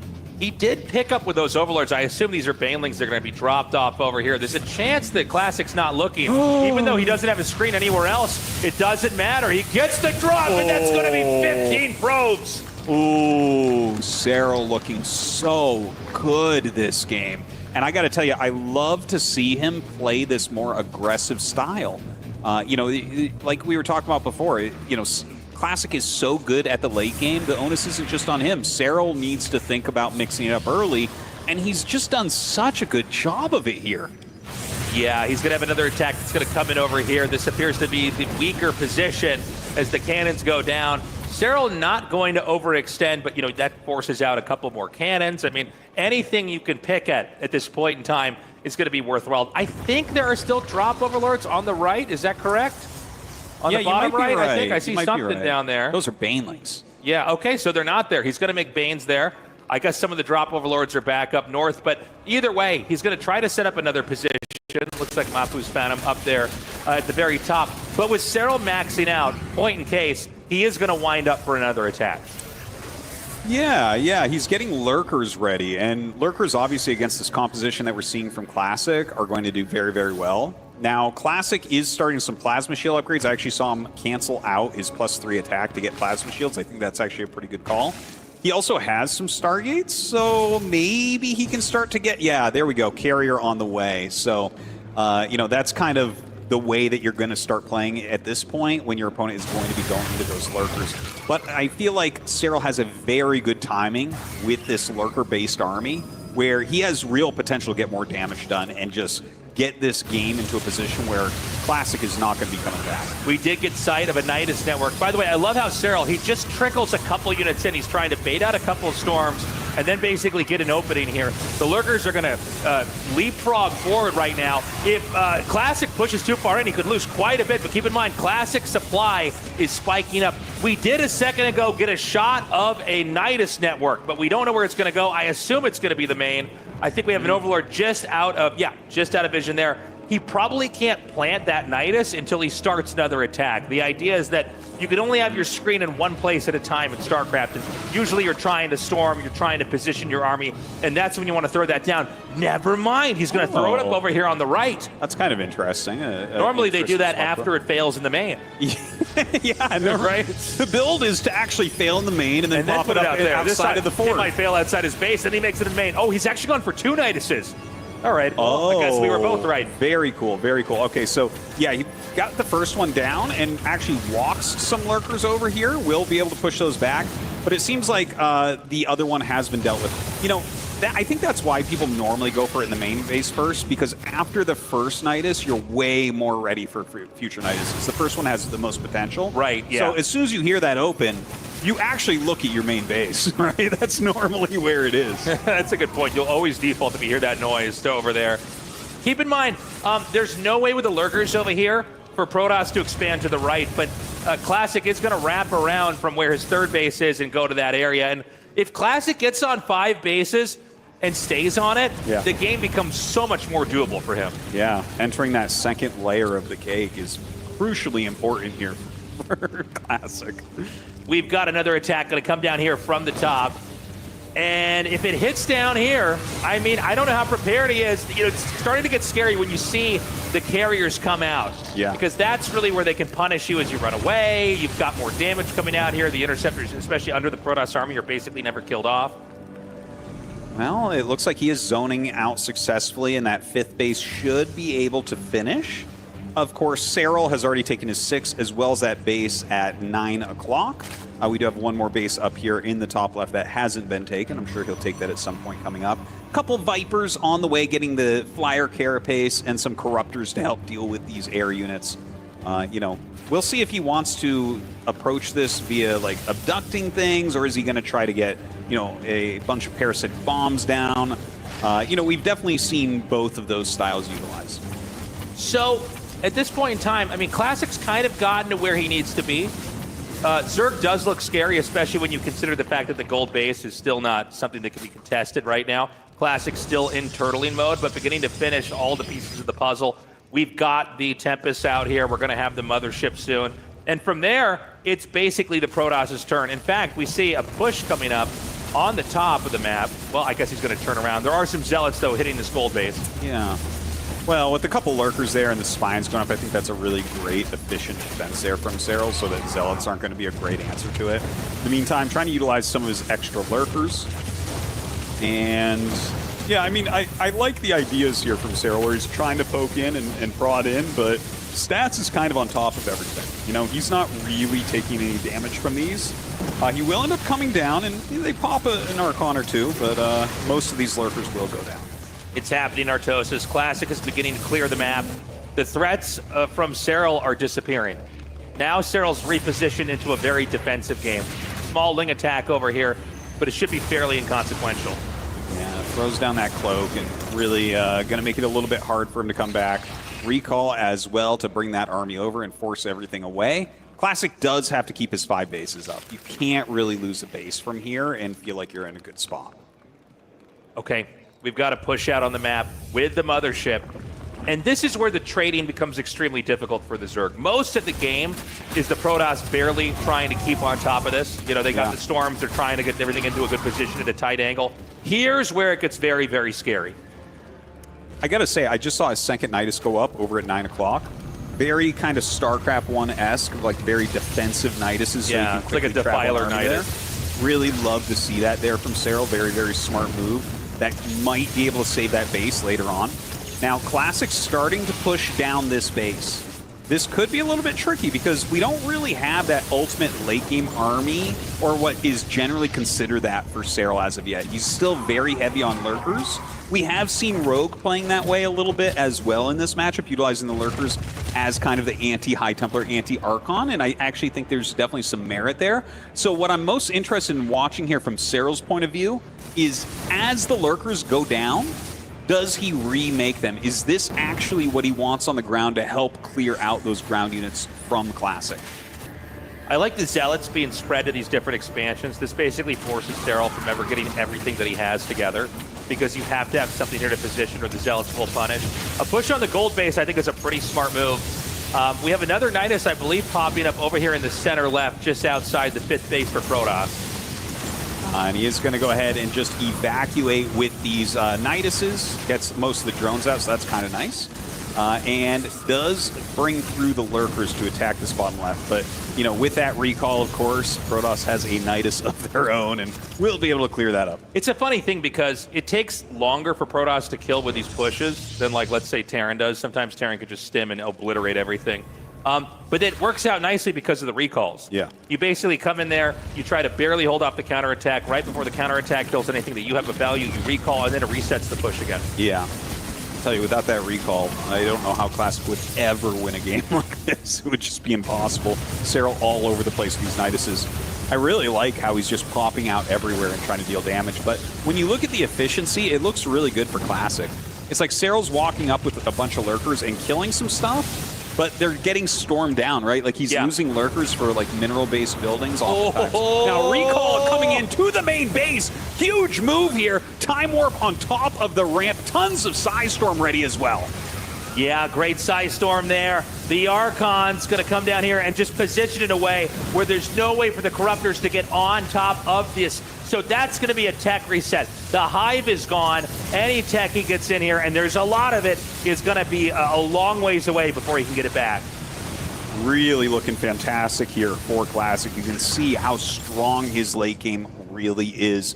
Serral trying to remake a lot of his tech around the map. You know, he is getting that +2 flyer carapace, so that's good at least. Has a lot of Corruptors in here, and he's going to start picking off some units, so that's good. That's a type of move that he needs to do, but he needs to do that a lot for a very long time. Yeah, and because he's in the main, suddenly this base over here is impossible to defend. So he's going to get a second free kill. Nothing on Classic side of the map has been broken, by the way. Maybe a little bit excessive for this Archon to be eating damage from that spine, but I think Classic's got his hands full for the time being. This hatchery goes down, and with a counterattack, I would imagine we could see another recall here from Classic. Yeah, I wouldn't be too surprised if he just recalls everything back. That would kind of make some sense. But he might actually just walk down the ramp and try to break more things. Like, you see a bunch of the units there of Serral in the bottom, so why not attack a little bit more? Oh, is this your new layer? Let's take this down. Oh, is your Spire down there? Let's kill that. Yeah. And if Serral brings up a lot, or he thinks he's bringing up a lot, maybe you use the recall then. I don't know if there's another Spire in the game, but the Greater Spire's over here, so that's actually going to knock out... Oh, never mind. There's one more Spire here, but it's not been turned into a Greater Spire, so killing that's going to be big. I actually think the Classic is probably going to close this game out with a win. Oh, it definitely does look that way. It would be amazing for Serral to come back in this position. But, I mean, they are both maxed, and Serral actually has a bigger bank than Classic, technically, but he's lost a lot of buildings. The cost efficiency that Classic has been showing us has been just superb, and you can see in that picture-in-picture, a lot of harassment still going down from Classic, even though he's just kind of camping up here. He's going to take this hatchery out again. You can see the harpooning of the Tempest and the carriers, and yes, he will get the kills on those. But the Death Ball just sidesteps this, backs up. And again, you want to be very careful. Here we go. Another beautiful recall over here to safety. And now he can go right up here to the gold face. This is hilarious. Oh my gosh. Oh, so painful here for our Zerg player. And Classic going to be able to take out 9 o'clock pretty quickly. Those drones pathing in the wrong direction there. Serral will turn them around and save them. But Classic taking another base. And don't forget, he hasn't taken bottom right yet either. So there's still a lot of bases on Classic sides that he can mine from. So The one spot on the map that Cyril has that I don't know that Classic's going to ever really reach before this game ends is the quadrant in the top right, like the base over here that's damaged, the one down here. Center right, I think, is actually going to be poked out over and over again, even though Cyril doesn't have a whole lot of other places to expand to. That's kind of, now that the whole position is shaped, that's kind of the outer, that's the periphery of expansions that are outside the Zerg's top right spot here. And, you know, the truth is, Classic's been on 5 bases, actually, excuse me, now 6 bases, and will probably take the bottom right. Classic has a very simple game from here on out. Yeah, I think you're right. Like, if you just kind of rotate back and forth, you know, just kind of zone things out from attacking, you pick off the fringe bases, the cost efficiency is just, again, it's so ridiculously high. You know, Cyril, he was trying to get some damage earlier on, and he did. He did a good job reducing the probe count. He got some damage here and there. But Classic's late game is really, really scary. And you can see he's just controlling his army very patiently, very, very well. Look at him pull these Tempests back over the Archons. Okay, Parasitic Bomb, I do like the idea of Parasitic Bomb because everything is so clumped up. But it's going to take a lot of those. And every time you're casting one, you're in danger of losing units. It's going to be up to one of these bases out here to finish up, and then Classic might try to push through. Classic does have superior banking right now. He's got more minerals. He's got a decent amount of gas here, but Cyril can't really take advantage of the gas as much at this phase of the game. Obviously, Protoss love to make Templars, right? Make Archons, stuff like that. So when you have a lot of gas with minerals, there's so much more that you can do with it. And so for now, Classic's going to roam. I think he's going to wait for a target. You know, it sounds counterintuitive, but sometimes it's almost better if you know you're in the winning position to let the hatchery finish and then just run in and kill it. Then to let it cancel. It can be risky, but obviously if you can just pick it off, then it's great. Well, if you're going to run him out of minerals, if that's the game plan, why not, right? Yeah. it's a bigger commitment in that way. Some lurkers going through those Excel zones to come over and guard this gold base. I like that Cyril's actually long distance mining that too, like just trying to get more than half the resources on the map this game. Fuelings attacking into that bottom right that we still don't quite have a Nexus at, but I'm sure that Classic will rectify that pretty quickly. So he's going to play a very, very patient game here. And, you know, a lot of times in StarCraft 2, you don't just want to have a ton of cannons at a spot, but at this phase of the game, it's actually definitely the play. You know, just fortify every position. If Zerg overextends and counterattacks into a spot, they're going to be punished for it. They're going to bleed off units. We've got the Greater Spire starting again now. So there was a dark ages for tech in this game for the Zerg, and we're finally about to get back into that full hype tech. Right now, these Tempests going to start nailing down these spores oh so quickly. Of course, any launches they can get onto those Corruptors is going to be very strong as well. Some Infestors coming up, some really quick feedbacks there, but you do have to be careful. Yeah, look at that. Just the dance is being won by Classic so far. And actually, you know, now that they both kind of have what are generally considered like the best late game armies that you can get, I feel like you can kind of see what I was talking about, where it feels to me like Protoss in this position, it's a little bit more straightforward how they should be playing, right? It's a little bit more straightforward how to win the game here as Protoss, where Zerg, it's very hard to take that full engage and win it. Okay, the Lurkers are starting to work their way through this Nexus. This is a... Oh, he's going to ditch it. I guess realizing that he didn't have enough damage there to actually kill the Nexus, decides to instead just leave. At this point in time, every Lurker is important. Any unit you see that's killed off that doesn't really extract value out of the game for that side's army is going to be a big victory there for the opposing side. A few Zealots will be picked off there. It's so fast. The Lurker going to be killed as well. Now, Cyril just kind of going back and forth between 9 o'clock and that base right above that second layer. And trying to keep his air army in that general area, but this is opening up a possibility for Classic to either do a warp in or split off a small part of his army to maybe go and try to kill that top left base. Okay, he's doing a lot of damage over here. He's going to be able to wipe out this the hatchery, excuse me, once again. The Broodlords are going to come through. They do have the benefit of the speed zone, but then the Protoss moves into the speed zone here as well. Yeah. It makes dodging the Psystorms a lot more effective.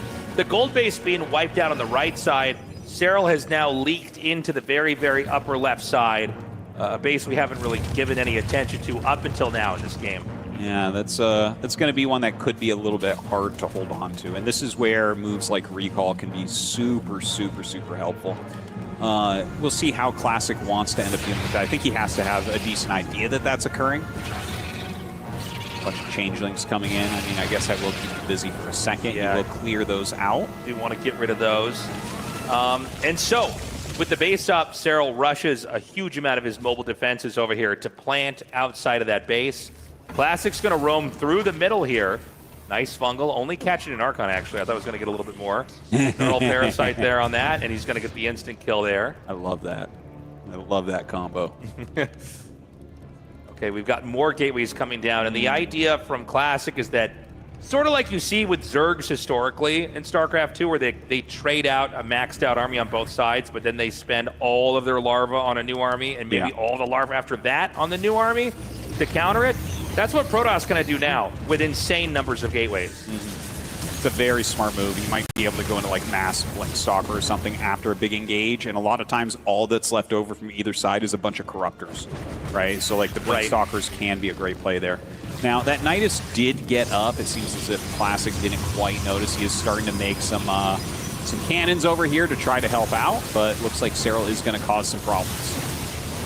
Okay, poking out the gold base once more. You know the Classic's probably eyeing expanding to there. Kind of a funky recall there. I thought that would have gotten more. Yeah. But he does send some of these units back over here. Now, Classic's bottom right base has been slowed down from mining, but in some ways it's not that consequential long term. Yeah. Because I don't think Classic's going to ever not have that bottom right base, even poking this out with the mothership. And so if you look at this from Serral's position, he's starting to dry up on his side of the map. The two bases in the top right, I think, are basically mined out, if not fully mined out. And so he has to basically rely on these bases on the outside, which are, you know, a small walk away from the expansions that are very fresh here from Classic.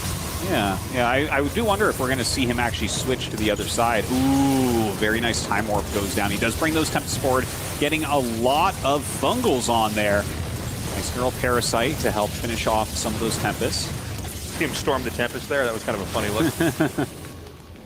He's going to send probes over here now, probably to start to throw pylons and cannons down if he can. Yeah, actually, just going to long distance mine. That's kind of cute. You know, just take anything that you can take away from here, even if these probes are killed on the way back. It's not going to go into the pockets of Serral. Yeah, and you might get some of it back. And honestly, like losing probes when you have 49 and all that's left is body is okay. It's fine. It's totally well, I guess he's technically still has the base right below here as well. But, you know, he doesn't have like that many bases going on right now. So I do like a little bit of long distance mining there as well. I am a little bit worried about this base in the upper left because that's going to give Serral a lot more time in this game.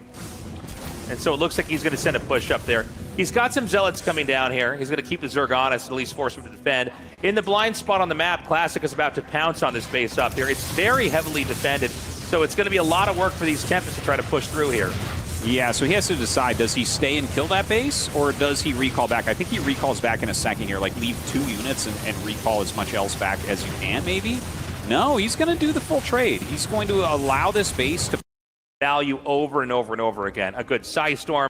This is going to have recalls here as well. I think that, what is most infrastructure at 12 o'clock? You know what I think he wants? Yeah, it is. That's everything. Yeah. So there's 2 key parts on the map. There's the expansion and then all of the infrastructure. Okay, here's what I think should occur here. Because Serral, I think, is very likely to pull away with this game because he's mining this base. You need him to pull his army over. I think that attacking the center of his tech with everything. Yeah. And as his army comes, recall bottom left and dash up north. I think that is I feel like that's the only solution. way. I think that's the only way to really do this correctly. His only path to checkmate. Yeah. So, what a weird game this is. I mean, this is just a 1 in a million game. Yeah. He's going to come up now. He's going to hit these bases. This will prompt the Broodlings. He should really shimmy these over to the right. He's not showing it. Serral's so smart. He's making sure not to show until he's there. So you can't... Ooh, there's the Fungal. That Fungal is absolutely huge. Another one goes down. He's throwing down some Psystorms here to try to help out, but the Fungals are non-stop. He's killing so many extra units. He's starting to move this over here. The Fungals keep getting chained together. This is going to cause the army to thin out even more. It looks like he loses another Archon over here now. He's going to get the recall. The Templar and the Stalker are not in the mix. That's okay. Now he just has to run completely to north with that army and see if he can get something done. Oh, he's going to lose those 2 units over there as well. Serral taking a minute to adjust his headset. Yeah. The Lurkers are going to be here. Is there an observer with this? I actually think there's not. Oh, you're right. He lost the observers. Yeah. Remember when I said the corruptors, 34 corruptors for 2 observers? Turns out it was a good trade. He's going to instead try to run right underneath the Broodlords. But of course, we all know Archons have a hard time trying to maneuver around the Broodlords. I think this game is about to end here with a Serral win. Oh my God, it's crazy. What a game we are having here. GG is called. Oh, now that's a crazy game, number 1. That is insane, and we're just getting started. Wow. Wow, wow, wow. And you can see, I mean, his water bottles are rolling flying off the everywhere. desk. That's from You're in the splash section. An earthquake of amazingness. You know, I think that there were so many moments in this game. I don't think that you can point to a single one. There was so much back and forth. They both really played magnificently, and I think it really showed very well as well, right? Like, Classic got behind against some of the aggression that Serral was showing early on, and then fought back and actually was in the lead and looked like he was going to be able to take it for a long time. But Serral just kind of out-tacticked him for a little bit. As they say. Yeah. But Classic has proven to be so resilient. We've got hatcheries coming down now. I'm sorry, was there a Baneling's nest made? I don't think there was. No, there's no Baneling nest. So he's not going to try to do anything game-ending, so to speak. I mean, you know, when you get to lurkers, a lot of times that's just to kind of push out and grow and defend. And so this is slightly different in the mid-game here from Serral, and that it's even more passive. Yeah, he's getting into those lurkers, which generally are you know, one of the better defensive units, but definitely we've seen them utilized for some strong offense as well. You know, the Adepts do see some Hydras walking around there. So at the Hive finishing up, yeah, Serral is getting into that endgame tech pretty quickly. So I think at this point the question is Classic going to try to attack? Because we don't see him throwing down Stargates or anything like that yet. And you know, if he just sits here in kind of a defensive stance, which he is doing, like he's making a bunch of cannons, which is not necessarily a bad idea or anything when you see Ling Hydra running around. But if Serral's just kind of teching up towards that end game and Classic is sitting here and, you know, making sure that he's safe from everything, it feels a little bit lopsided in Serral's favor. Well, you know, it's funny. We don't get to cast a lot of games from Classic where he's not just like barely surviving in the mid game. Yeah. So I'm curious to see how it looks if they're both basically in a macro greed race. You know, it's one of these games where it's like they're trying to seize every part of the map and gobble it up. And I mean, this is probably going to be a game where the Protoss takes an uncontested 5th base before we've really even had any kind of a fight. Yeah, I think you're right. You're right about that. The Adepts, you know, they've been kept around for a very long time, but they really don't scale at this point, so I like that he's trying to get in and do a little bit with them. But, I mean, 3 drones here at almost 9 minutes against a 5-base Surge is not really all that impactful. Both these guys up right around 90 workers each. Fleet Beacon coming up with another Stargate as well, as we get Classic's first-person point of view. Yeah, going to be playing at this point in time, just continuing to grow. And this is a very tense game, by the way, because, you know, we're getting to that boiling point. We're getting to that point where both sides are going to hit that max out, and it's going to be a slugfest here to try to take these bases on the map. This is a map where they're diagonally split on the map. So we have, you know, bases down here in the lower left and bases in the top right. But the only, I think, very contestable bases are the ones that you cut, if you take a line and cut it right through the middle. Those are the ones that are probably going to have lots of fights over them. Now, look at this right now, Tasteless. Like, there's a lurker attack coming in, and he's just very calmly holding it, and he's sending some army around for a flank. Now, there is another group of units going towards his 5th. Uh-oh, I'm actually really worried for Classic God, it's here. way more than I thought. Yeah. And look at this attack. He cancels out that 5th. This army, which I think was originally for a flank, it seems like he's not really deciding completely what he wants to do with it. It looks like it is going to counterattack now. Serral has a lot of units at the map and not a lot of units at home, so Classic's counterattack is going to get some damage. Yeah, this is a pretty ugly moment here with these lurkers. The lurkers can't just scramble back. There's obviously no recall or anything like that. They're pretty slow, clunky units. We've got some links coming over here to surround some nice storms. The lurker's going to try to pounce in on this, but the links thin out. Yeah, really good storms, but he does trap a bunch of those Zealots as well. The Zealots go over to the left and actually kill that Nidus and some of the drones that were waiting there. So he does get a bit of counter damage, but his 5th base was canceled, and his 4th here is about to die. Yeah, I love the counterplay from Classic. I've not gotten to see him quite do this because we never have games that are this slow and dramatic, but the counterplay looks really good. I mean, it's kind of hard for the Lurkers to run around and burrow and keep up with these Zealots that are so fluid in movement. Yeah, but I don't know that it's really enough here, Tasis. I'm feeling very bad about Classic's position right now. He's down to 3 base, which is like not too normal for Classic. I think there's still maybe a little bit of comeback potential here. He does have some of these later game air units to try to push things back. So funny, he put that pylon there earlier to spot for that Nidus. I don't know that he's going to see it now. I think you might be right, Artos. Serral has basically survived and looked really good, and Classic doesn't have a lot to work with right now. Now, keep in mind, Classic isn't too different from the last game in that there's just, you know, a lot going on here where Serral's trying to hit from all these different angles, but if Serral can break him right now, Classic will be knocked out. We're going to go into game 3. Yeah, and that would be a huge advantage there for Serral after such a close game down to the wire. Like, Serral just kind of turned the aggression on. Like, Classic was doing exactly what you suggested, which is take that 5th base. And then suddenly Serral was everywhere all at once. So fantastic to see from him. He kills another Nexus. Classic actually has a lot of Sapphire, I'd be calling this game like losing your 3rd base and your 4th base while Serral's taking even more bases himself. It doesn't seem like a position that can be won. But Classic has some crazy comeback potential because he's so good at defense. Also, these positions are very bottlenecky. You know, it's like Zerg trying to ram it through a very narrow corridor, and Protosses love that. Between Archons and Psystorm, and, you know, you have Tempest here in the back, it's hard to make it work, especially versus Lurkers. Oh! War Prism shot down as Serral comes in here to pounce at this top base. Yeah, this is getting out of control at this point. A lot of probes going down. He detects all the Lurkers here, puts on his cloak, tries to move in. Time Warp goes down. Like, yeah, maybe he can kill off a bunch of this, but I mean, he's even pulled the remaining Adepts he has into his army. Not looking very good. Yeah, you can see now the counter push coming up here from the bottom. He decides to go back. It's Classic's barely on 3 bases. Like, he is so squeezed right now. Amazingly, he's actually kept his supply up. I do want to point out, and I don't know that Classic's going to be able to get out of this. He's gotten out of almost every other situation that we've seen historically in games like this.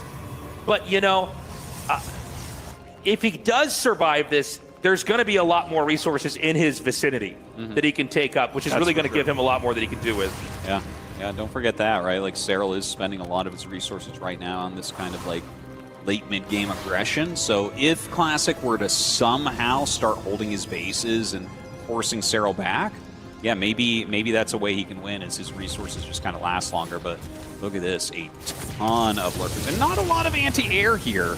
Okay, there's your anti-air. The Corruptor's flying up to help out. Ugh, it keeps getting worse and worse. Okay, Classic's going to ditch this. This has worked in the past, but he has such little to work with back at home. He's going to try to basically come through and puncture each of these bases. Yeah. Recall and kind of start from scratch. Supplies are absurdly high, especially considering what little Protoss has to work with. But if he can keep most of his important parts of his army alive, take these bases out, go back home, we could be in some kind of an immaculate reset in this game. That's exactly what it would have to be, is immaculate. He has to just do this just about perfectly. He kills the top right, so that's a start, but he's losing his natural. He's not mining from his 3rd. You know, his 4th is has nothing at it. I think it's not warped in all the way yet, maybe. Yeah, but it's definitely not looking too good at the moment. Maybe. Introducing Hailuo AI Video Director Model.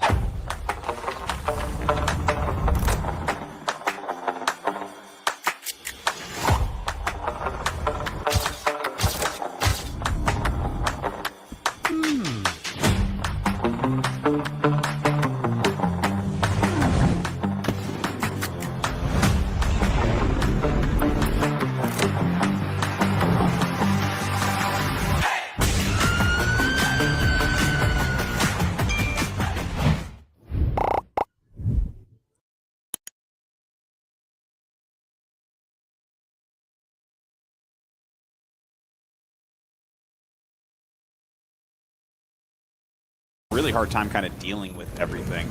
These Niduses over in that little corner are so annoying. You know, a Zerg player made this map, Taste.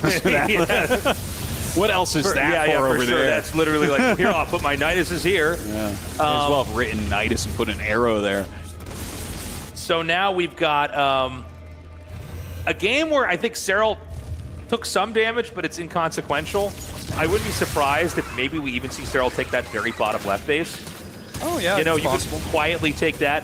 Classic is so compacted in this position that he's probably forgotten that bottom left base even exists, because it's not going to play a role here for a while. He's not thinking about that at all right now. I like how Serral's even putting a creep tumor where that Nexus goes. he's being so annoying at the moment. More probes being made for Classic. He is trying to rebuild. You know, he's kind of relying on his great late game army control and the cost efficiency. This is a really strong defensive army that he has. You know, it's hard to get in there with Corruptors. He's just got so many Archons. You know, the cost efficiency is closing up a little bit. Yeah, it is a situation where Zerg is just banking money now. Down to 75 drones, by the way. There were some losses there. I think there's some Zealots attacking the top right, but the main push is going to come in over here. Yeah, so he might actually lose that. But the Lurkers can push in over here, and Protoss has nothing to defend. Yeah, really, it's very annoying to clear up something like that. You need detection, and you need units that are not ground units. And that's very difficult to do. Now, he throws down the Time Warp. Look at this. He's actually targeting everything down pretty quickly here with these Tempests. Just doing a ridiculously good job. I can't believe Classic's even still in this game, let alone pushing through. It's insane. It's insane. I mean, he's still making this work. He's going to try to push through here with his Death Ball. Serral's going to try to bait out as many storms as he can. All Serral needs to do is basically shut this down, and he can win the game. But can you shut that down? that's the question. Classic kills another base. Classic is barely mining. Yeah. Barely mining right now. His third base is being shut down. He doesn't have a fourth. You know, his natural has a few probes mining. That's about it. But he is still just marching forward, trying to make this into a game. Well, he is already making it into a game, which in and of itself is crazy. He's just going to push right into the natural. I guess he can just kind of roam to wherever the Serral is going to allow him to go. Of course, Serral is in a very tough spot now, because if he tries to run in here and shut this down and it backfires, the game will promptly end with Classic and a victory. And once you get up the ramp into the main, this is a nightmare for the Zerg to deal with. Okay, well, throws down a lot of Psy Storms here as everything is attacking, and the Broodlords and Fungal's doing a fantastic job. Time Warp goes down, but it is not likely to be enough. He throws down a Recall and will save some of these Tempests, but almost everything else died. I think he only saved some Tempests. I think Serral just comes in. Yeah, GG. I was going to say, I think he just comes in now, smashes this position. And, you know, that was a very different, very unique game from game one. And there's something incredible about it, because Protoss had so little to work with. Never got a lot of bases, but managed to just keep his army alive. And I think on some level, Serral was patient enough to just let the Archons get slightly isolated. Because really, it's you know, the air army is what's destroying everything, but the Archons are what stop you from killing it. Because the Archon splash damage basically denies the Corruptors from coming in. There's not many more units that are more clumpy than Corruptors. And so it's Serral up 2-0. But man, close games. Close games. Close games. You know, I think Classic still definitely has a chance in the series. Like, you can see just how tenacious he is. And Serral just kind of caught him there. You know, Classic was trying to take that fifth base without really having done much in the game. Maybe that's a step too far. Maybe no matter what Serral's doing, you need to... You need to be a little bit more active than just making your fifth Nexus, right? This isn't SimCity. This is StarCraft 2. Right. Well, it's funny because the game was so quiet for so long. You know, we have a lot of macro games in StarCraft 2, but yeah, that was a fifth base before a real fight from the Protoss. I think Classic had interesting ideas with the counters, but the Lurkers just blasted their way through bases so much faster than Zealots and Archons can do so. And you know, once you have like even 2 or 3 Lurkers, the Zealot Archon can't really fight a base, right? Just due to the way that they distribute damage, the way they line up. It's really easy to get lined up shots there. But Serral kind of a genius at the drawn-out game. When it really turns into a chess game on the StarCraft board of how do we position armies, when do we want to move the pieces back or when do we want to move forward here. And although I think Classic, in some ways I'm almost more impressed with it because he was doing so much with so little. It was Serral that managed to get himself into a position that was virtually impossible for even Classic, one of the greatest late game players of all time, to recover from. Yeah. Really fantastically done, but I think Classic will keep his cool. And I'm actually hoping for another big mind out macro game once again. And I tell you what, I'm going to feel a little bit ripped off if this doesn't go to Game 5. I hope we can have Classic win here. I'm actually a little bit worried Serral might just be a few percentage points good enough in a game where both sides play perfectly. So, like, those percentage points actually matter. It's not up in the air. It's not too close to tell. It's like, actually, they're so good that, one guy's level, 98, the other one's level 100 at this. And in this case, the way the damage and the back and forth goes, it is the level 100 guy that wins every time. In the top right, in the red, he needs to win 3 games in a row. It's Classic.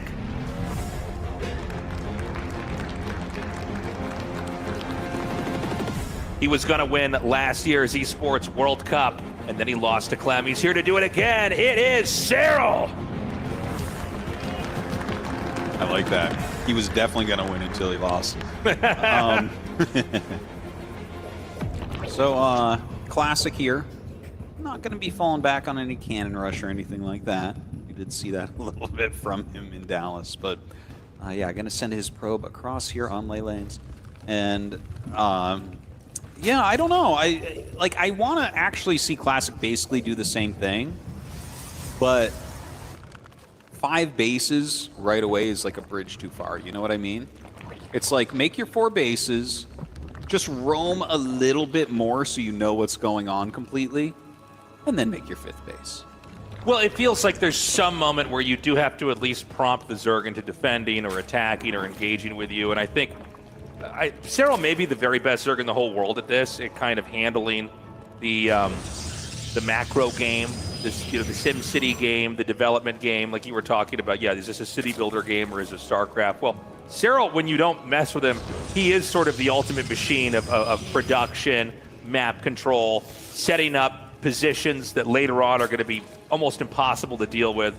And yeah, I think we might need to see a more engaged Classic. Yeah. I think most games, because of Classic's reputation, he's actually used to people trying to go for the jugular in the mid game, and he basically fights them off, defends, he dodges, he bobs, he weaves, and then suddenly the Zerg is overextended. The Zerg's overexposed, bases are poking out, and he starts to roam the map, and he starts to clear areas, he shuts stuff down. And yeah, it was such an eerily quiet game. I think Classic went, okay, I guess I just keep expanding, right? Is that what we do here? I take another base. And that's really where he let Serral set up everything he needed. Yeah, and Serral did a great job from there.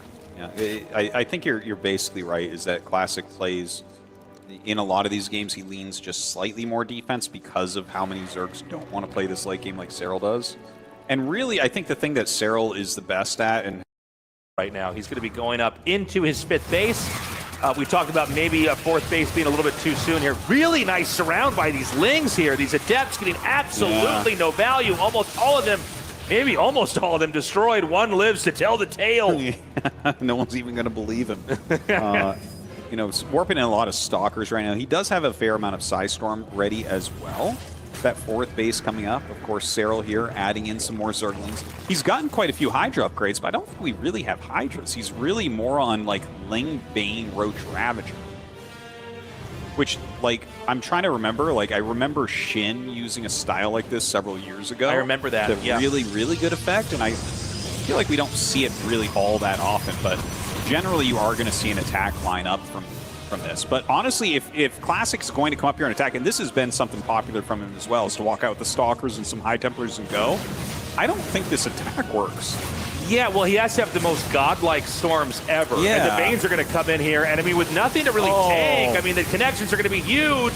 Hey, he does save some in that prison, which is really important. But yeah, the surround here on these Stalkers is just so painful. He drops out those High Templars, throws down some very good storms there for sure. Going to walk away from those biles. I love the Ravager in this combination because it basically makes it impossible to warp in. And another complete wipe out there of the army. Yeah, yeah. Really was not ready for that. You could see the intensity in Classic space there. I mean, the walls are closing in.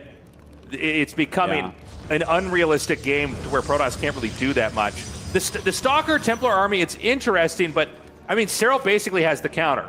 You've got Lings that surround, Banes that connect. Yeah. You've got the 3 Ravagers, so you can gun down that Warp Prism. No warp-ins allowed. And all you can do is try to recall what you have. And even when you recall, when there's this much stuff out, the damage is insane. Yeah, the only counterpoint I really have to that, because I do think that Cyril's putting out a really nice game here, is that Classic is on 4 bases. He has like 5 High Templars right now. And, you know, you can defend a lot with that. And like 4 base is the magic number for Protoss, where on 4 base, like, yeah, we can get a huge army. It can be really efficient. It's not that hard to defend, right? It's when you take like that 5th base, it starts to get a little bit more difficult. It's a little bit further out there. But yeah, I feel like this is still a recoverable position for Classic, especially when you look at like that last game, right? He was on like 1 to 2 mining bases for the longest time, and he still stayed alive against like a 6-base Cyril. Man, I'm getting so worried here for Classic. You know, we were talking about how he's the master of defense, how he doesn't die no matter what gets thrown his way. But we haven't seen him bleed out this much. You know, he's lost a lot of units. He's lost a lot of stuff. And Cyril is, you know, about a minute out from maxing out. We've got the 3 Stargates coming. He doesn't have that kind of air defense that really makes him untouchable, and he's able to roam on the map. So this is going to be a tough couple of minutes here for Classic. He's taking a 5th, and he's staying kind of forward with his army.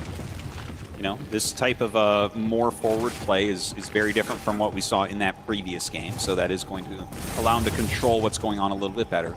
Of course, a very different looking game overall. Quite a few lurkers up there in a defensive stance. We have that Hive Tech up. Tempests are being started. More Stargates are going to be finishing here as well. So I think right now it's like Cyril still has some opportunities to deal some damage here. But I think Classic has what he needs to kind of stop everything and get into that air army and make one of these big games again. Could be. We got to see how he handles this attack. Yeah, it's going to be one of these drive-by drops. He's probably going to drop some of the stuff over here, maybe even go to the main with the rest. No, a full-on drop over here into this base. The ground army is trapped in the middle. It's not defending any of these locations. A big link counterattack comes up and sees the Templars and decides to go somewhere else. Yeah, that didn't do as well as I thought it would. I actually, seeing how much was in those Overlords, I kind of felt like he had a decent chance to maybe pick off the Nexus. But between the shield battery, the Immortal that was there, yeah, that wasn't as successful as I thought it would be. But here comes another attack. This one might be a bit better. Some Side Storms going down on the Lings and Lurkers. It feels like all of these attacks should have hit at the same time instead of 1 by 1. It feels like the Protoss is playing an easier game of whack-a-mole. And so, yeah, nothing really sticks in that attack. Well, what's happening is Cyril is making problems for stats, and problems have answers, right? Right. You got to make a dilemma, man, where you're hitting both locations, and no matter what Classic does, he's going to take damage. Yeah, you got to force him to give up something, and it's possible that he actually has an imbalance in his defenses, and he gives up both even. That's how you win. Instead, it's like, we're going to head attack here, and then here, and then here, and then so Cyril, you know, it's like a Mr. Miyagi wax off, wax on, and he just fucking blocks each one of them. Yeah, it's all wax off here for Classic. Another attack over here, and it's just denied. Yeah, he's throwing down the Lurkers. He's trying to find a place. Ooh, look at this he's one gonna that maybe gets up here. sneak by, but Classic's on top of it. He sees it. That's the most important part, right? Pull those probes away. You can clear out a Lurker in a little bit. And, you know, he's feeding into him. It's at the point where Classic is now maxed out. I think we're really entering another part of this game. A part where now the air fleet's here. It's ready to go. Protoss didn't lose anything key. I mean, you want to know what you need to lose as Protoss for Zerg to be winning this? You have to lose Nexuses. You have to lose infrastructure. You have to have Zealots and Archons walking into Lurkers and getting obliterated. We don't have that. Instead, we've got a lot of Tempests. We have that Mothership, which is always a signal that it's in the Protoss's turn in the game. Yeah, well, we have another drop coming up here. This posts that right now, but we know that Classic will not leave until there's 0 chance remaining. He still has a very decent army, but I don't know that he can pull his economy back together. Just Serral has been relentless, attacking everywhere, over and over again. A new Nexus starts up in his natural. He has quite a few cannons here, so this will slow it down, and he should be able to save this base with his main army. He's barely alive. This is the only functional base is here at 12 o'clock. Classic scrambling to get to it. It's 137 to 86 supply. Classic cannot make a probe, anything. He's going to try to come back around. This one lurker's going to run in there. I actually love this, where you just run one lurker in here, and it's like, if you don't deal with this, all your workers are gone. Well, that is going to be a bit of a problem. Those are not going to be able to mine for a little bit. You see those drop overlords over there. Going to come in and clean up these areas. So, I mean, it's good that he's cleaning things up. This is step one, right? Classic keeps his cool. He cleans things up. He tries to come back. But it's feeling more dire every moment. I think this is basically impossible for Classic to recover from. I mean, Zerg literally has the whole map. There's, infrastructure has just been reinstated. Classic now has 8 supply worth of the space that he could make things in. Serral's maxed out and pocketing money. He's got ambushes set up all over the map. I think we're going to see Serral come in here and go for the killing blow.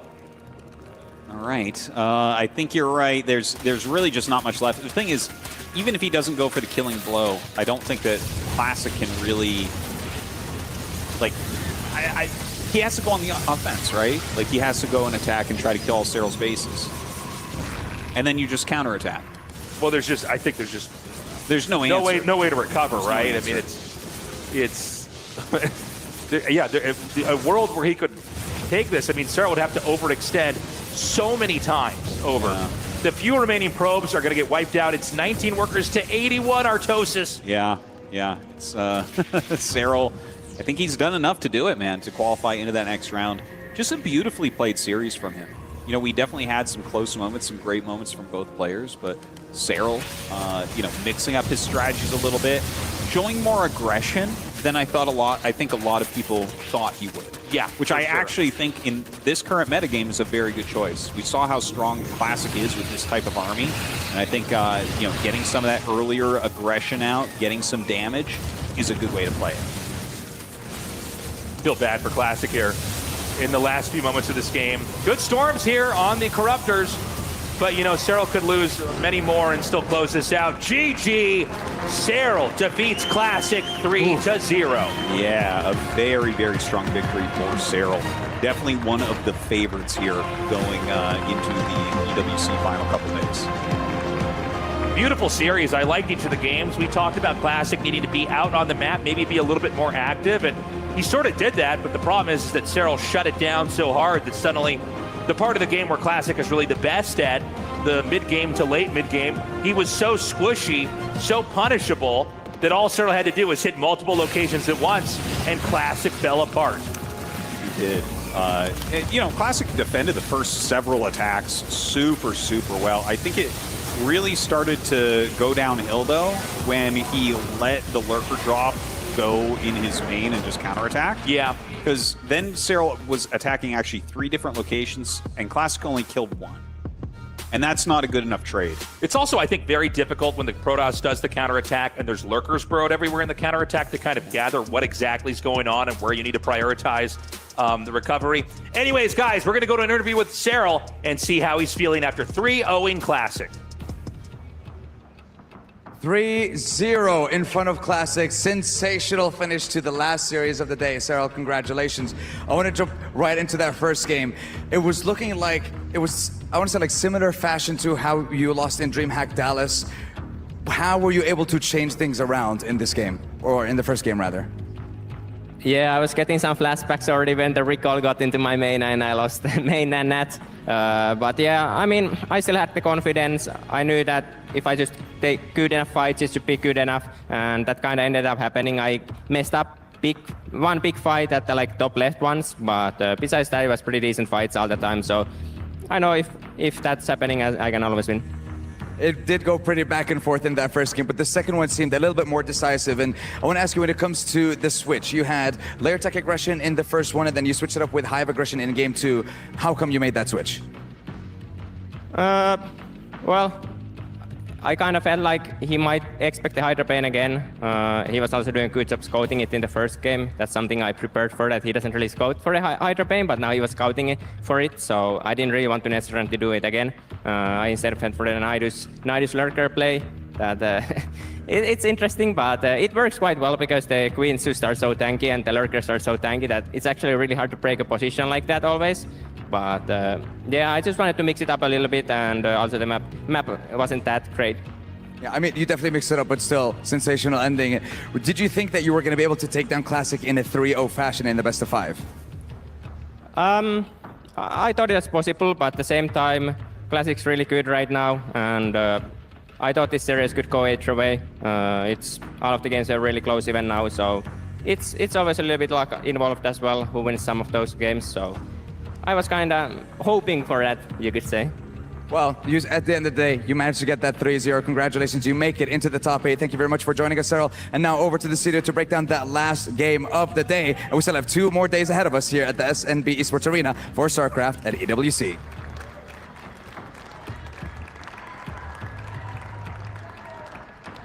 Oh, there we have it. A brilliant win for Cyril, but the heat death of the universe was quicker than that first game, as Cyril, though, was able to all of this, and maybe if you're like a Shin or a Rogue, somebody that's not maybe a top favorite to win the entire thing, they might not all be as prepared for you as they might be for someone like Maru, someone like Sarah. Well, looking back at all the key crushes throughout the day as well, of course, for Classic, his key will not be crushed. He does have another opportunity down towards that lower bracket, ZG, and I do expect the Classic fight back. I think that obviously what we've seen from him in recent time has been strong. Yeah. It just shows that there is definitely weakness there going up against someone like the Phenom. Well, yeah, I mean, this is the biggest test for most players, right? Yeah. It was last year, and this year you kind of have to include Clem as well. But it really is still the biggest test. Again, even though, like we talked about it yesterday, Cyril doesn't play in all these online tournaments where you get to constantly track just how dominant he is. But when he ever goes into a big tournament, you know that he's favored in a lot of those scenarios. And I definitely had Classic also making it through from the bracket. So I think that's still very, very likely. But obviously, there's been a lot of great contenders that are waiting there in the lower bracket, too. I wonder if... do you think you'd flinch, Roddy? Maybe a little bit, because it just seems a lot more violent this year. Last year it was a little bit silly, where it was like, and it was like, boop, and it's like it bent a little bit. But this year there is violence. Maybe that's why there is no competition more ruthless than the esports. Ruthless. I'm not sure if you guys are actually next to the stage when this happens, but I was there when the first key got broken, and I was flinching while I was on the side of the stage even. It's super loud. It's actually crazy. Yeah. Showtime was so ready. He was like holding his ears before anything had happened, way ahead in advance. But yeah, so good old time here at the Esports World Cup. Let's take a look at Group A and the results that have come in from that so far. We confirmed 2 names in that upper bracket, as it will be Clem and Maru. Obviously, the Maru Reina series was very close, ZG. It could have gone either way, but Maru did prevail. Yeah, that was a sick series as well. But that was also a real testing ground for Maru too, because Maru was another one that we're just like, we don't see him all the time. How is he performing, especially with all the news about potential injury and how he's working through that? And to tackle Raynor, who was obviously playing very well, is a really good testament to how much of a chance he has to even win EWC. Group B as well, as we have ourselves Hero and Cyril moving through. The 4 names that we already have at the very top here, Roddy. Nobody's going to scoff at that. 2 Terrans, 1 Protoss, 1 Zerg. David Kim has done it again, 2025. He's still delivering. But Group B obviously awesome, and I'm sure we can talk about it a little bit more. But I have one question for Lambo. Tomorrow, Group A, lower bracket, Shin Solar, baby. Expectations? I have fantastic expectations for that match. I don't think the matches are going to last quite as long as the ones we just